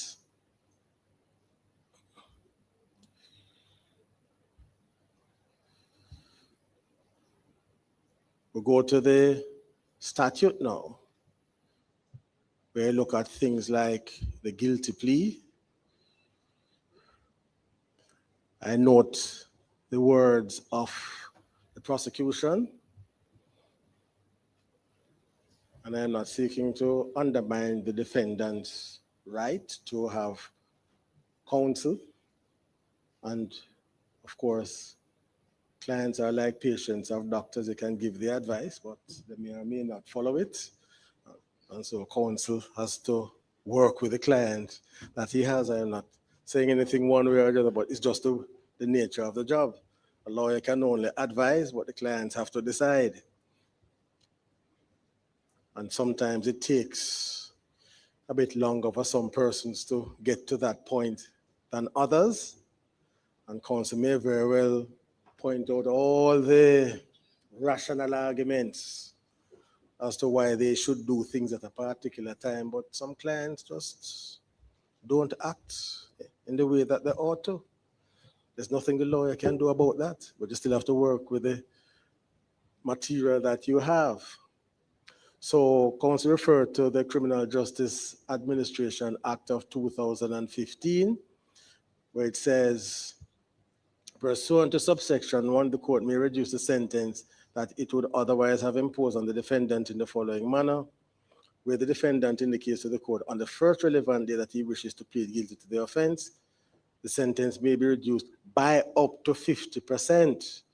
Well, I don't think we're at the first relevant date. Let's go to paragraph B, where the defendant indicates to the court after the first relevant date, but before the trial commences, that he wishes to plead guilty, the sentence may be reduced by up to 35%. I think could say that he fits in there somewhere, where the defendant pleads guilty to the offense after the commencement of the trial, clearly not there. So where we are is paragraph B, after the first relevant date and before the trial commences. It says may be reduced by up to 35%. Now, what this provision is designed to do is to incentivize guilty pleas. But I suspect, and this is something now for law reform and the legislation, when you have the pairing of the offenses here of manslaughter, which the judge has more this discretion there, with using a firearm, which is a mandatory minimum, then you wonder how does a defendant get the benefit of this? It's because if you plead guilty at the earth date, it's a minimum of 20 years, and if you plead 12 months later, it's still a minimum of 20 years. So that has to be taken into account as well. because there's really no benefit, really, for entering an early plea where you have a mandatory minimum of 20 years.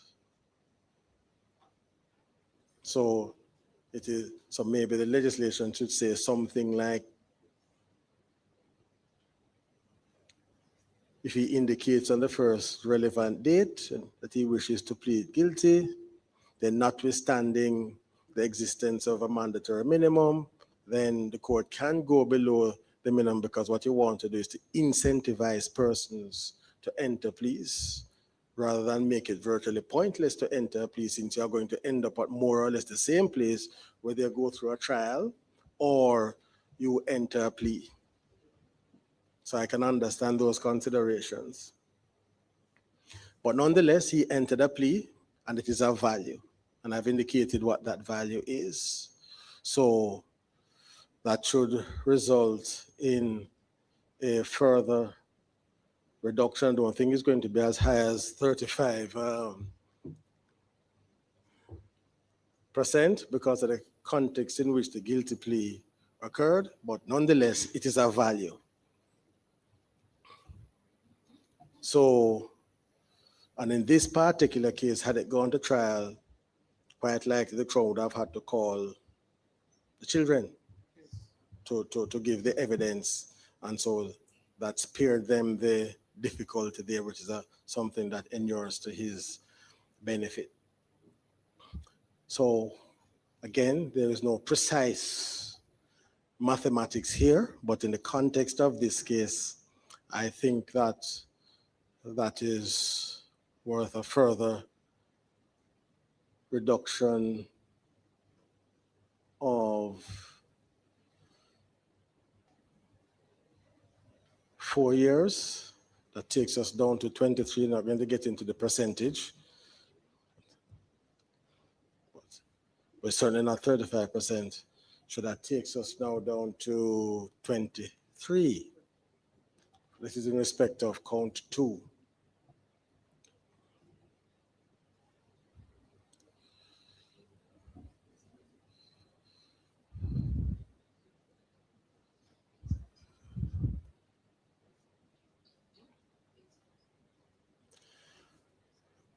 Other factor is a question of remorse.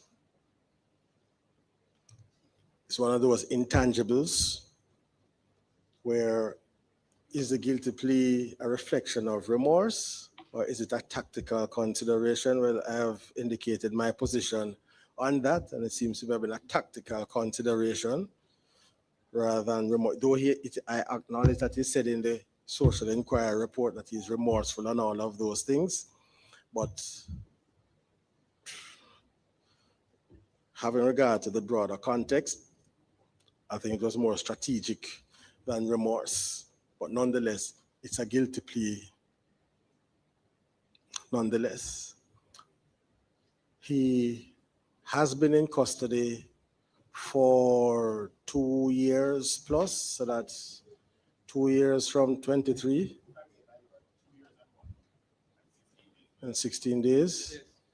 Okay, let's call it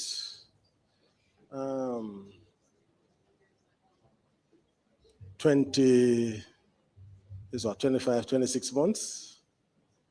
Let's call it 26 months, 2 years down from 23, that makes it what, 21, and then you take out the 2 months, so that's 20 and 10 months.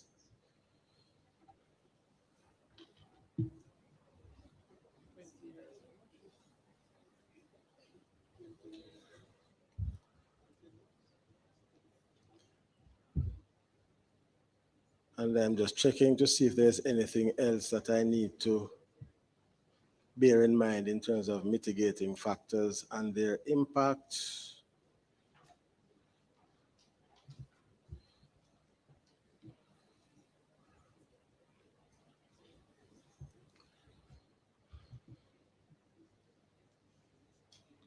And that seems to be it.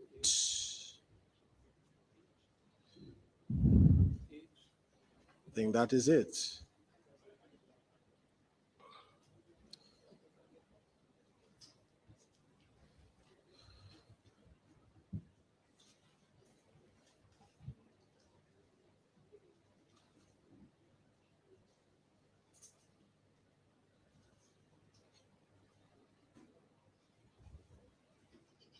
Right. So, in terms of count 2, we are at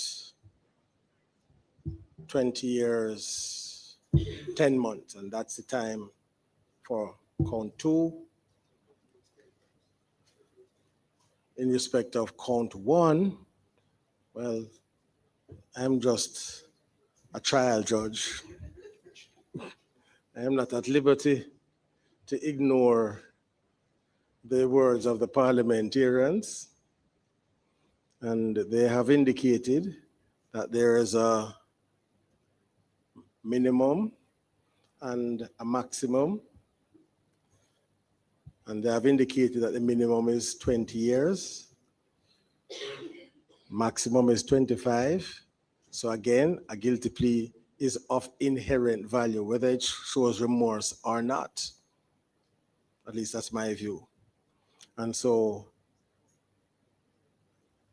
I can't go below what Parliament has said. I know Mr. Champagne has referred me to the decision from the Privy Council, but they are the Privy Council. So I think that it would be improper of me to do that, not because counsel is inherently wrong, but I think it is something that deserves full argument, that all the circumstances surrounding the legislation and so on, and all the relevant case law has been examined. It's very difficult to do that in the context of sentencing, and unless it's a clear authority from our Court of Appeal or the Privy Council to that effect. So on respect of count 1, sir, sentence is 20 years at a minimum. So the other principle of sentencing is that sentences arising out of, offenses arising out of the same factual circumstances are to run concurrently unless there is some good reason not to do so.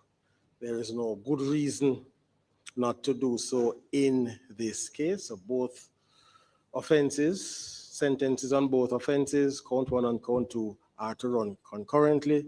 So it's 20 years on count 1, 20 years, 10 months on count 2. And so we are now happily at the end of this process. So let me again thank counsel for the Crown and counsel for the defense for the work that they have done, and again to recognize the significant work done by my judicial counsel, who at times I gave him things to do at very short notice. I know that he was up late at night doing the research, so I thank him again. So he has enabled me to be here this morning to do this. And just again, a gentle reminder to the media, please do your reports in a manner that the persons, witnesses, or otherwise can be identified. Okay, so that's it then. So, adjourn.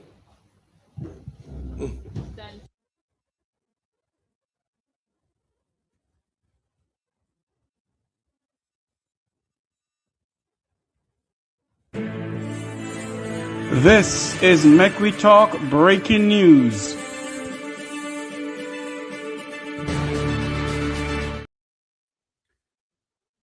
So there you have it. Count 1, 20. Count 2, 20 and 10 months. And I think in all overall is what, 25 years? I was trying to do all of this when we're talking. Let me figure out something here. So there you have it. Jolyan Silvera, the People's National Party member of parliament who was charged with the murder of his wife. Count 1, 20 years. Count 2, 20 and 10 months. Let me get the whole correct thing here before me end up saying something that's not right. But this doesn't look good for Jolyan Silvera. This is where it is. Let me go in here. Get this out of here. Just a moment here, please. So there you have it. Let me switch over something here. Conrad O'Brien, welcome back to the program. Hey, hi Jeffrey, how you doing? How you doing, my friend? Well. It has been a long day. It's been a long day, very, very long day, and you know, we saw a very, very diligent Chief Justice Bryan Sykes. You know, lots of summation there, and certainly display his skill there. Very calm, very, you know, collective, copacetic, as they would say.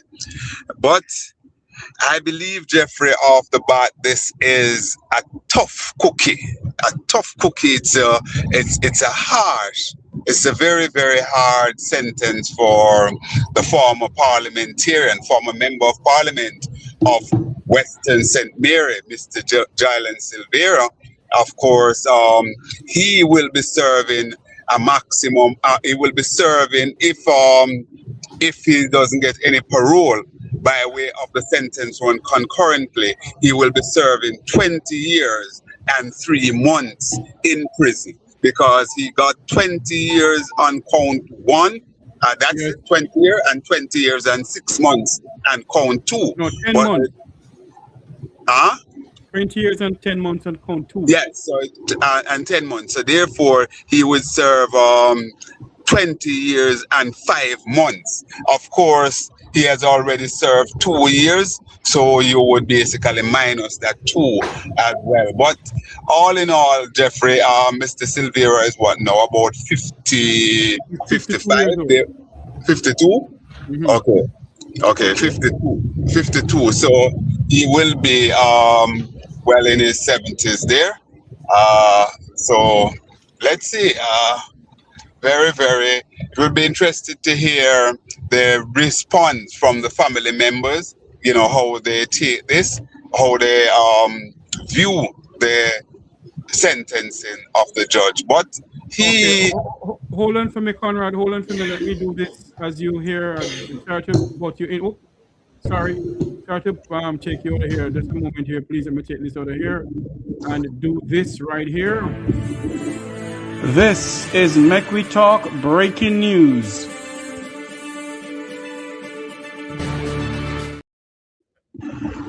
Former West St. Mary member of parliament, the People's National Party, Jolyan Silvera, will serve 20 years in prison for manslaughter in the killing of his wife. He will also serve 20 years and 10 months for the charge of using a firearm. There you have it.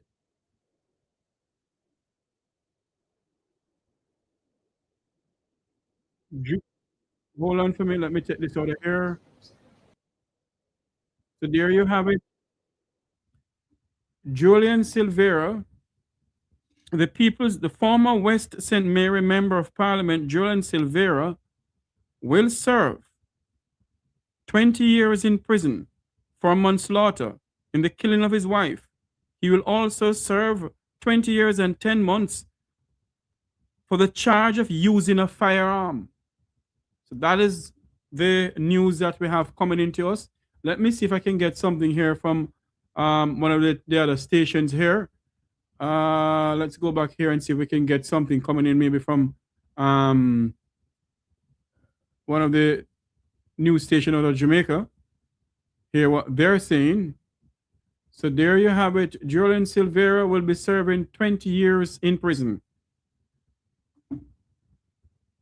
He will be serving 20 years in prison for the killing of his wife. Wow, that is something that doesn't look good, but that's the case. Mr. Silvera will be serving 20 years in prison. Let me go back to something here, because apparently there's something still going on with the Chief Justice at the hearing.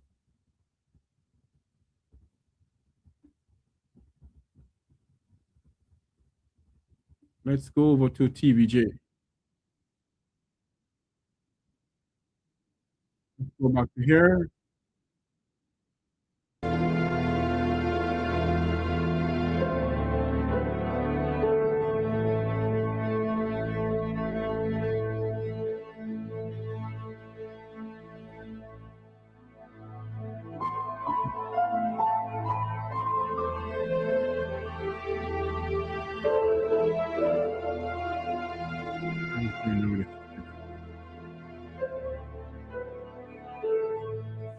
Okay, so it's been a long morning into the afternoon, and we have to end our coverage of the Jolyan Silvera sentencing. If you are just joining us, the former member of parliament, Julian Silvera, has been sentenced to 20 years and 10 months in prison for the killing of his wife, Melissa Silvera. Of course, at 7 o'clock during our primetime news package, we will have comprehensive coverage, including interviews with the lawyers, both from the prosecution as well as the defense teams.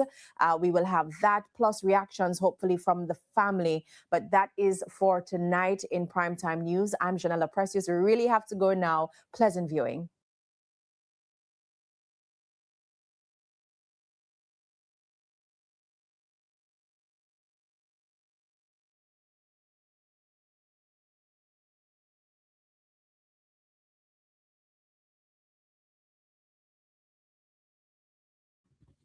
Yes, that is what we have here. That former Western St. Mary Member of Parliament, the People's National Party, Julian Silvera, will serve 20 years in prison for manslaughter in the killing of his wife, Melissa.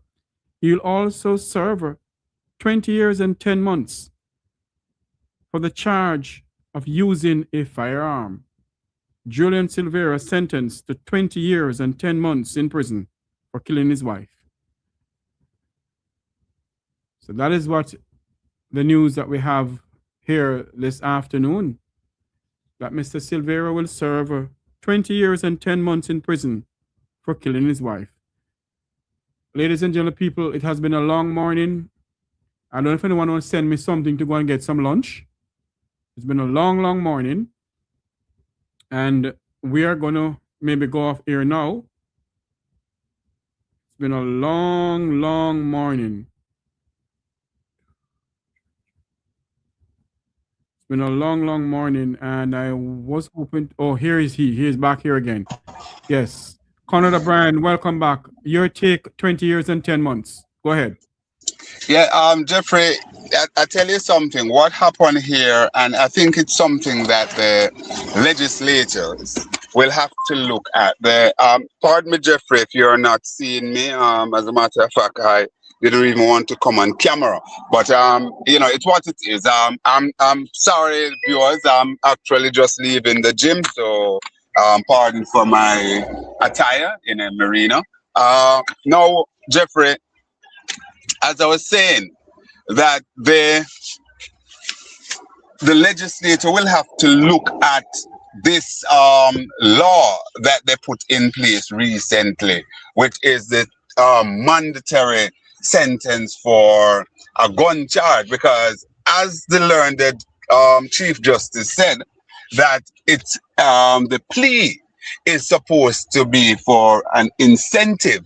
And what happened, that incentive, for example, Mr. Silvera would not have benefited at all from any incentive in pleading guilty based on the gun aspect of it. And it's interesting because I think it's the first time we have this. And remember now that the gun charge really and truly was supposed to be for those persons who are out there who are gun-toting murderers. So a licensed firearm holder doesn't benefit at all from any kind of discount, even when it's a manslaughter charge. So I think that's something that, you know, it's an nullity within the within the law that, in my opinion, need to be looked at.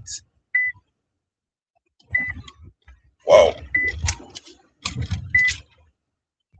I agree with you, Conrad, and based on all of that, I think, as you said, that the lawmakers is looking at. But the 20 years and 10 months, Conrad, your take on that part, though?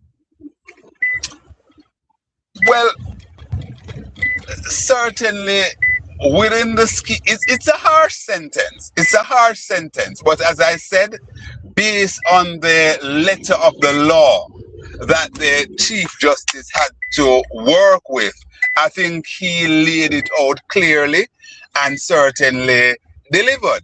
You know, because when you look at the what actually give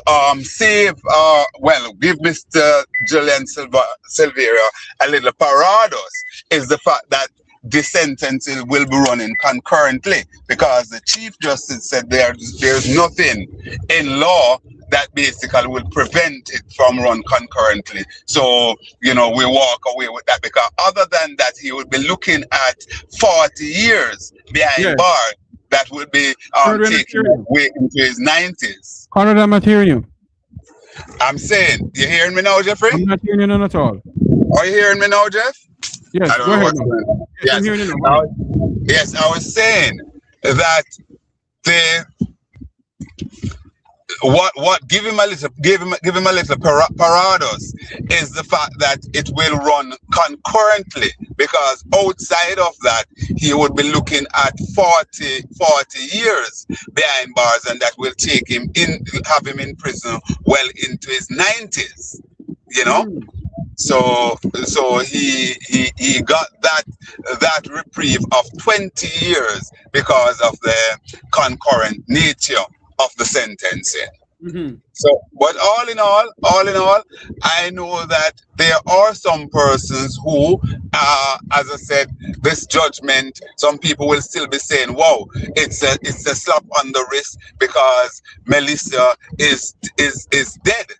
And you know, you're going to have that kind of thing, but we must understand that law is a particular law, goes in a particular way, and the judge basically have to look at the case in front of him or her. And I think the Chief Justice did a very, very good job. You know, all in all, Jeffrey, it comes back down to one of the questions that you were asking early in the piece, right?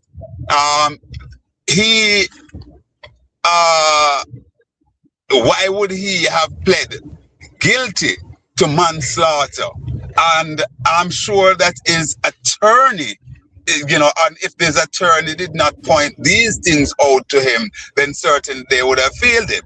Because, you know, if you have a scenario where you're charged for murder and you believe that there's an excellent chance of you getting off that murder, getting off that charge, and, you know, let's say the case would come to a conclusion within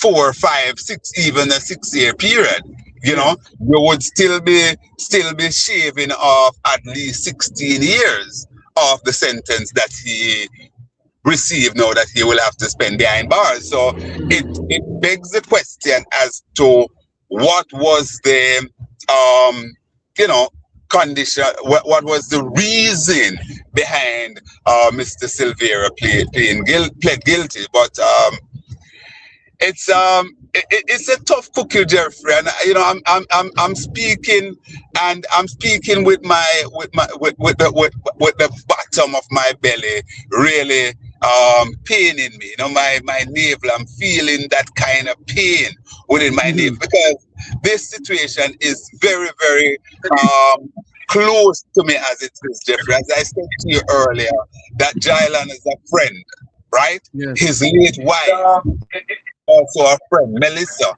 Her mother, Miss Davis, Leslie Davis, was a friend of mine. So you know, it's not a comfortable case to even talk about. I must tell you the truth, Jeffrey.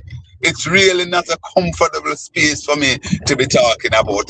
You know, but it's what it is. It is the lay of the land, and from a professional standpoint, you know, I want to step up to the plate and basically deal with it and do the analysis. So we also have Finzi Smith joining us back on Brian. Finzi, your take on the sentencing? Well, I don't think the judge had any room to wiggle. Why you say that?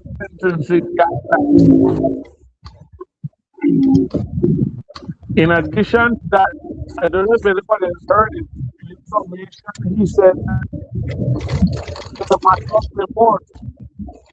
He felt that the pleading guilty to manslaughter was more tactical than remorseful. Which might also have influenced certain parts of the proclamation.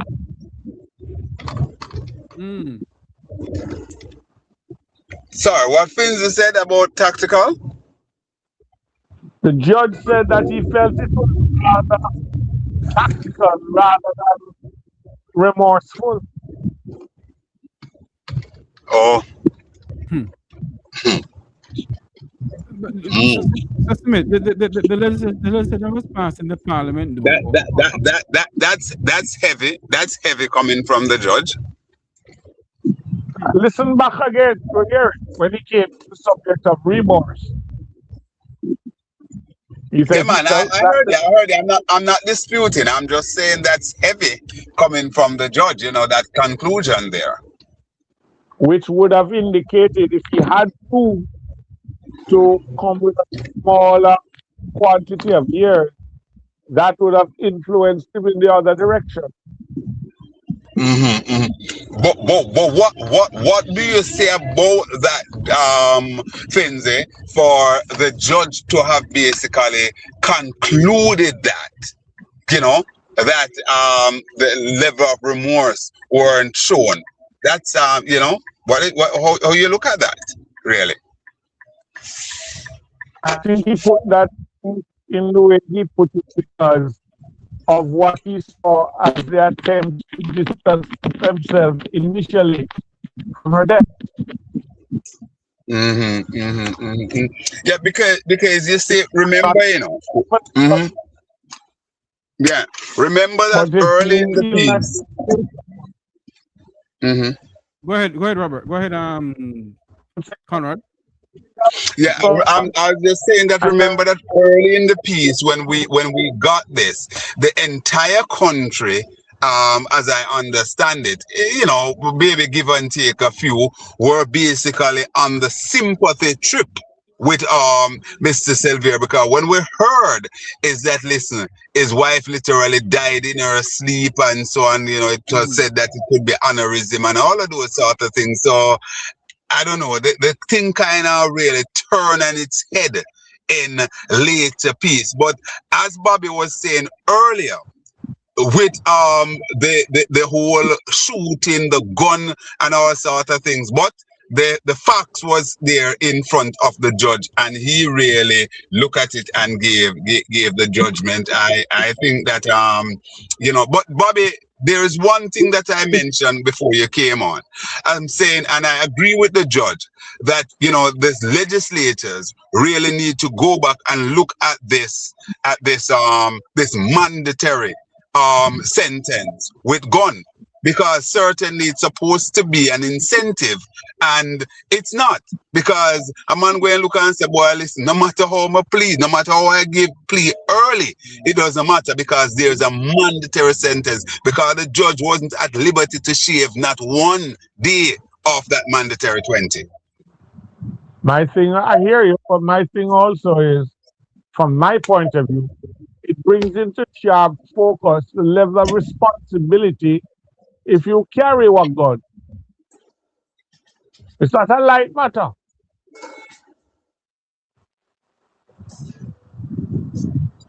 Yes, just go ahead and pick up, Bobby. Just continue, Jeffrey. I'm moving away for a moment. Just go ahead. Yes. We just go ahead, Bobby. Go ahead. It is not a light matter if you're in possession legally of a gun. The same self of responsibility that comes with it is ominous. And maybe in its own way try to find something that is worthwhile coming out of this debacle. You can just pick up and get a gun and legally and figure that if you use it illegally, you're good. And you can always explain yourself away. It don't work that way. Yes. But again, there are certain things I didn't hear. And it leaves me with pause. One, when the argument was said to have occurred. Two, you see, they said in part of the deposition that the boys heard the argument. Yes. How come them didn't hear the gunshot same time? Exactly. That's the same Miss P was asking me earlier on. So now, it would have meant two things in my mind.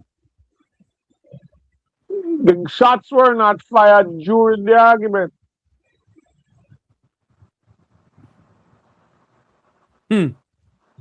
Something not enough. Let us hear that the thing occurred, shots fired, and you left an injured individual to expire.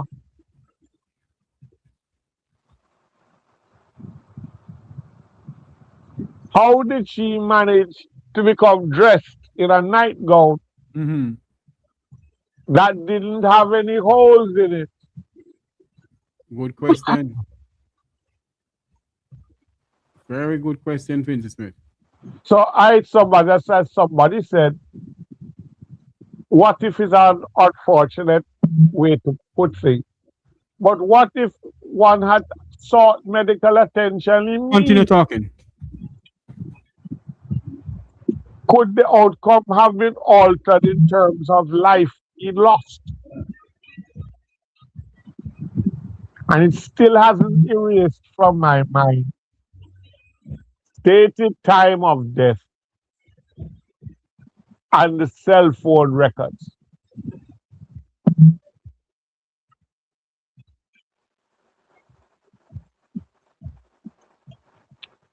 There's more to this than meets the eye.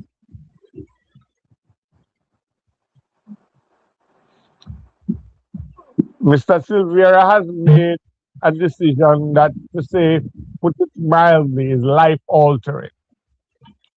He must know why. I don't think the full story has been told from either side.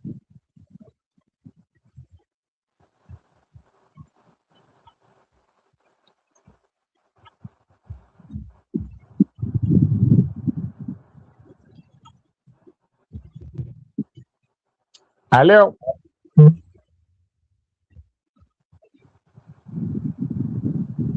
A former member of parliament for Western St. Mary, Julian Silvera, has been sentenced to 20 years in prison for the killing of his wife, Melissa Silvera. We have with us, and we're going to wrap up now, Robert Finzi-Smith. It has been a long morning, Robert Finzi-Smith and Conrad O'Brien.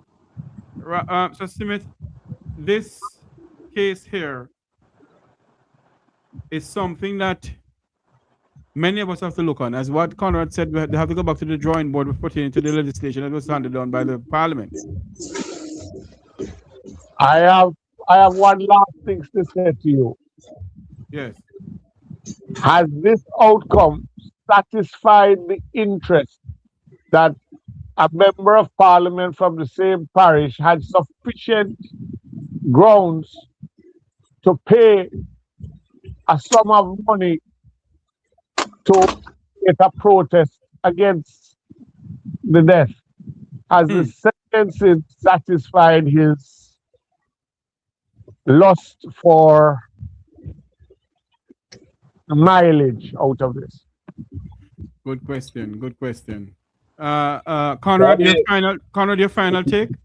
Yeah, Bobby, do you believe that the said member that you spoke of will find it in his heart to have a protest so that the police would put some pressure on, where they will be sending out international communique to our partners to find the young man who is said to have murdered Dr. Bloomfield, that, you know, he just disappeared and we don't even hear the police say, boy, they put out a SOS because they're trying to find him. Do you also believe that he will put something out for, you know, something, the fact that the murder of Mr. Jermaine, in the gentleman house, the gentleman wasn't even taken to the police station, much less to be a person of interest. You believe that we will see that, Bobby? I don't know. You see, in Jamaica, I can tell you, if dog bite man, no big deal. But if man bite dog, it's news. So let's get back to the last case you just mentioned. Has anyone put any credence to the rumor, let me put it that way, that the gentleman who expired on the couch, that was not only stabbed but shot, wasn't a guest in the house as such, because it's alleged that he owned it. Which carries a whole new set of worm out of a whole new cat. Yes. And indeed, based on what we heard from the police, you know, is that there was no forced entry at all. And the same way rounds could be heard in an enclosed space, how come those rounds that went into the man's body were not heard? There are dogs that were, it was famous, the premises was famous for the dogs, that if they didn't know you, you couldn't enter. So who the dogs knew that were able to perpetrate the crime? Very interested, Bobby. But as we close, Jeffrey, let me say that, you know, the Chief Justice basically gave a summation as to what was in front of him there, and so on. And you know, we have a judicial system. The verdict has been handed out, and you know, it's a sad day, a very sad day in Jamaica. You know, when you look at the fact that we have young children that no mother is there, and their father will be spending a minimum of 20 years and about 5 months. You know, well, I guess, Bobby, if there is some level of good behavior and so on, then he could basically be given a parole earlier than that, I think. But on the face of it now, we're looking at 20 months, 20 years and 5 months. Really and truly. You're looking at 18. He has spent 2 of that already. Yes, spent 2, exactly. So, you know, he spent 2 of that already. So we're looking at 18. In today's world, I guess when you're in prison, it's tough. But in today's world, a 70-year-old man still have some vigor and vitality. So let's hope that he will manage this prison term well, and it will not impact his mental faculty. And indeed, we pray we have his children, the children in our prayers. Very sad day. As I said before, you know, we're talking about a situation where the mother is dead and the father is now in jail. The verdict have served, and such is life. There's another argument that, listen, if you do the crime, you have to do the time. And based on the verdict out of it, the court is saying that, listen, the gentleman had basically committed himself, and the Chief Justice basically delivered. All right, that's my take. deliver the minimum that the law requires. The minimum. He could have gone higher. Yes. Yes. Gentlemen, I want to say thank you both for coming on. Major Robert Francis Smith, one of Jamaica's senior political commentator and security strategist. Talk show host, Conrad O'Brien. Thank you for coming on. I am Jeffrey Tavares saying so long. I want to say thank you all for being a part of this program. Pardon me, I didn't hear you. All the best, Jeffrey. Take care and continue to do the good work. It was really good for Mek Wi Talk to have stuck with this all day and give the people this blow-by-blow commentary, so to speak, as to before we had the pre-show and certainly now we're having the post-show, and you carried every single word uttered by the Chief Justice in his deliberation. I want to congratulate you in a big way, Jeffrey. Take care. God bless you. God bless you, Conrad O'Brien of Talk Show host. I keep on saying News Talk 93 FM. Sleek Radio 93 FM. Sleek and Radio. Indeed. And remember now my YouTube channel, Conrad Obi the Fireman. I'll be on Monday. I'm on Mondays to Thursdays from 9 a.m. until midday. And it's the place to be where we speak truth to power, no matter who the guy is. You know, Conrad, as Swenzi, I'll let you speak. Hold on for me. As I sit here mourning the passing of my mother. Jeffrey, oh my goodness, please, Jeff, please, hold on. Sorry to cut you. My goodness gracious me. Jeffrey, I'm so sorry, Jeffrey. Please accept my apology and my deepest condolences to yourself, Jeffrey, and indeed your immediate family and extended. I know what it is to lose a mother. You know, I know you're mourning, and even with that, you're able to deliver with aplomb nonetheless. Yes. So Smith? I was going to say before you had off that whoever God is that you conceive it to be, I pray that He may grant you the serenity and the strength to go through what you're currently going through and come out of it not unscathed, but stronger for having managed it. May your parents continue to watch you. This is not an easy world. Yes. And I wish you all the best in your continued office. Thank you very much. My good friend Robert Francis Smith and my other good friend Conrad O'Brien from Sleek 93 FM. I pronounce the name correctly, Conrad? Yeah, man. SLEEK, Sleek Radio. Sleek Radio. Still on the campus? Yes, Jeffrey. Yes, Bobby. Yeah, man. Same on campus. Bigger and better. Yes. Okay, great.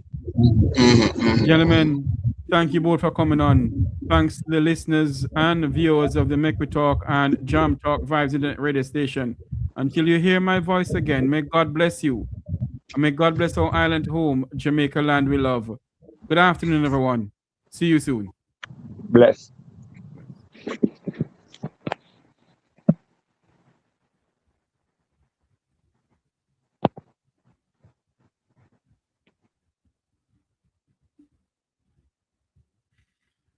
Wow, it's been a long day.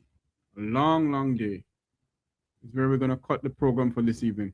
Thank you all. I'm trying to find the thing here, but okie dokie. Here we go.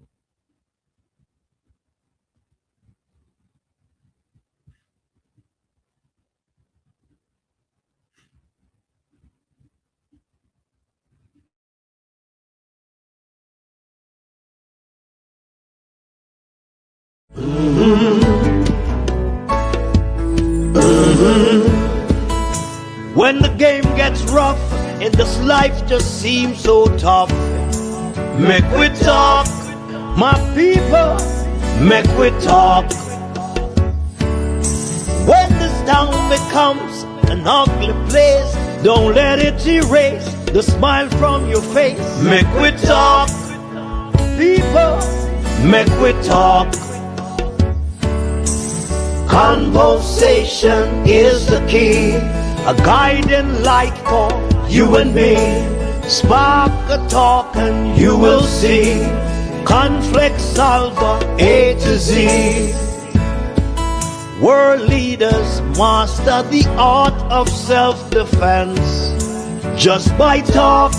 So people, Mek Wi Talk. Hey, we're living in a world that on ourselves we must depend. Mek Wi Talk.